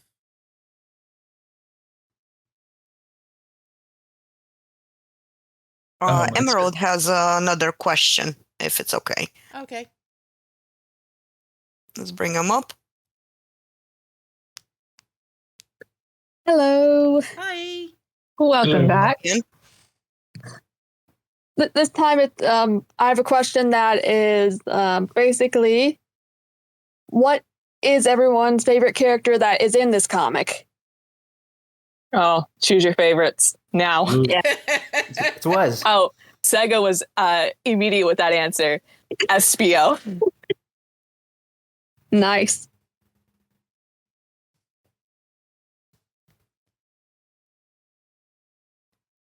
Lorenzo, what about you? I guess I'm just an edgy boy. I'll say Scourge. It was really fun because I got to write his scenes, which were very nice, at least in my opinion. You guys can be the real judge. And, it was good to just see this character back again for a while, especially by Tracy. Yeah. Oh, yeah. Got to see the master at work. Those were fun pages. Yeah. Your color definitely brought them to life, too. So thank you for that. I think that might have been one of my caveats with Dobbs was he gets Sally and I got to have some Scourge because I'm a big Scourge fan. Yeah, I feel it. I feel it. Aiden I has said in the comments that they got to give it to their boy Silver. He has a ponytail now. And honestly, I cannot complain about that choice. Oh, no. Oh, yeah. Absolutely not. That was Trunks' prime hairdo, too. Yeah. Yeah.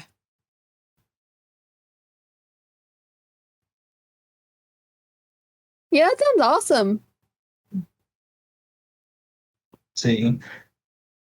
Just to double check, Rick, did you say yours was Scourge or was it Wes? I have to say Wes for cool points, but Scourge is like a close second. Understandable.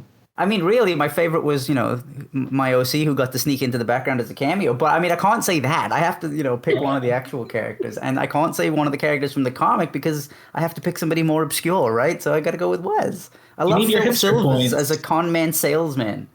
Yeah, a con man salesman. He's a man at a con making sales. Yeah. Man. He's a legitimate businessman taking advantage of a profitable opportunity that you should totally take advantage of. Yeah, I know. You can get in right now on the ground floor. It's an exciting investment opportunity. Segemu says Gab Sam. Fun facts: Gab Sam designed the outfits for Silver and SBO. Hey. Nice. SBO being Shinobi was a lovely touch. I appreciate it. Totally fitting.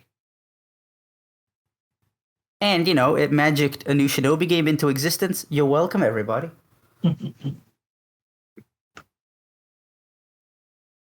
Thank you so much, Emerald, for your question. Thank you for answering.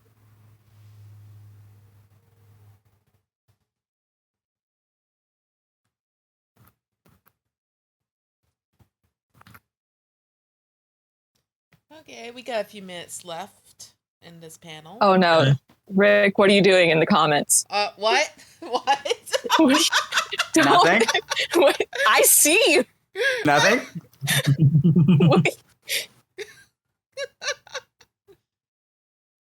Buy gold rings.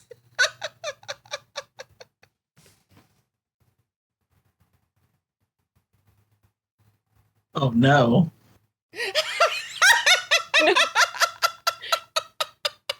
We would love another fun fact. Drop that lore. Yes, bring us another fun fact. Give us a fun fact.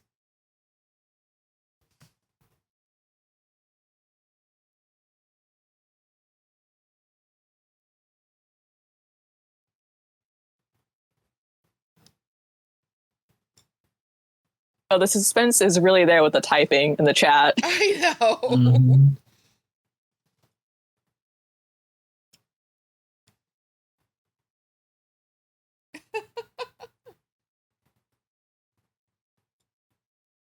Fun fact. Oh. There. Segemu teasing DLC. Fun fact, there exists a version of the page with Sally and Nicole where Tracy Yardley is the line artist.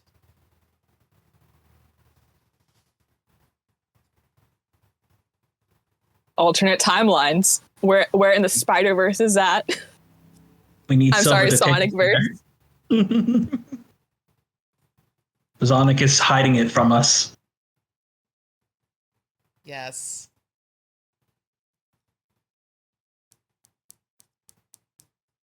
While we wait, if there's going to be more fun facts, can I ask a question? Yeah. Oh, sure. Okay.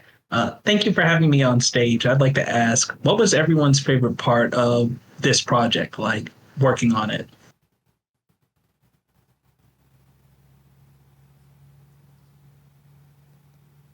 I'm sorry, what was the question again?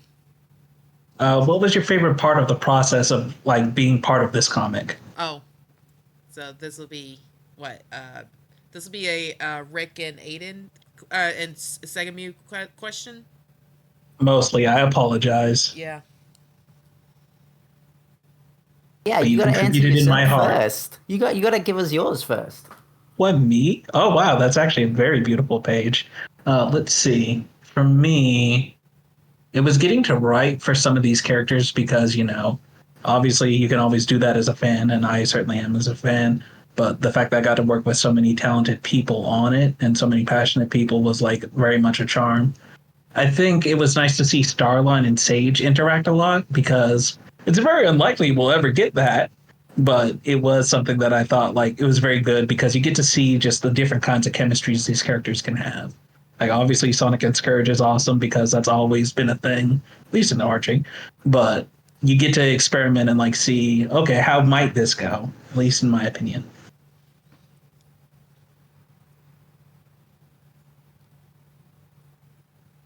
You're just talking about two characters interacting within the comic that we probably would not be seeing outside of it, and probably not.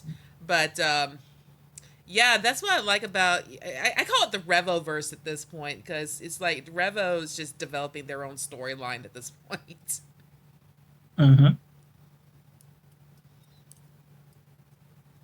Well, I'll put it in there. I'm always down to work on something in this fandom and franchise that people are just excited and happy to work on. Like, I know it's trite, but there's so much arguing and fighting over these small, trivial little details that when something comes along and everybody's just excited to be a part of it, it's just kind of infectious. So when someone's like, hey, I came up with a great idea, everyone's at a convention and they're all running around and they're all butting heads and shenanigans are going on, it just sounds fun. It doesn't need to be, any more complicated than that. Just a project everybody's excited to work on that people are going to enjoy and are hyped to see and are going to, I would love to go to the convention and run around all the tables and grab copies of this and see what it's like and see the pins and the badges and the jackets and all that kind of stuff, right? Like the community, when it gets together to do something positive, is fantastic. So being able to be part of that, even in a little way, is, it's nice. I think that's a very thoughtful answer and also a very true one. Thank you, Reg. And Sega Mew has already put their response in the comments saying, I have too many favorite parts relating to the production of this fan comic. I will have to say one of the highlights is seeing the Tracy Yardley and Matt Herms combo once again on the cover art. Oh, yeah. Sorry, last Dorman. Getting Yardley doing the pages that I wrote for is a big badge of honor. I can only hope if there's ever a next time I do better so that he has good material to work with. Well, I guess we'll have to see, huh? Because there's going to be future Revos, so I might get to be the Revo again. yes. Oh, Aiden's got an answer. I have to say, getting to meet these people. Never did I think I'd be able to work next to people I've been following over half my life. Comic-wise, I'm super partial to panel 3 on page 20. It was the first thing I drew after reading the script. That and getting to sneak a cameo that everyone thinks is Maria. Oh? Ooh. I wonder who it could be. It's Maria, obviously. Or a clone. Is that what he wants us to think? It if could I be a was going clone. to hide at a convention, I would cosplay as myself so nobody thought I was me. Yeah, good. I'm right there with you, Faye. It's not Maria, it's Hope. Oh, careful. You might summon ballers. Deep cut. Yeah, one of the fun things about this is that you got to write a lot of characters who don't normally interact that we haven't seen hanging out together at the same thing. So imagining all these characters running around at the same event in the same universe is a super fun idea. Oh, for sure. I remember seeing Dulcie and then what's her name from Sonic X? The Cedrian. Cosmo. Yeah, it was really amazing. Yes, Hammy, you have it absolutely right.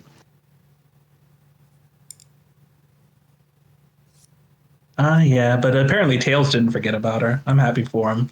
He didn't get to show up too much this time, though. Well, you can always make up for that next year. True. All right, guys, we're going to have to wrap it up here. It is 2 minutes till, so I do want to thank you guys for coming up on stage and, talking a little bit about the comic and some of the processes behind it.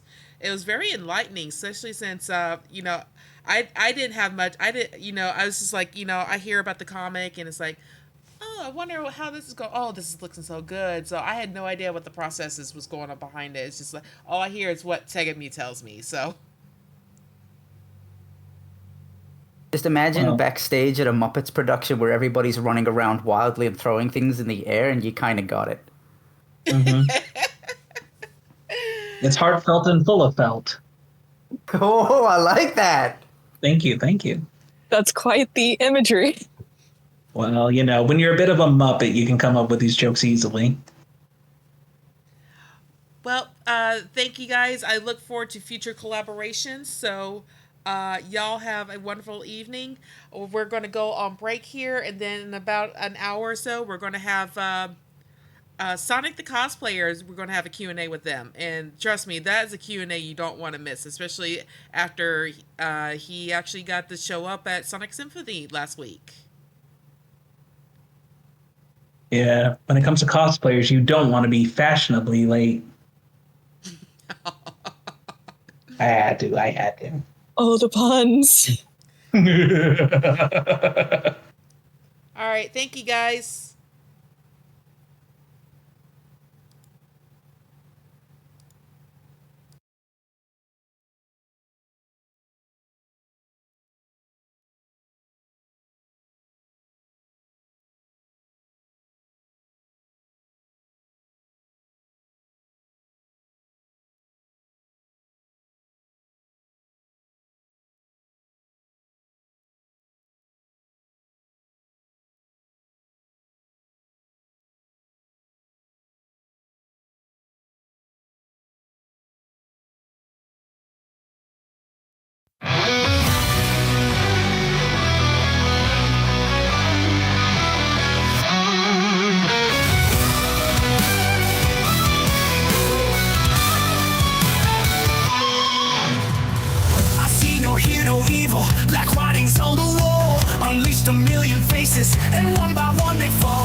try to see through me. Do it if you dare. One step forward, two steps back, I'm here. One step forward, two steps back. Don't me. One step forward, two steps back. Do it, do it, do it. Can you see all of me? Walk into my mystery. Step inside and hold on for dear life. Do you remember me? Capture you or set you free. I am all of me. I am all of me. I'm all of me. I'm all of me. Here we go.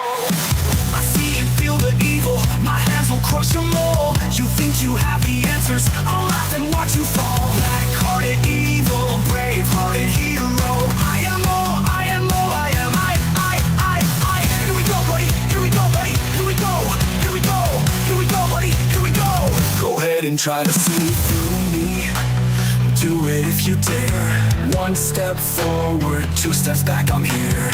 One step forward, two steps back. Do me. One step forward, two steps back. Do it, do it, do it. Can you see all of me?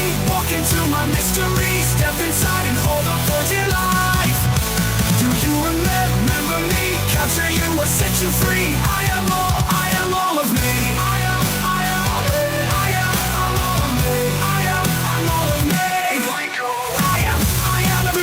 Anyhow, anyway, anywhere, any day. I am everyone, whoever, anyhow, anyway, anywhere, any day. I am. Do it. Can you see all of me? Walk into my mystery. Step inside and hold on for dear life. Do you remember me? Capture you or set you free. I am all of me. I'm all of me. Here we go. I am all of me. Here we go. I am all of me.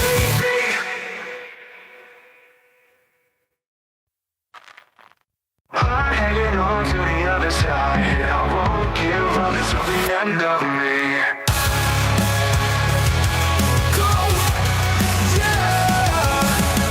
To the mind of a different kind, but we've been growing slowly.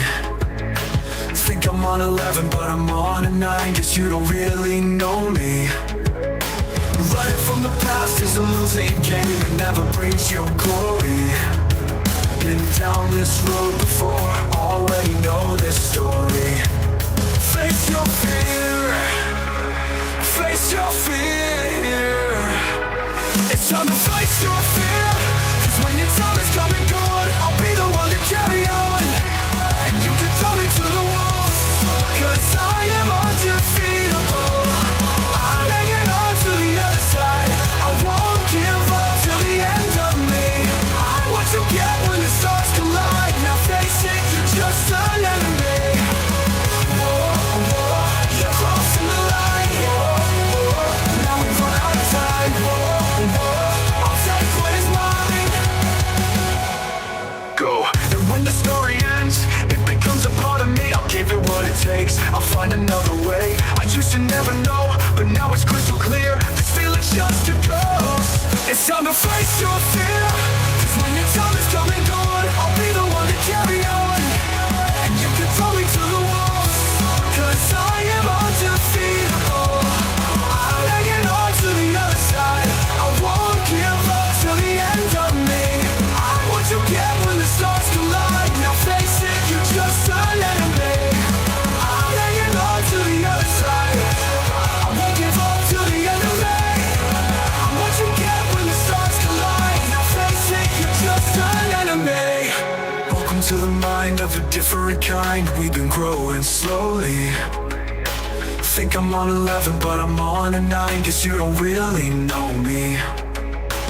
Running from the past is a losing game, it never brings you glory. Been down this road before, already know this story. It's time to face your fear, 'cause when your time is coming gone, I'll be the one to carry on. And you can throw me to the walls, 'cause I am undefeatable. I'm hanging on to the other side. I won't give up till the end of me. I'm what you get when the stars come.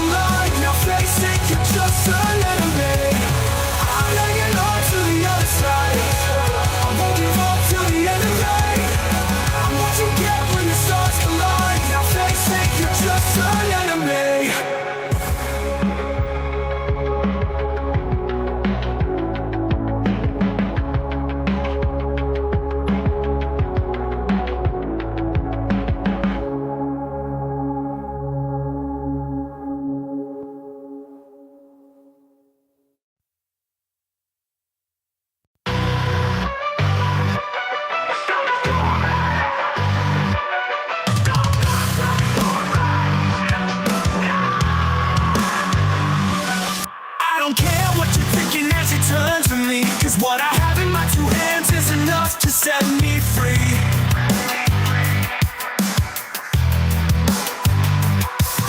I could fight the feeling to resist it over time, but when it's just too much to take, you sneak up from behind. Is it me you say you're looking for? Let me show you who I am and what I'm here for. Here for, hey. Try to reach inside of me, try to drain my energy. Let me show you just what I'm made of. Still good curiosity tries to take a bite of me. Let me show you just what I'm made of now. Like a million faces, I recognize them all, and one by one they've all become a number as they fall.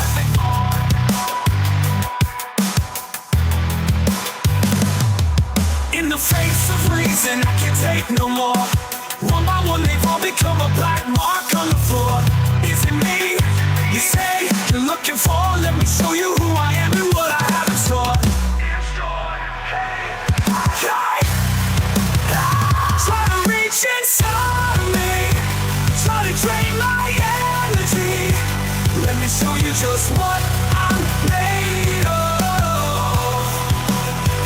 Still good curiosity tries to take a bite of me.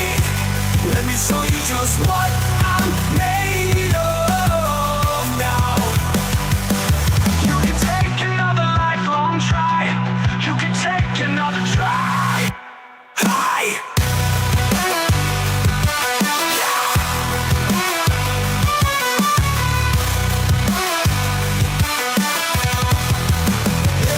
Try to reach inside of me, try to drain my energy. Let me show you just what I'm made of. Still pure curiosity tries to take a bite of me. Let me show you just what I'm made of now. Yeah. Try to reach inside of me. I'm made of, what I'm made of. Try to drain my energy, show you what I'm made of. Let me show you just what I'm made of.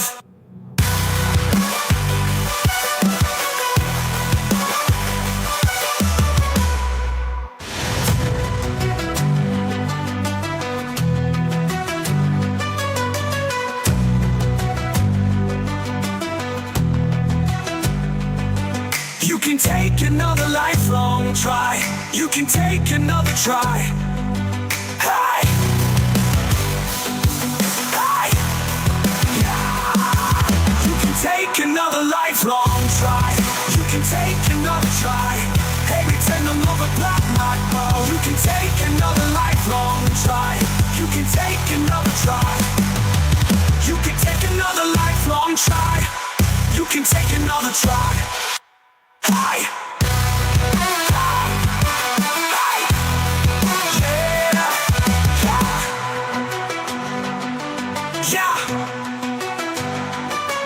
Yeah.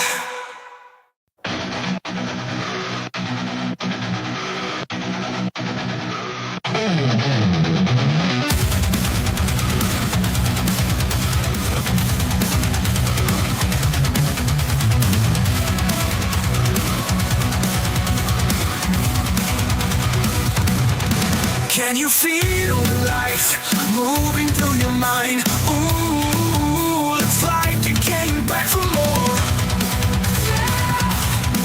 Can you feel time slipping down your spine? Ooh, you try to ignore,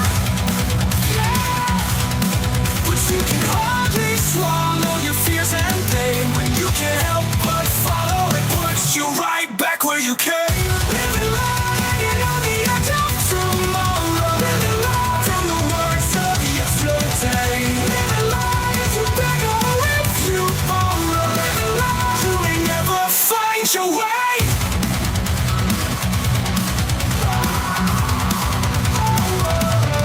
Can you feel life tangle you up inside? Yeah, now you're face down on the floor. Oh, but you can save yourself.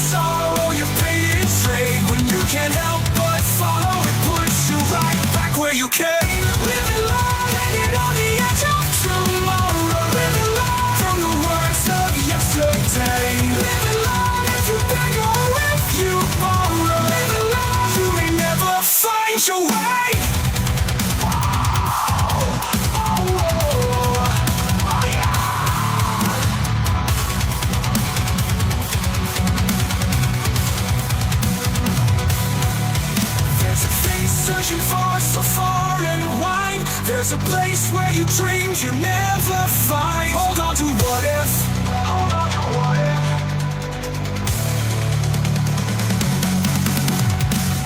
Living life, hanging on the edge of tomorrow. Living life from the words of yesterday. Living life to back on if you borrow. Living life, you may never find your way. Living life, hanging on the edge of tomorrow. Living life from the words of yesterday. Living life, you back on if you borrow. Living life, you may never find your way. Yeah, yeah, yeah, yeah, yeah. Living life. Yeah, yeah, yeah, yeah, yeah.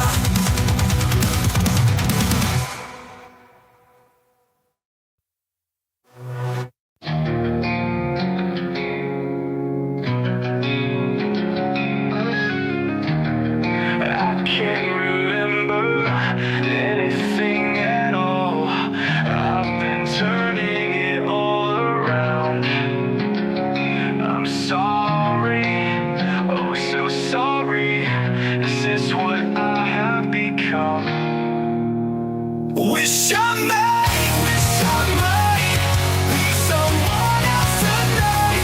Sometimes I wish I was never born at all.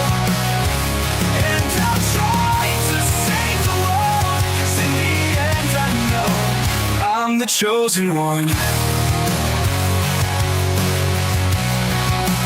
I'm the chosen one. I can't remember what I used to be. Something's turning me upside down. You made me, and I love you, but I can't change the things I've done. I'm the chosen one. Wish I may be someone else tonight. Sometimes I wish I was never born at all. And I'll try to save the world, 'cause in the end I know I'm the chosen one. I'm the chosen one.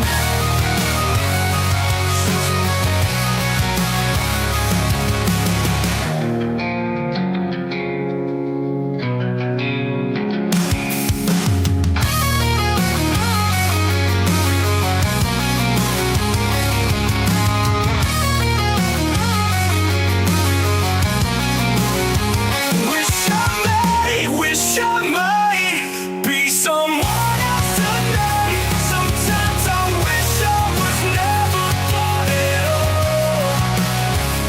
And I'll try to save the world, 'cause in the end I know I'm the chosen one. The chosen one. The chosen one. I'm the chosen one.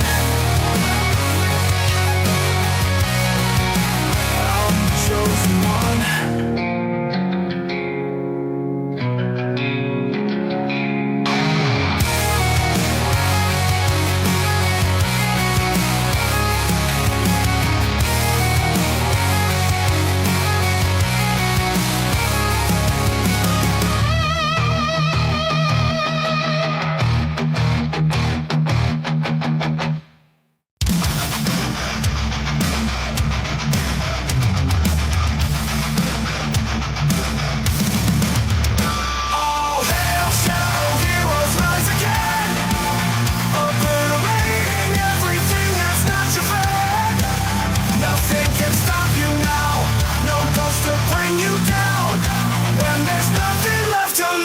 You with all your heads low, all hail shadow. All your heads low, all hail shadow. Suffer long and it will set you free. Only through trial do we find the strength we need. It's never over, just another day. All hope and tragedies and everything that comes our way. Determination of the strong found the meaning that you searched for so long.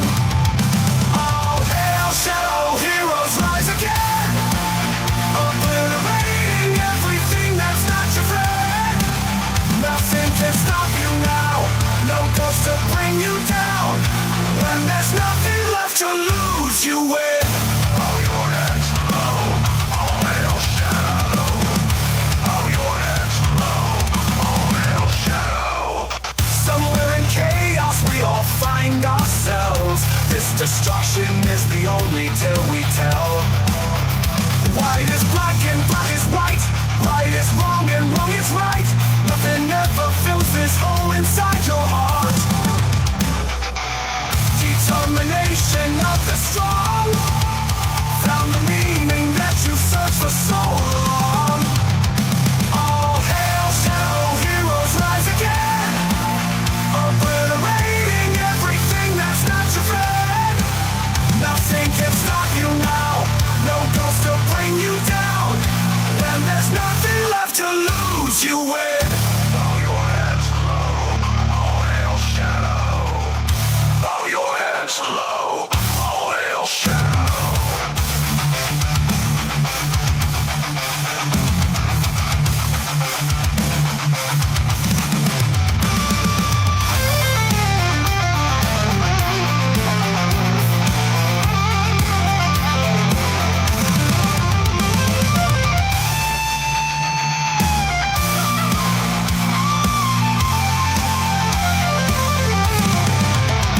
All hail shadow heroes rise again, obliterating everything that's not your friend. Nothing can stop you now, no ghost to bring you down. When there's nothing left to lose, you win. Bow your heads low, all hail shadow. Bow your heads low, all hail shadow.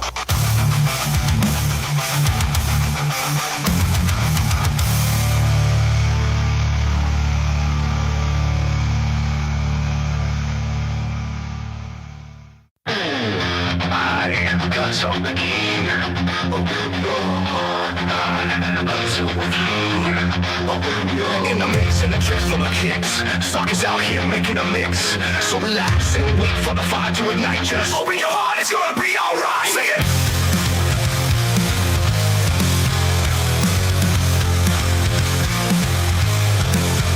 Thunder, rain, and lightning, danger, water rising, clamor, sirens wailing. It's such a bad sight.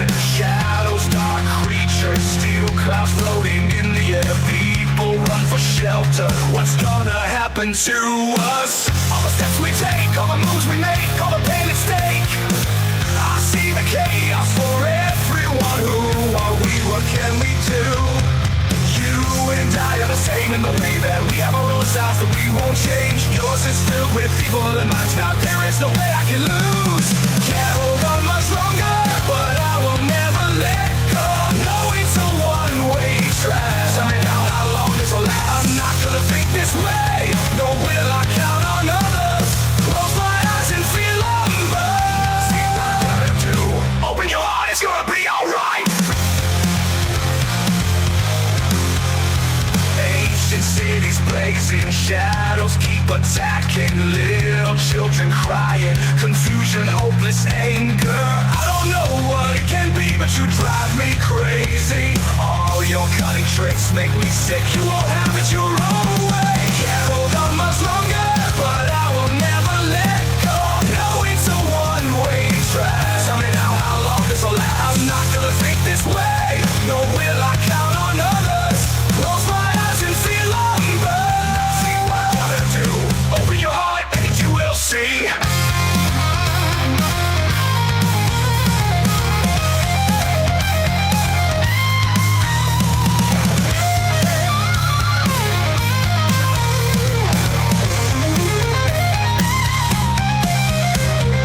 Keep on moving, we just hold on tight. Now you've got a trio of music talent for your mind. JG's Fox J's is mixing, DJ Style puts behind. We'll be pounding through the town at the speed of sound, breaking down all barriers and stepping on a new ground. It's what we know, it's what we do, come you'll see. So open up your heart, cause it will set you free. If it won't stop, there will be no future for us. Ooh. It's hearts tied down by all the hate, gotta set him free. I know it's a one-way track. Tell me now how long this will last. Close my eyes and feel them burn. Now I see what I gotta do. Open your heart, it's gonna be alright.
what you made me, and you're not ever gonna change me.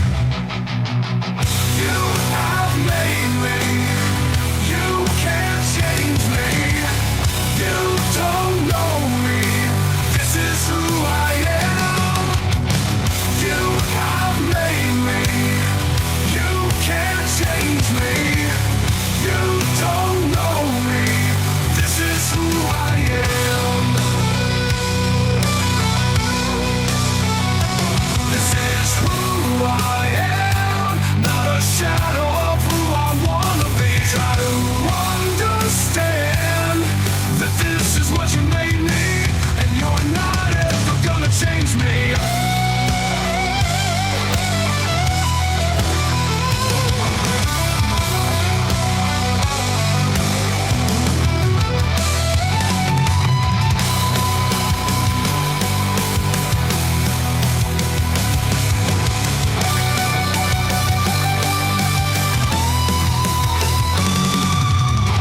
You have made me.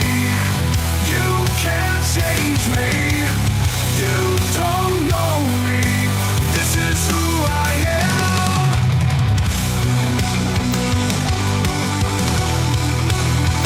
have made me. You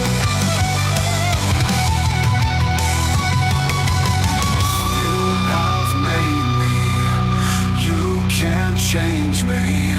You don't know me. This is who I am. You have made me. You can't change me. You don't know me. This is who I am. You have made me. You can't change me. You don't know me. This is who I am.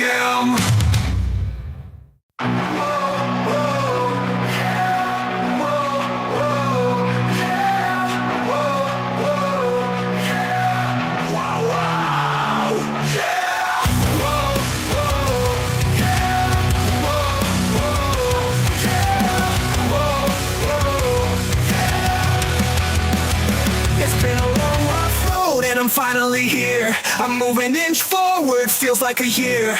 Everything I feel seems so unreal. Is it true?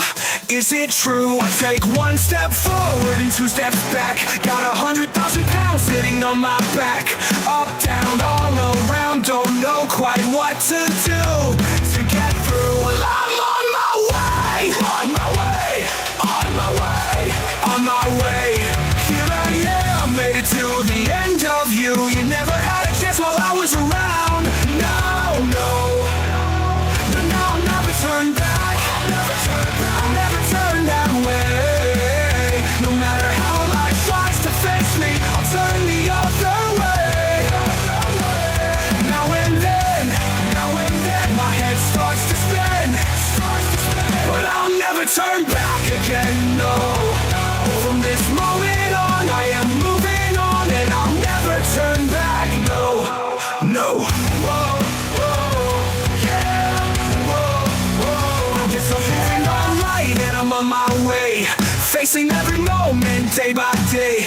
Take a chance, slip on by. Got no time to answer why. Head straight, head straight. What will I become if I don't look back? Give myself a reason for this and that.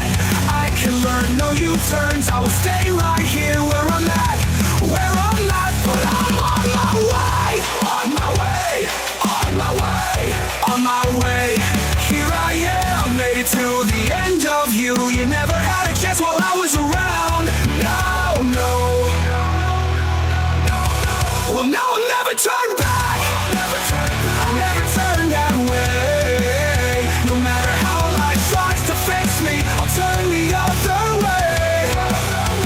Now that's just a plan, but I'll never turn back again. No, from this moment on, I am moving on, and I'll never turn back.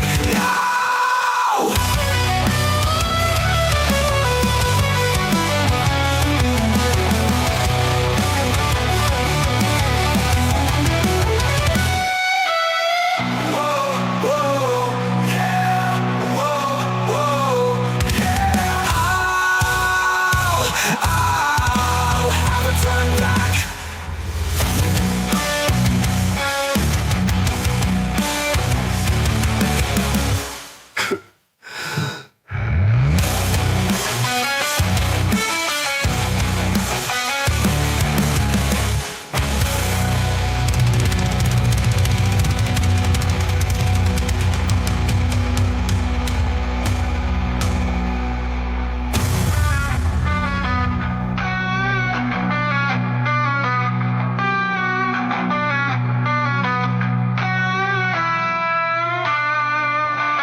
as I watch you crawl. Do you dare to fight? Dare to fight? Evil's might, evil's might. I'll be the last one standing. A flash of light. My eyes are filled with curiosity. You think that you have power over me? In this life, there's no room for you and me. So turn away or face this day with me.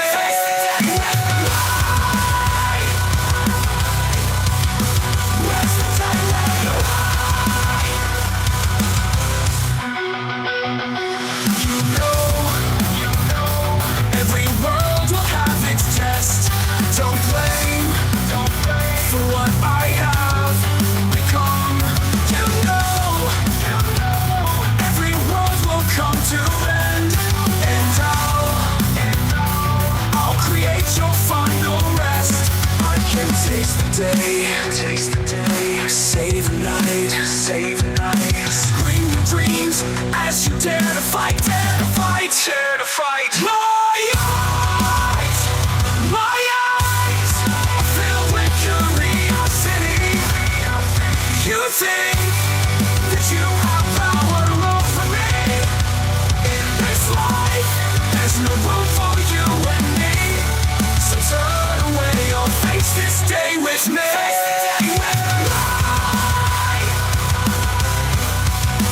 Where's the daylight? Where's the daylight? Where's the daylight? Where's the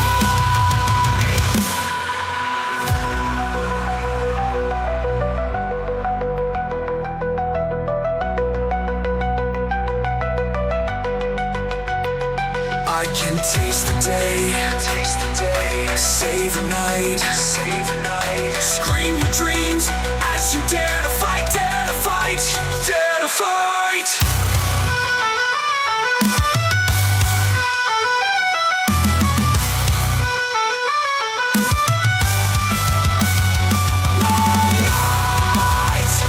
My eyes are filled with curiosity. You think that you have power over me? In this life, there's no room for you and me. So turn away or face this day with me.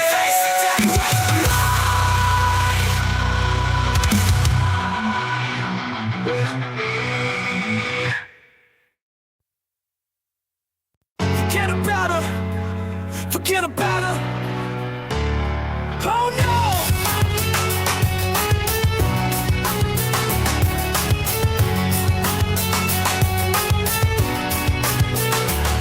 I'm like a fuse, he's a rocket and he's ready to go. Cause now the countdown has started and he's ready to blow. He's got the dog sounds pumping in his stereo. Running just as fast, putting on the show. Come on and get yourself together, there's no time to rest. And if you put the time in, you put your two on the test. He's like a running man in this world, more is less. And if you wanna test the best, bring your best. You can't stop now, lock and load. Don't stop now, come on and rock and roll. In this world, gotta make your own way. In this world, life is just a game you play. We can think without an end to find. It will be there all the time. So watch your step, now watch your step, don't fall. Running it back again with what you expect. Coming at you with 10 out of 10, got a real rough neck. Slide something slippery, straps on his shoes, cause he's the best there ever was. Haven't you heard the news? Go on and psych yourself up, cause it's time to play. Bounce through the beats and the rhymes, cause they're here to stay. The one and only marathon man, living the day. Moving up, coming fast, and they'll blow you away. You can't stop now, lock and load. Don't stop now, come on and rock and roll. In this world, gotta make your own name. In this world, life is just a game you play. We can think without an end to find. It won't be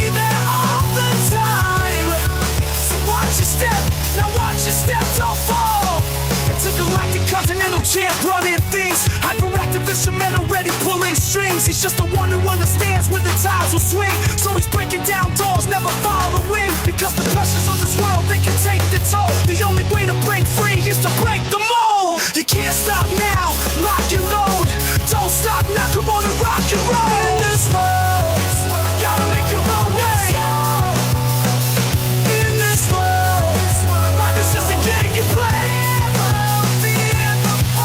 When you leave without an answer, you'll find it won't be there all the time.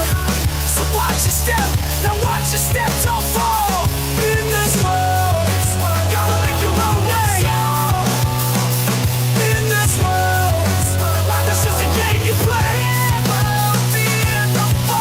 When you leave without an answer, you'll find it won't be there all the time. So watch your step, now watch your step, don't fall.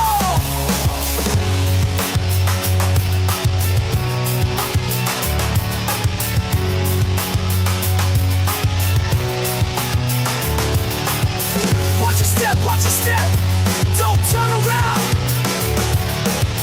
Watch your step, don't turn around. Just watch and look back again, don't fall. This is my world. This is my world.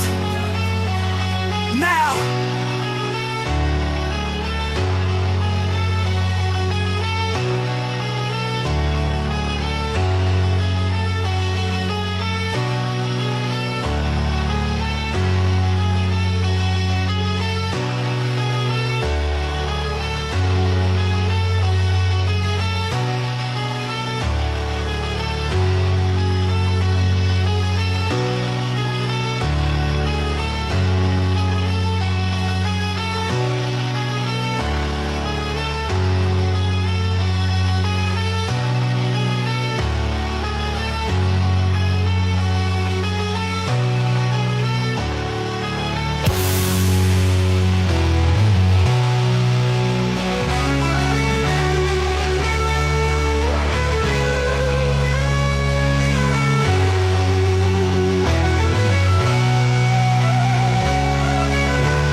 Watch your step, don't turn around. Watch your step, don't turn around. Just watch and look back again, don't fall. This is my world, this is my world now.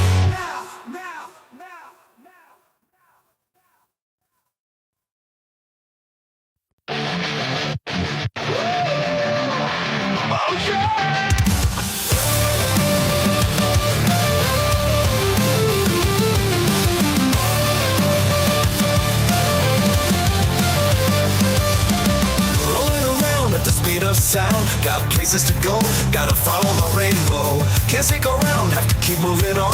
Guess what lies ahead? Only one way to find out. Must keep on moving ahead, no time for guessing. Follow my plan instead.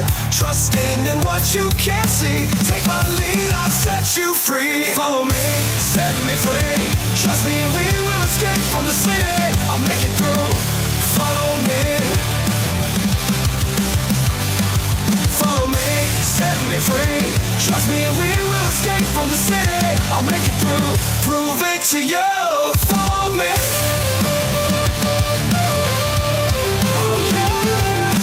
Danger is lurking around every turn. Trust your feelings, you got to live and learn. I know it's some luck that I'll make it through. Got no other options, only one thing to do.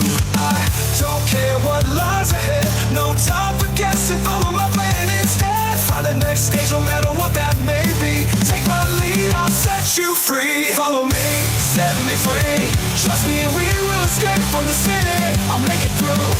Follow me. Follow me, set me free. Trust me and we will escape from the city. I'll make it through, prove it to you. Follow me.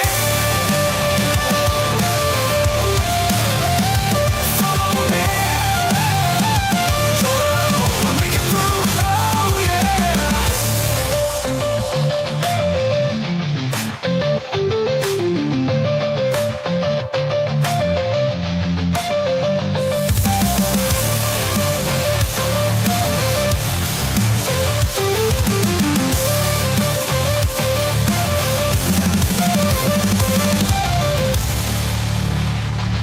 I'll make it through, prove it to you. Follow me. Follow me. I'll make it through. Oh, yeah. Oh, yeah.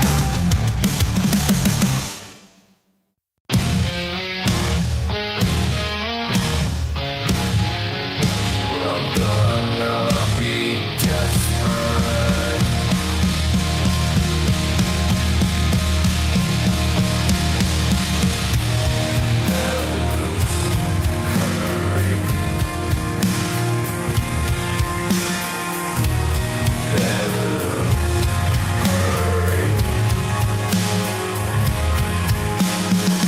I believe in my future from to the shadow.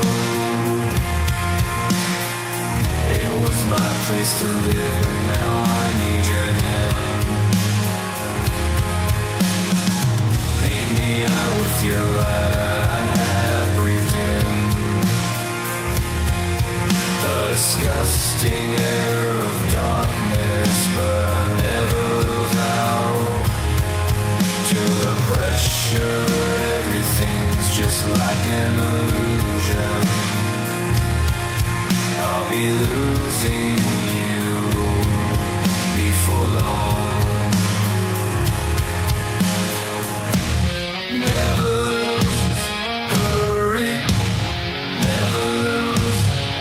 I never lose my confidence. I know you're supporting me, supporting me, supporting me. I'll be losing you before long.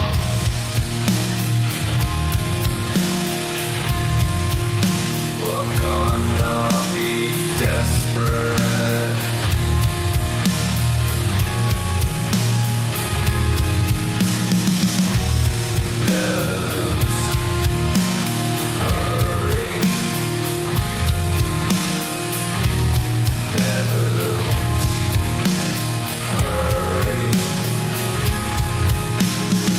I believe in my future, farewell to the shadow. It was my place to live, and now I need your hand. Lead me out with your light I have breathed in. The disgusting air of darkness, but I never lose out. To the pressure, everything's just like an illusion. I'll be losing you before long.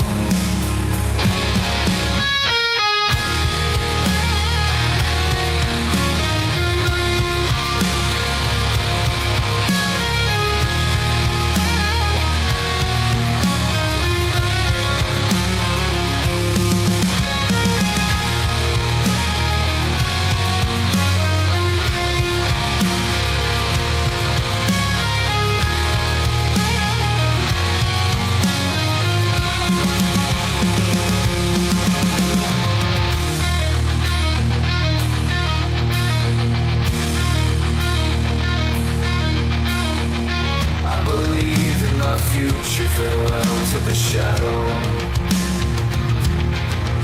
It was my place to live, but now I need your hand.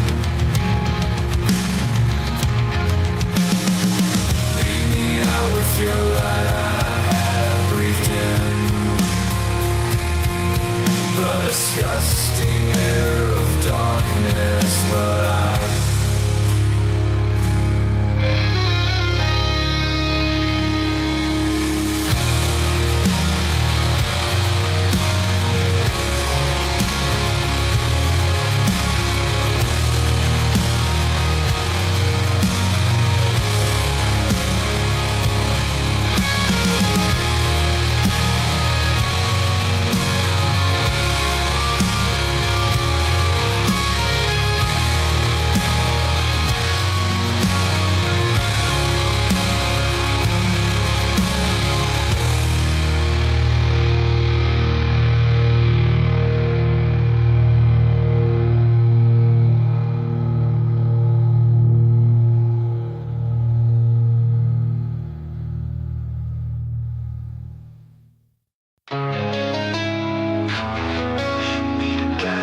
free.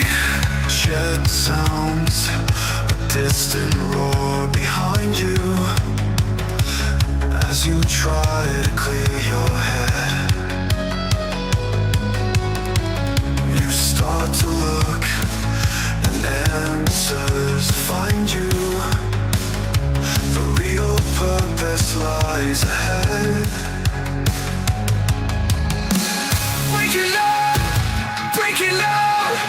This is what it's like to be free. Rip it up, tear it down. This is what it means to be free. Waking up, breaking out.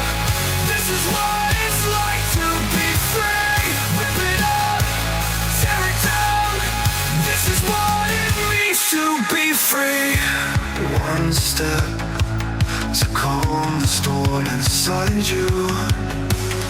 Unlock the secrets in your head. Not another day, no more confusion.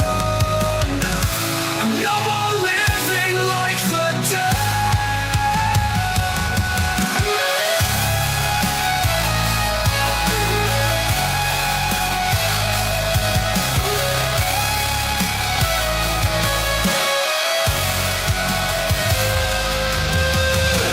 Step to calm the storm inside you.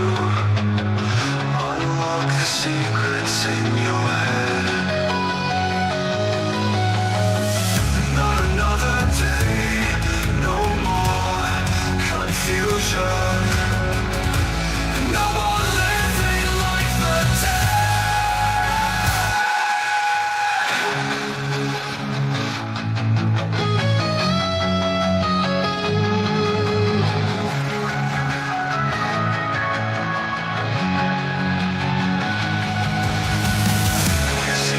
Just out of sight. The ones with senses always get their way. They think they should know that they're coming for them. No!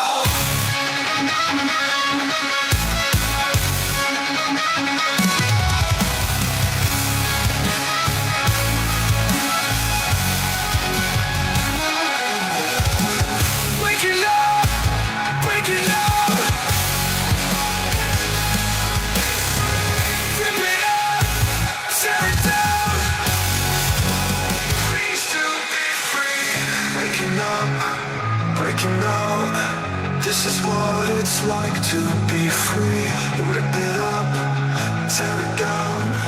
This is what it means to be free.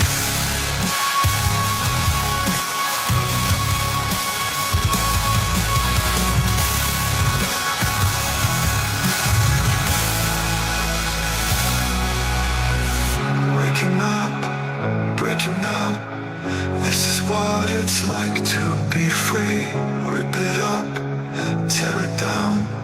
This is what it means to be free.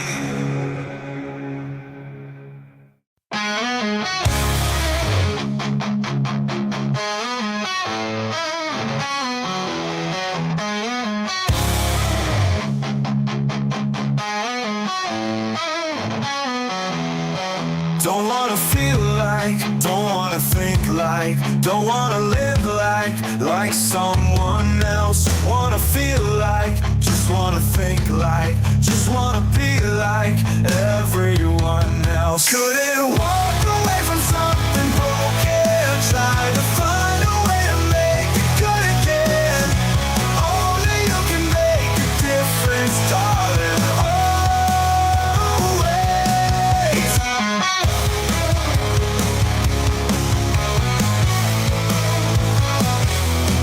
Don't wanna seem like, don't wanna dream like, don't wanna act like someone else. Wanna feel like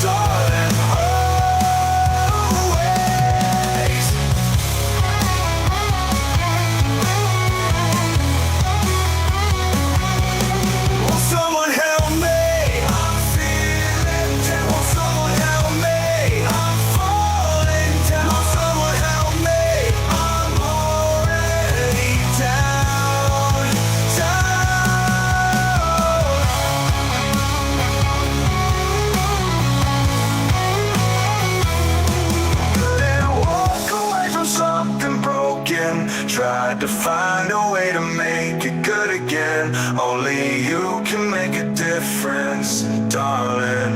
Always.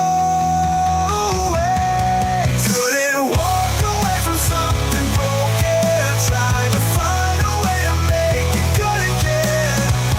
Only you can make a difference, darling.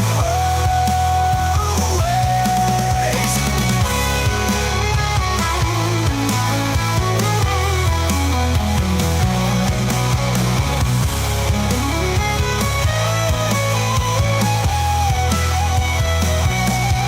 Couldn't walk away from something broken. Tried to find a way to make it good again. Only you can make a difference, darling. Always.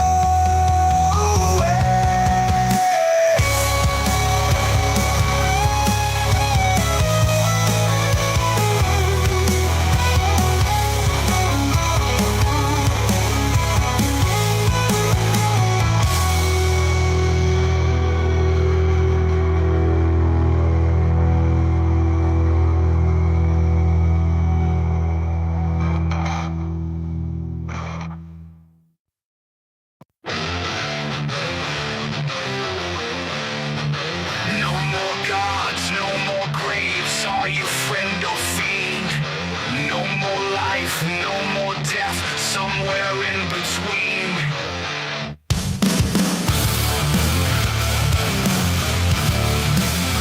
No more gods, no more graves. Are you friend or fiend? No more life, no more death. Somewhere in between. No more gods, no more graves. Are you friend or fiend? No more life, no more death. Somewhere in between. Well, we're almost dead, almost dead, almost dead to the world. Almost dead, almost dead, almost dead to the world. Heaven can save us. Hell is a joke. No place left to go. But you see, you cannot believe. But when we rise,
Hey guys, welcome back to Sonic Revolution Online. We are here with Sonic the cosplayer, who is we got some big questions for you, bro.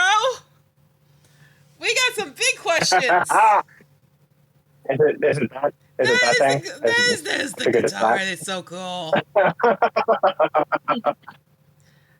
guitar I don't know how to play, unfortunately. Yes, I had a chance to see that thing up close at Sonic Symphony. You were out there in the lobby in your costume, and you know it's just like so. Oh, that's so cool looking. It's like, let's get a picture. And then it's like, oh, it's time to go into the doors. So anyway, yeah, you got to step us through this process that you made the guitar, and you know, up to the point where you got a chance to present it on stage to Shota. You got to talk about that. All right. So TLDR, the original one was just a joke on Twitter. The whole thing was I was just going to jokingly make a foam prop in the shape of that guitar, something that people have done before, and I was just like, yeah, I don't know, I'll play. And then he had to quote retweet it, being like, "You build it, I'll play it."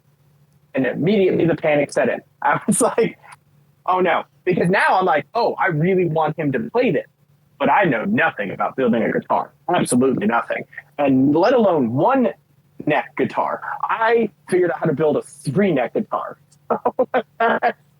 That was like, so I had to start from like, I had to, what's that Tony Stark thing? It's like sometimes you have to run before you can walk. It's kind of one of those situations where I was just like, I have no idea what I'm doing, but we're going to have to go big, or this is it. This is the, and I told him, I emailed him back and forth, and I was like, listen, give me a month. Give me a month to see if this is actually possible. And it was every day with like my own job was just YouTubing and asking people to like doing Q&As over people that were building stuff. And I was just like, listen, I talked to Luthieres, I talked to people at Guitar Center. I went, like, it was everywhere. I was just like, I gotta kind of basically figure this out. And let me give me like the month to plan that. And my girl, Lauren, she's the one who pushed it. I was originally, like I said, was going to make a phone one. She was just like, no, make it real. Make it real. Make it a real 3-neck guitar. And I was just like, okay, all right, let's see if I can do this.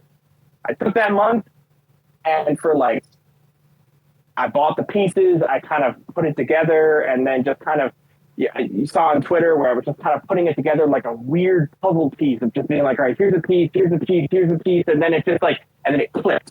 And then I saw it after I drew it out, and I was like, I can do this. I know I can do this. I can figure this out. I can put it together. Managed to put it together. Because of that, it blew everybody out of the water. Me, Shota, everybody had no idea that it was actually going to be a physical thing, that it actually was going to be a real playable guitar. And we went to the rehearsal, and he saw the guitar, he tuned it, he did the whole audio managers, got all that together, and he comes out. It is, I'm 6'3". Shota is much smaller than I am. This guitar is huge to him. I'm assuming you guys have seen the pictures on this. It's absolutely huge on him. And he literally looks at me, he's like, I can play this. He's like, but you're going to have to hold it. And I was like, can I hold it in the suit? And he goes, yeah, I don't see why that's a problem. That's how that came to be. I was not planning on being on stage. I thought that the guitar was either going to be played for rehearsal, or it was just going to be sit next to the guitar or the drum set next to his other guitars. I had no plan on this whatsoever. We didn't talk about being on stage. We didn't talk about anything along that line. Because the guitar is too heavy, that's why I ended up on stage. That had been amazing to be able to share the stage with Shota and the rest of the symphony for that. There was two like heartfelt moments. One, being able to know that I was going to be on stage. And honestly, when he said Sonic the cosplayer and the place lit up, it was kind of one of those moments. I literally lifted up the head a little bit, and I was like, oh, they know me. And then I just put the head back. down, and I was like, all right, the whole place lit up. That's nice. It's not like he said it, and everybody was just like I heard, like, I think I definitely heard you. I know I heard you up there, Shane. All the way up there in the balcony, you can hear me going. Absolutely. All right. That's just so, I mean, and I get tickle pins. It's like, I know that guy.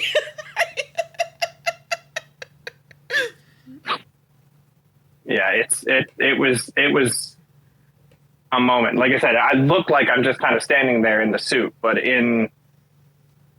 after everything, it was a big jump between all of that. Like, it was I'm screaming, singing inside the suit, and it looks like, because again, I brought the suit that doesn't move, so I was. Although in retrospective, that probably would have been even peaker. Now that I understand what could have been beaten at, is if I brought the other suit that moved and talked, because then I would have been able to sing along.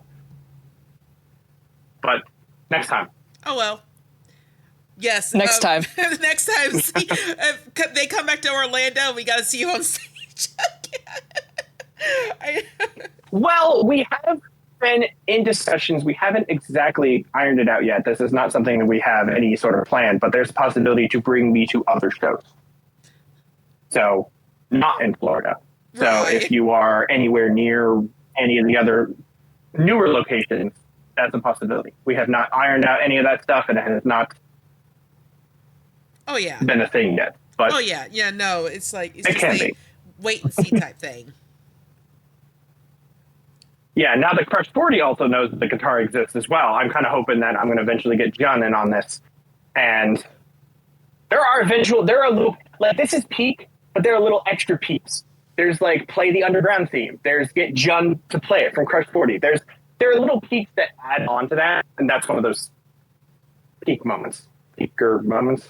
But you've already said you don't know how to beat this, and I'm like, you're already finding more peaks to hit in the process, so... It's like you're on the summit of the mountain, but then there's you found like extra stuff on the summit of the mountain. You're still on the same mountain. You can't get past the mountain, but you're there, and you're like, oh, okay. And this was. I know what you mean. I understand. So, well, I don't want to eat up too much of this Q&A session. I think there's time to take some questions out there in the audience. What do you think? Sure. All right. Anne and Cookie, I'll let you take over from this point. All right, then. So for the first question, I think we're going to call up Sonic Heroes. Hello! Hello. My only question. I heard the guy right there was wearing the Sonic costume. Wait, was it a costume? A Sonic costume? It was a Sonic dressed as a conductor maestro costume. Oh. I will be there the next Sonic City. Yeah, which one? Which one are you going to? I'm gonna dress up as Movie Sonic from Sonic the Hedgehog Movie 3. Nice. Anyway, nice. Buddy, that was my new question. Movie Sonic, right? Not old Movie Sonic? Yes, right. Thank you so much.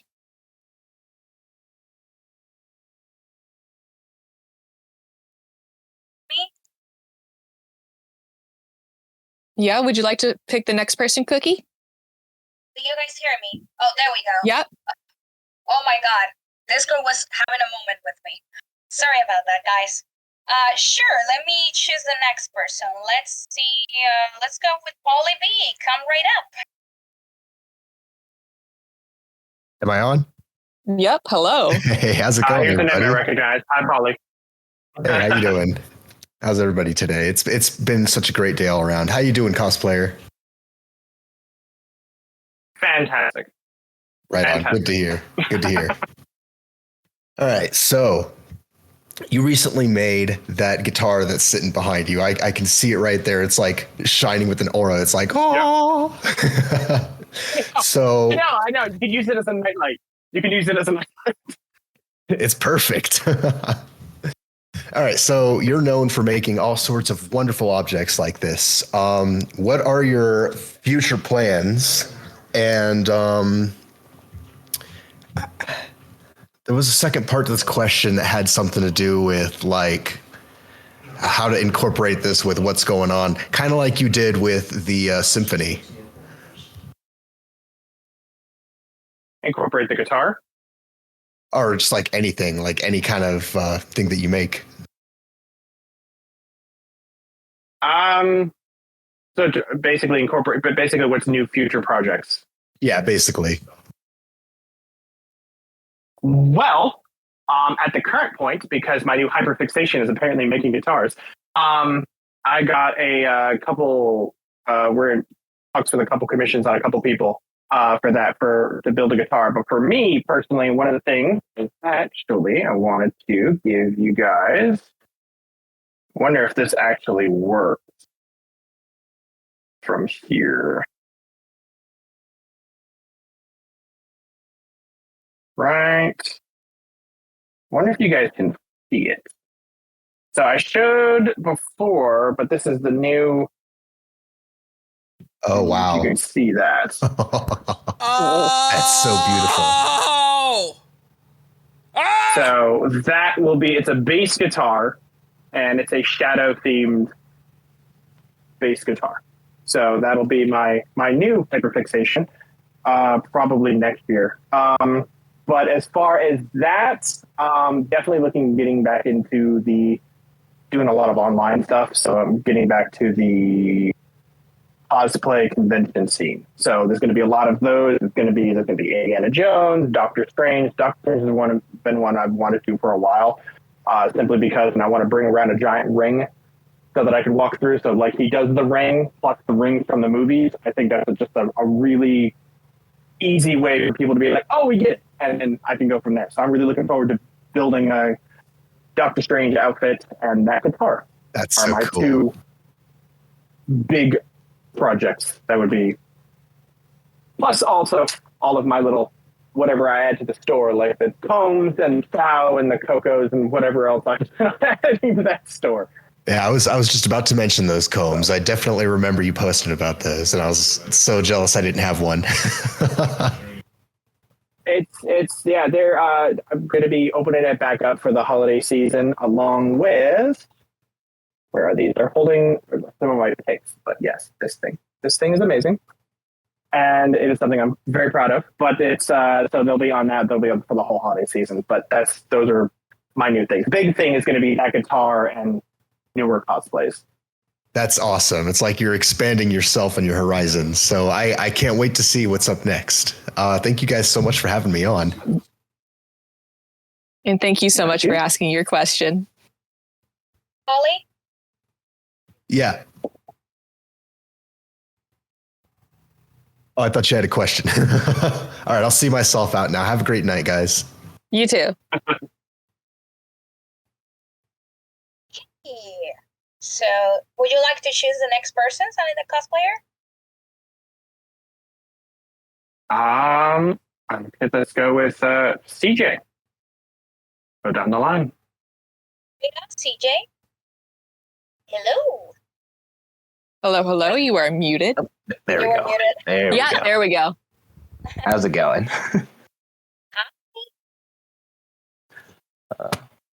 Can you hear me pretty good? Yes. Okay, cool. Just making sure. Yes, we can. First off, want to say it's nice to meet you officially, I guess. Without a suit on or anything along that line. Yeah. I also wanted to say you pretty much inspired me to make my own cosplays since I've I recently made Billy Hatcher, which was pretty cool. Nice. With an egg? Yes, with the egg. Perfect. Awesome. Yeah, and I just wanted to ask How do you? What's like? How do you make your like head cosplays? Structurally, I guess. How do you like plan it out? Like the suit itself, or the cosplays that go onto the suit. I guess any suits in general, like how the structure goes step by step, pretty much. Basically, in order for the suit itself, the main thing is you need something that's you.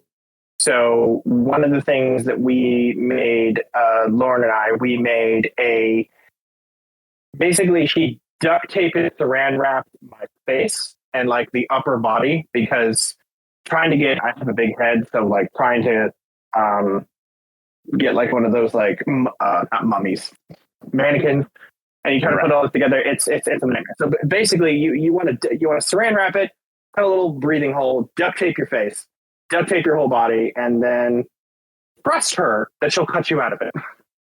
Okay. Cut me out of it, and then you use that foam stuff to kind of fill up the whole thing, and then you plant that onto a then you just build around that. The biggest thing is upholstery foam. It's breathable, it's comfortable, it's lightweight, it can be cheap-ish. Get a nice coupon, you can. But it's basically it's that. So you want to build a nice base, because then you can just build off of that and you can take your time. You can put all different types of foam on it, and so that's a big thing for that. And to make sure that it's combining with all of the other cosplays is make sure you can pin things to it. So you want to be able to make sure that basically the fabric and the foam is pinnable, rather than it being, because you don't want it to be too holy, because then everything will just fall off of it. So you want to have a nice, which is why upholstery foam works. You kind of want that stability there, so that this way you can pin extra things you need to it. Some people use magnets, et cetera, and so forth, but basically pinning is a really key way to go ahead and I get you.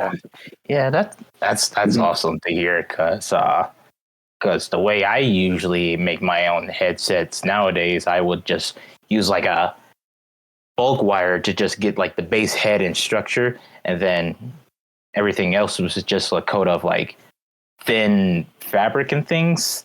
And I've seen people use like helmets to like balance your head and such. And I think definitely having a helmet on the inside is a huge thing. Yeah, definitely having a helmet on the inside. This one has a helmet on the inside. The other one does not, because it's pressure fitted. But the helmet's really nice. I used to do the wire on it, but the foam allows it. Eventually, fabric will kind of press in, and then you can see those wires. So that foam allows that to never happen. So it allows you, so you can still build the wire, but then put foam over that wire and then fabric, and you'll never have that sink in for that. Gotcha. Yeah. That sounds pretty helpful, honestly. So thanks for asking me this or answering me this. Hope I see you again sometime. Yeah, I'll be. Where are you located? In Michigan. Somewhere in Michigan. Eventually, I would love to go to a colder climate. Trust me, I picked the wrong state for this cosplay stuff. I would love to go to a colder climate. Definitely, man. Just try to go to like a colder area for that. 100%, yeah. I'm out. All right. Oh my god. Can you guys properly hear me? Yeah. Yes. Because Discord somehow keeps messing me up. I don't know why. Yeah, it should be fine for now. Okay. But on the actual topic of cosplaying, I would like to ask the question of how long it took you to learn that technique, as it takes a while to get a hang of certain ways to cosplay. it is. Are you talking about the foam? Yeah, the foam, discovering it. So I have noticed. There's two ways to do it. One, there's definitely the trial and error. There's also the paying attention to so much.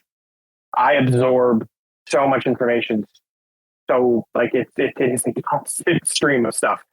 Constantly learning, constantly growing. But so sometimes there is trial and error, but sometimes it's watching and reading the right stuff so you don't have to make those mistakes. Because not that I feel like sometimes not every mistake is needed. Sometimes it is. Sometimes you had to put hands on you. You're like, nope, okay, this is not a thing I need to do. This is et cetera, et cetera. But so there's a lot of like. I lost my words now. Nope, I lost the word. It is. I've been to conventions quite a bit before I started Sonic. So looking at all of talking to these people, getting just word of mouth, being like, hey, how did you make this? How did you things I was interested in? Like I didn't really talk too much about like people like let's say like made ball gowns and dresses, because I was like, cool, probably never gonna make a ball gown or a dress. But the people that made fursuits, the people that made giant mech armor, I was like, hey, that's the thing I would like to eventually maybe make. So I kind of talked to about them. So when they would give me bits and pieces, I knew that when I eventually went down that route, I was like, what did that one guy say back in July, back in 2009? I was like, right, use tape on this. Without that knowledge, it would have been trial and error, and I would have been like, oh, why isn't this sticking? And then I would have realized I needed tape. So kind of one of those things where word of mouth and having those kind of conventions, using the conventions rather than just being like, hey, I'm at a comic convention and it's fun. I used so many comic conventions as learning moments. People that I would just go up and down the cosplay aisle and talk to this person and this prop builder and this, that, just to absorb every bit of information that I could get my hands on, to be honest. Because sometimes trial and error can be a bit expensive. If you're like, hey, I could do trial and error, and then you're like $500 deep in something, you're like, oh, that sucks. So.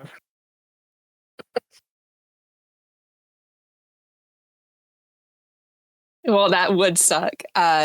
So, Remix, would you like to call on the next person? Oh, me? Sure. Okay. Or Cookie. But can you hear me properly? Yes, I can hear you. Perfectly fine. I swear to God.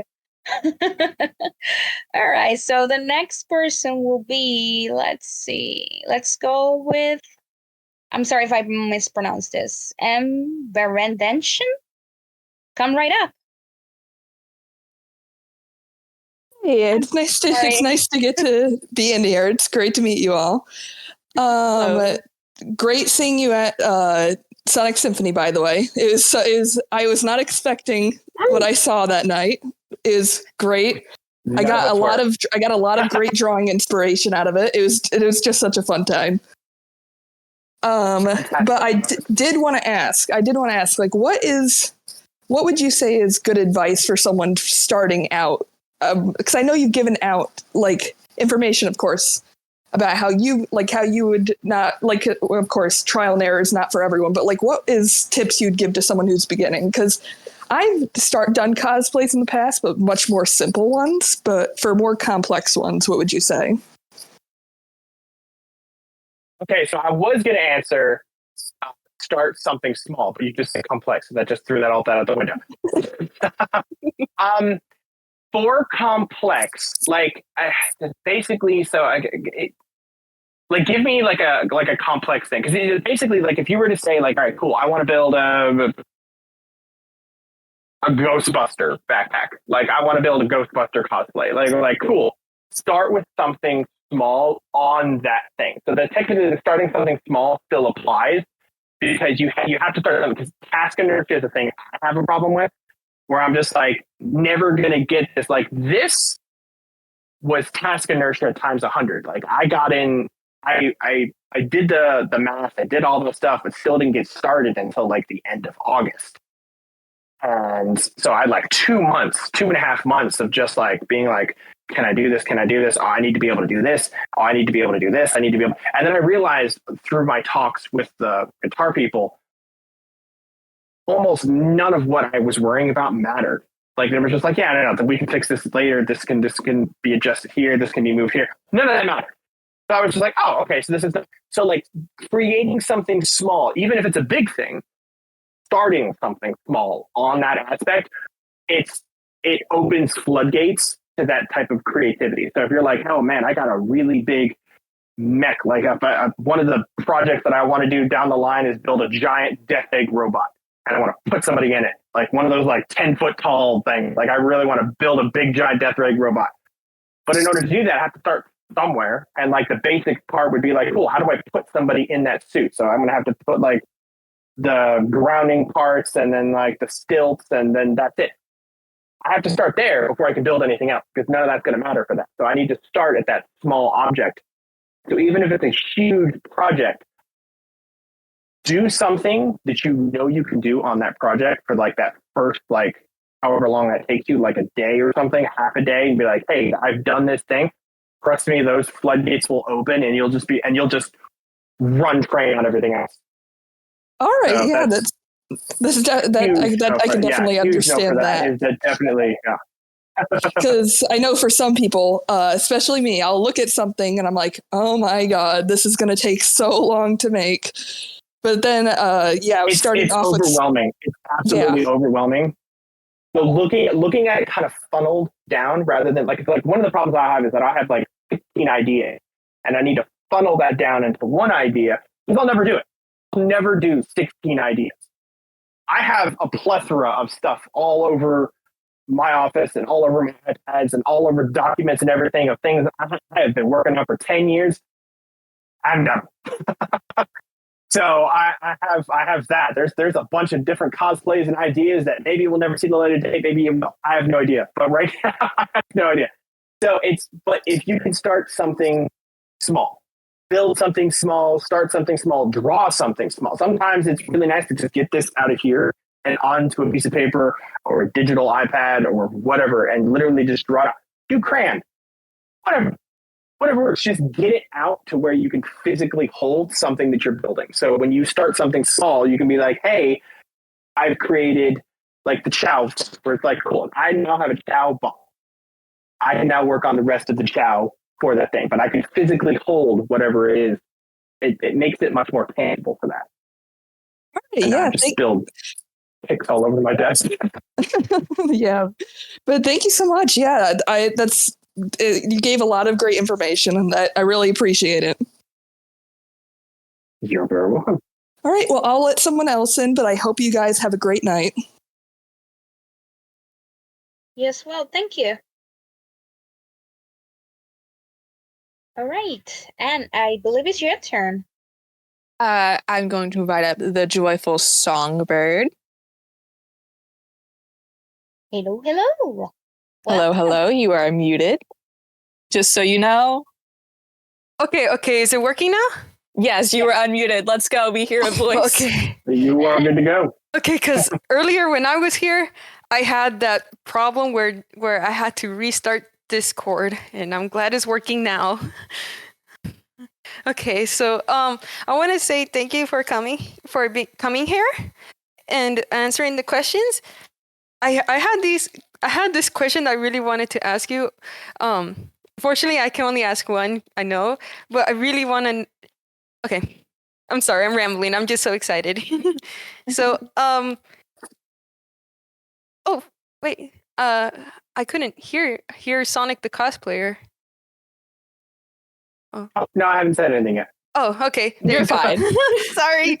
Okay, so my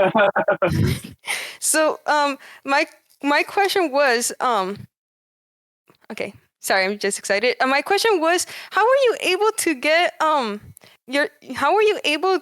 get yourself to go on the stage in the Sonic Symphony How were you able to get them to be like, okay, how were you able to get them to play the guitar? Because that was so cool. How were you able to get them to just go upstage and play the Sonic Underground guitar? I'm not sure if that was answered already, but I really want to know. We talked about it, I believe, actually before in the green room. But technically, officially, it was not answered yet. So it was basically in order to get them. Well, nobody knew that the guitar was functional except me and the guy at Guitar Center, like 2 weeks before the show. As far as anybody is concerned, I was building a really cool prop that you probably could have totally put on stage, but that was it. So, however, when it became functional, when I posted that video of it works, and the guy was shredding at a Guitar Center, it became real at that point. It became real to everybody. People that run the symphony, the people at the venue, the people that own it, that whatever. Everything became now suddenly real all of a sudden. Oh snap! This works. We may actually be able to play this on the thing, which at that point I thought was going to end up being at the rehearsal, but or just a rehearsal. But he said, yeah, no, I will absolutely, we will have this thing at the end. We will do the encore and we will bring you on stage. Originally, it wasn't supposed to be on stage, but at that point, because I built the guitar too heavy, he needed somebody to hold it, which is when I then asked, hey, can I do it in suits? And then he was just like, yeah, I don't see why not. They originally asked at security. Security was just like, hey, can you be on stage in that suit? And I immediately was like, I have been doing this for 14 years. I could walk absolutely on that stage just fine. So then they found out at that very moment that it was functional then? And they... Yeah, well, the video, they found out it was functional. But being able to play it and put me on stage was all decided that night. Whoa. Like the at the rehearsal, like an hour and a half before the symphony, I found out I was going on stage. I thought I was going to be having my guitar on the stage and I was going to be able to be in the audience and enjoy the symphony along with everybody else, et cetera, and so forth. And then that all changed. All changed an hour and a half before the show. I was just like, oh, I'm going to be on stage. I can't tell anybody. I'm freaking out. And like, I'm in the suit the whole time. Shane saw me. Shane saw me when she was taking pictures and everything like that. And I was standing there with the guitar, physically freaking out because I can't tell anybody in the line that I'm going to be on stage. And I'm going to be like, oh, yeah. They're like, it's going to be great. Enjoy the show. And I was like, you enjoy the show. Because it's going to be amazing. Please stay till the end. Yeah, that is so awesome. I hope that we get to see the guitar again because I went on the other one, which was one of the first Sonic Symphonies, so I wasn't able to go there in person. But from seeing it from the Sonic Revolution video, that was so awesome. Yeah, we're in talks right now of going to further shows. I don't know which ones and I do not know when, but we are in talks to go to further shows, me and the guitar. And to eventually play maybe the underground theme. But those are really, really, really small talks, very small talks. Wow. Oh, I hope that gets in. Same. Yes. Because we did talk about it. We did talk about, because the symphony right now is just about games. So we were talking about doing the shows, which are also a really big part of the music. Both the Sat AM theme, the Sonic Underground theme, and the Sonic X theme. Those are things that are a very big part of our fandom. Not necessarily just the games. Those shows matter as well. And that's altogether those shows. The intro is like a minute now, so you can do all three within like way shorter than another song. So it's one of those things where it's open to being available. I think it makes sense, especially if the guitar is going to be there. Like, what's stopping them from having that song playing while the guitar's there? Because Shota did mention the fact that this was actually this was actually easier slightly to make than sometimes making basically the arrangement for certain songs. Because he has to do the entire symphony, the everything, all the music planning. Plus, I'm assuming there's also probably some sort of legal thing for, we haven't heard the underground theme since 1999. So I don't know what Yeah, the legal 99, requirements for all that so- stuff is. Oh wow. I It's didn't been a even know while. that. And the Sat AM thing is even worse because what were we, 1994? 94? Yeah, Oh, I It's don't been a while since that was been like officially out. Yeah, I don't even know who holds the legal rights over that because that was made by Deke, who became Cookie Jar, who pretty much got absorbed into other companies. That I think the predecessor, the latest company that's even related to Deke nowadays is Wild Brain, but I don't even know they have that kind of legal holding over it. Oh well, I hope Yeah, that. it's. Sorry, you can say. Sorry. Oh, no, the last thing I was going to say was that the other thing that I know is that because it's not officially like Sega or Sonic, they have different licensing things that they can do. So it's possible, which is why I think they're talking about this, and it's not just an immediately shut down like no you can't. But again, this is all like really like hey, we mentioned it. Oh, hey, this is a good idea, and then just like that was it. Yeah, But it's possible. It's It's possible. possible. I believe it is that it is possible. If we were able to get the guitar there, it's possible. I'm just glad that at least Yes. Sonic Underground was This has been mentioned. built. This has been built. Everything else is possible. Everything else is possible now that this is built. This to me was the hardest thing. But yeah, like I'm just glad the Underground was mentioned and that this was possible. But yeah, I did have another question, but I know we gotta give everybody a chance. But thank you so much for answering. Thank you. Thank you for asking. Hmm. You have a great day. You too.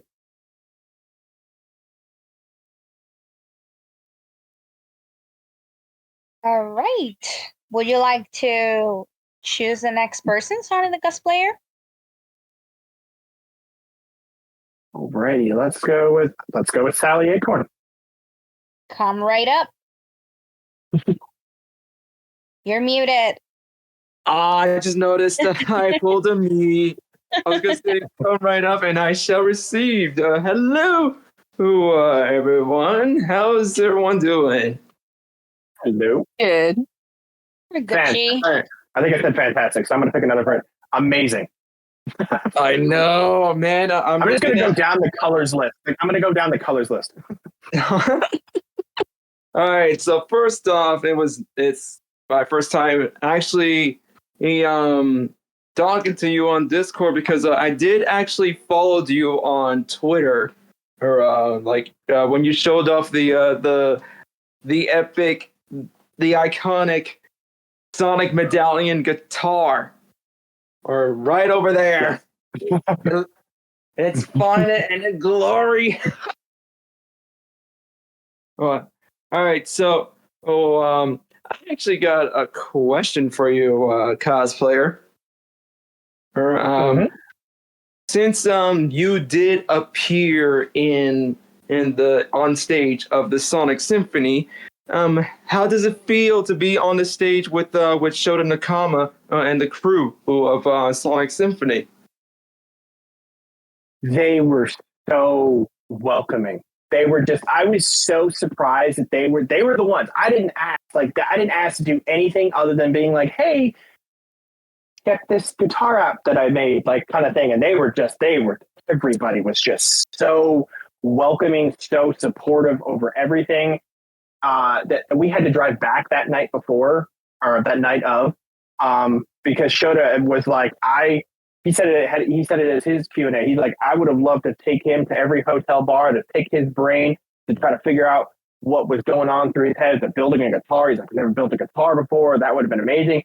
He invited us out for drinks after the bar, but again, we had to leave. But it was so supportive to be out. Like he's so open to this fandom and like everything that's like the at least the positivity that we're about.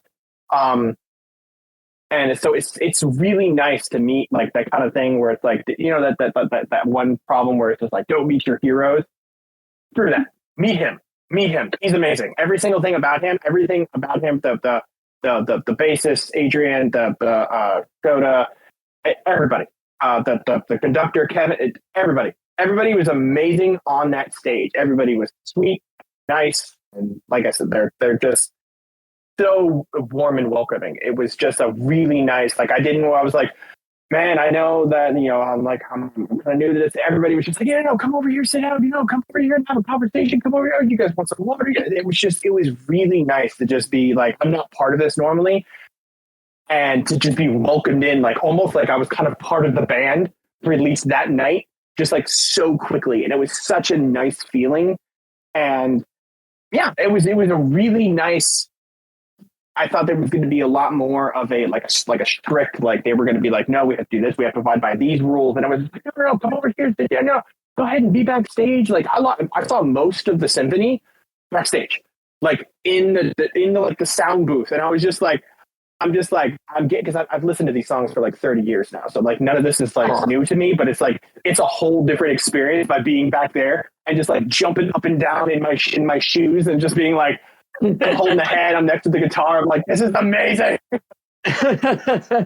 I can tell that you guys were like so happy that you get to like sing along on even singing the iconic music of Live and Learn, and I actually respect you. Ahead.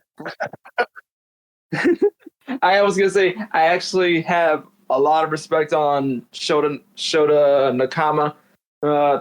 That he was an awesome dude on stage, and also the crew and even the drummer. Oh my god, he was like killing it. He was killing it at the end. Oh yeah, which I don't know if you see the video, but it's funny because you're literally like he's going on the drums at the end of Live and Learn. And I thought I was going to be done. And I'd be like, cool, I'll go off stage. You could see me literally be like, all right, cool. What am I going to do now? What am I going to do? Oh, everybody's on the guitar. Oh, everybody's on the drums.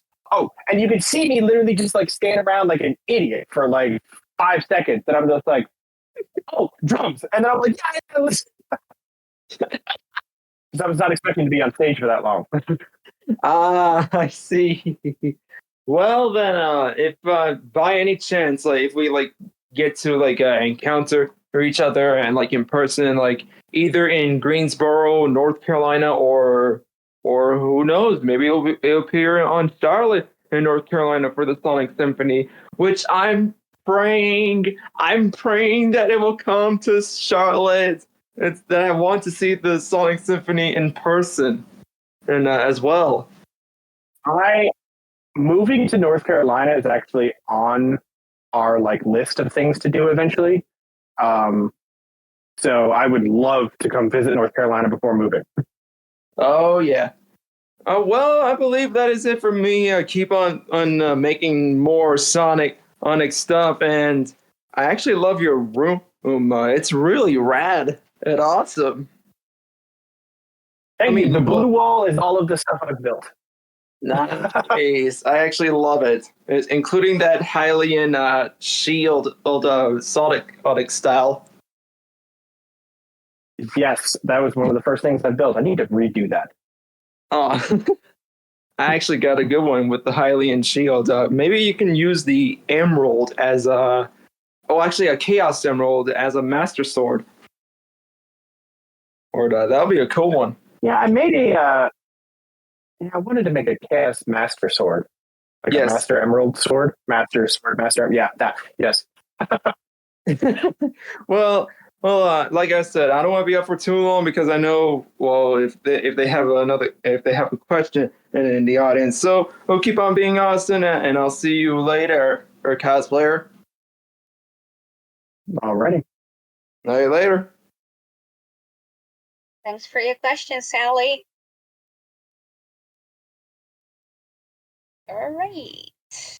And do you have a question? All right, I did see a hand on Ortiz.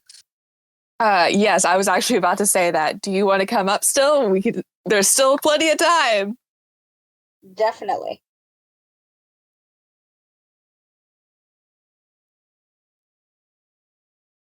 Come on, give us your question. We have cookies here. Yes, peer pressure. Okay. Hello. Nice to meet you, Sonic the cosplayer. Nice to meet you.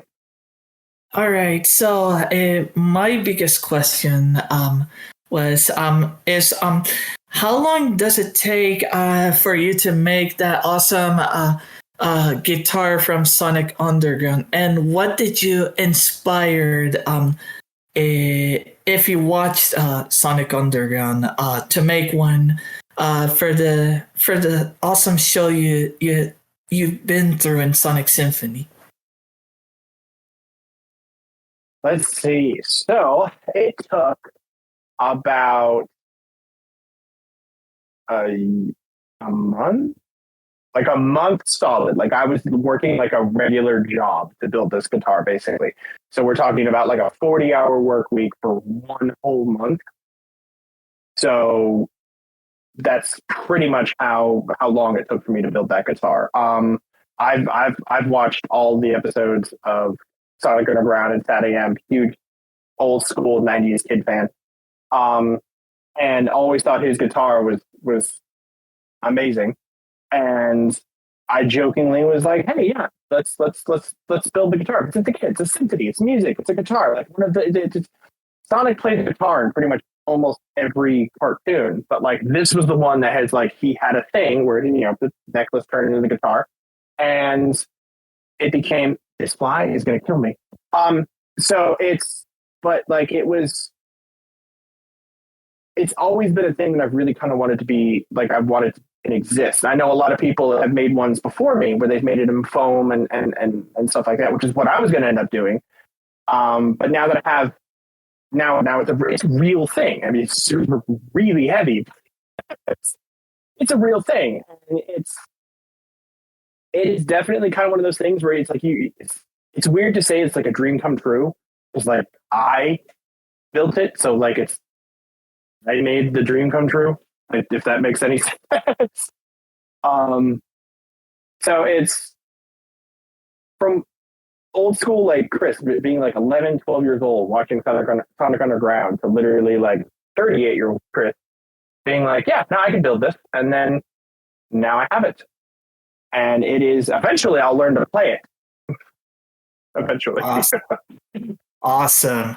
Well, I gotta say that the lights of the guitar, I gotta say that it was that surprised me when I saw those lights. I mean, I didn't saw that coming.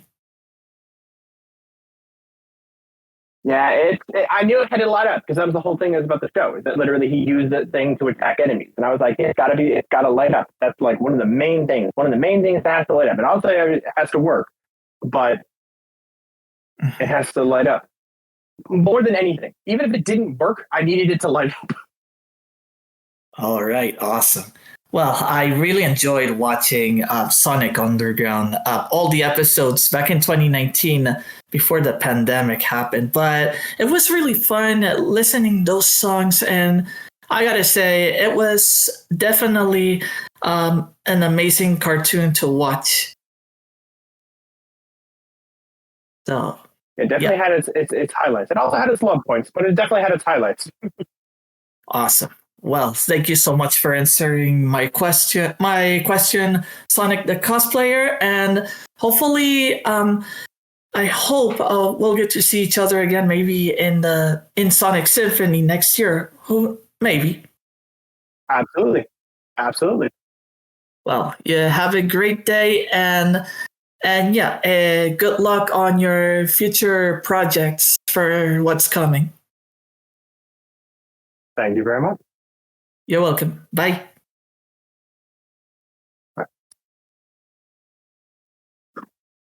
So I see a few hands up. So let's call up the Joyful Somber. Come right up.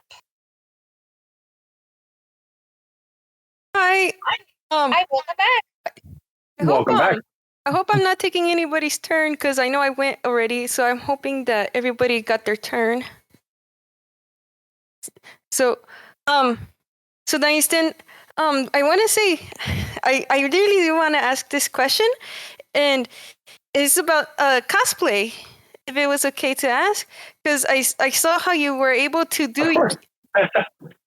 Oh, sorry. There's like a little bit of a delay in my end, so sometimes I might hear your response in a delay.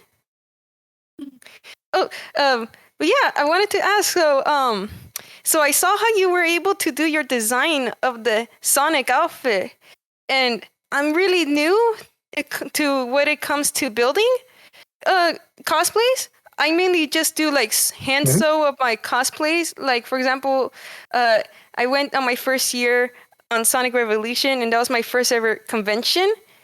And I went as a Amy cosplay, and I tried to do like an Amy Rose on the head and stuff, or try to get the quills, and it would not come out right. And I want to ask you, like, how are you able to do the build, like for example on the Sonic head or the quills, so it doesn't look so it doesn't fall apart? Because when I try to do it, I use like kind of like cardboard as the build, and I try to stuff it inside like cotton and stuff, and then try to fabricate it, but it would not it wouldn't fall apart. And I really want to know from somebody who knows how to do it, how do you create the builds for it, if it's okay to ask? Of course. I will always mention until I'm blue in the face, which is a funny Sonic joke. I will always say until I'm blue in the face, foam. Upholstery foam is your friend. Upholstery foam will continue to be your friend. It is your best friend. It's already rigid, and you can cut it using whatever, scissors, X-Acto blades, hot knives, whatever.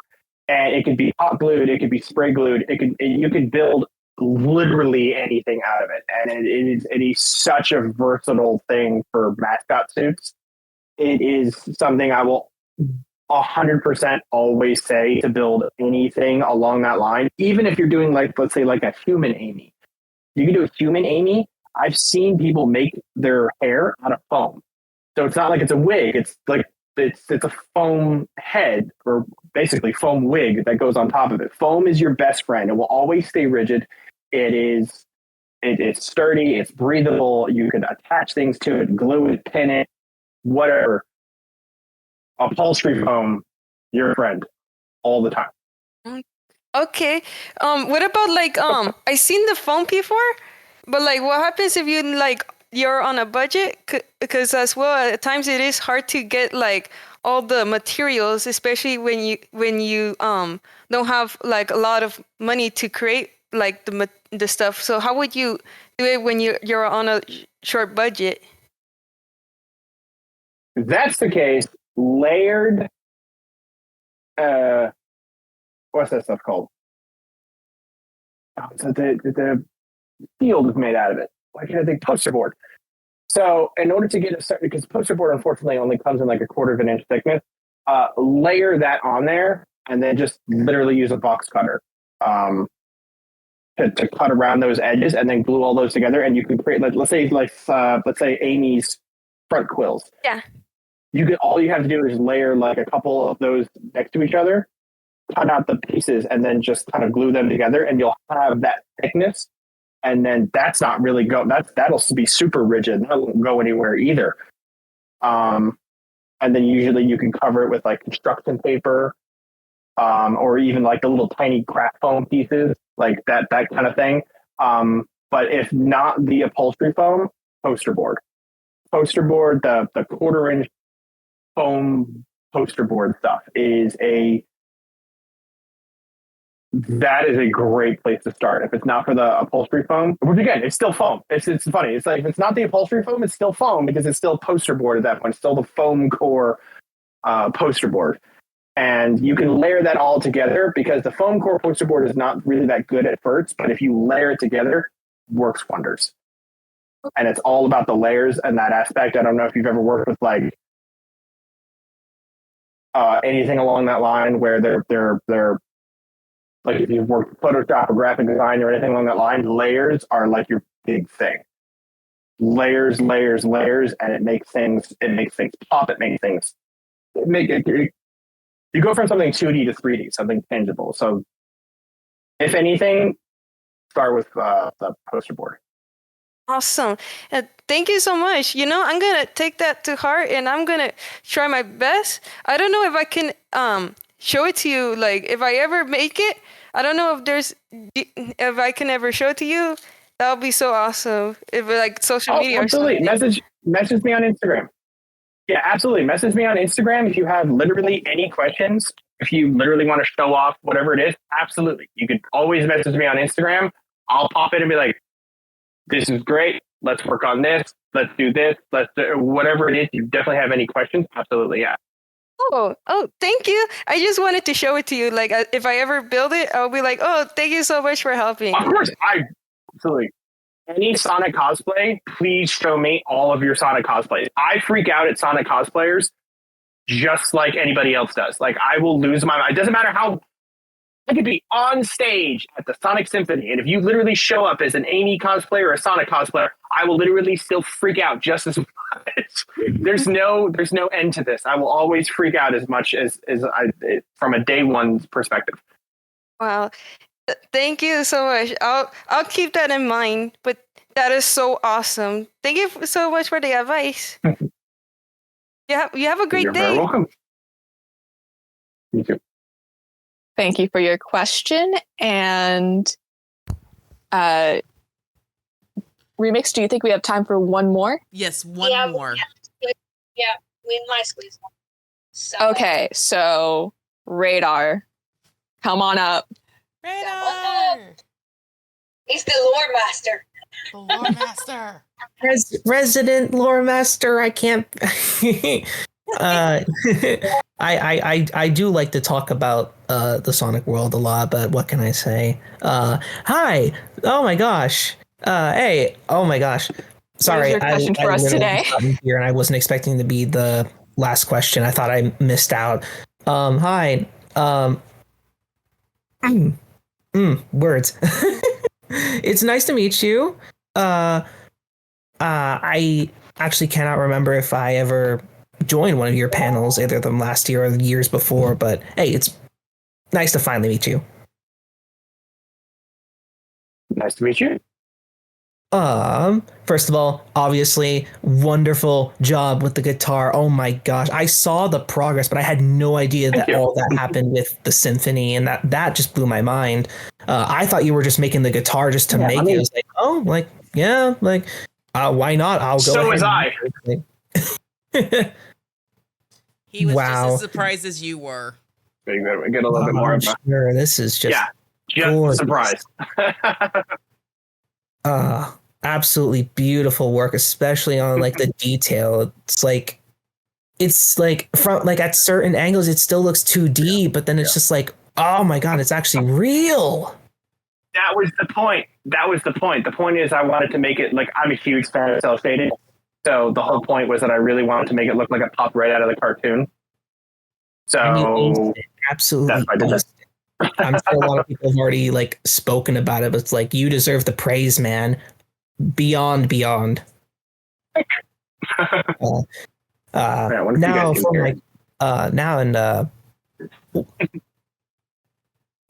for my question. So I originally followed you because I saw that you put you had Sonic dress up as a lot of different characters from other different franchises, and that's like one of the main reasons why I followed you. It was like, oh man, Sonic as Ash Ketchum, Sonic as Captain America, Sonic as Goku. It was like, love that. It was such a cool like content variety, and I want to ask, like, what do you consider to be the hardest costume you've ever had to pull off with Sonic? Like, what would you say the toughest one is?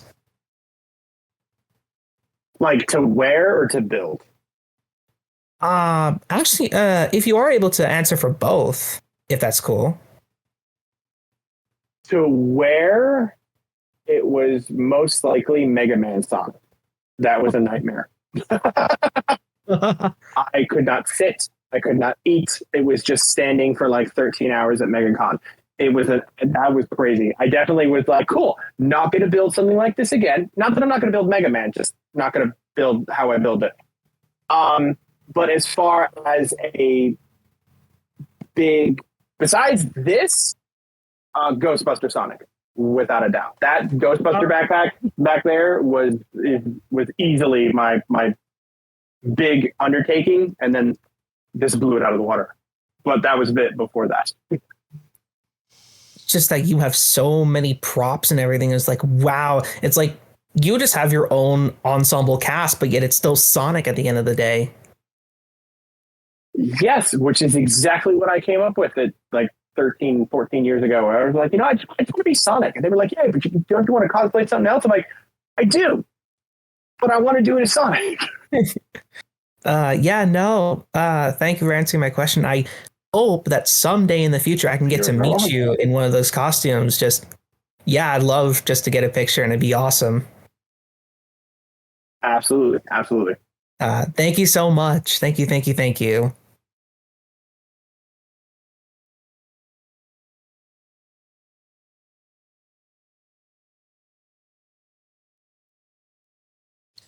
All right, I guess that's all there is to it, because it's right at 6 o'clock Pacific, and you were actually our last panel for today. Cosplayer, thank you so much for joining with us and sharing your experience with your guitar. And that fly is on the guitar. I can see it. I know. There's one in this room. And I don't know where it came from, but it wasn't here, and then now it's here, and now it's only here, and I'm just like, I'm gonna get you after this.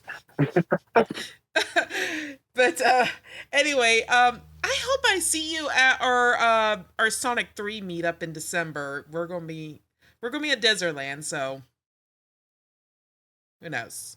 Sweet. I know Orlando traffic or I-4 traffic ruined the Desertland meetup for the symphony, but I would absolutely love to do that. Is that the day of? I'm waiting to see if they're going to do like a day before release type situation where they have the Thursday release or whatnot. So I'm waiting. I'm double checking the way I will probably find out about a month out from there, because that's how long it took last time. Okay. So anyway, thank you so much for joining us. This has been a lot of fun talking with you, and thank you to everyone who tuned in for today. We will be back tomorrow at 10 a.m. Pacific time for more of Shadow Revolution 2024. Thank you so much for joining us. Thank you for having me.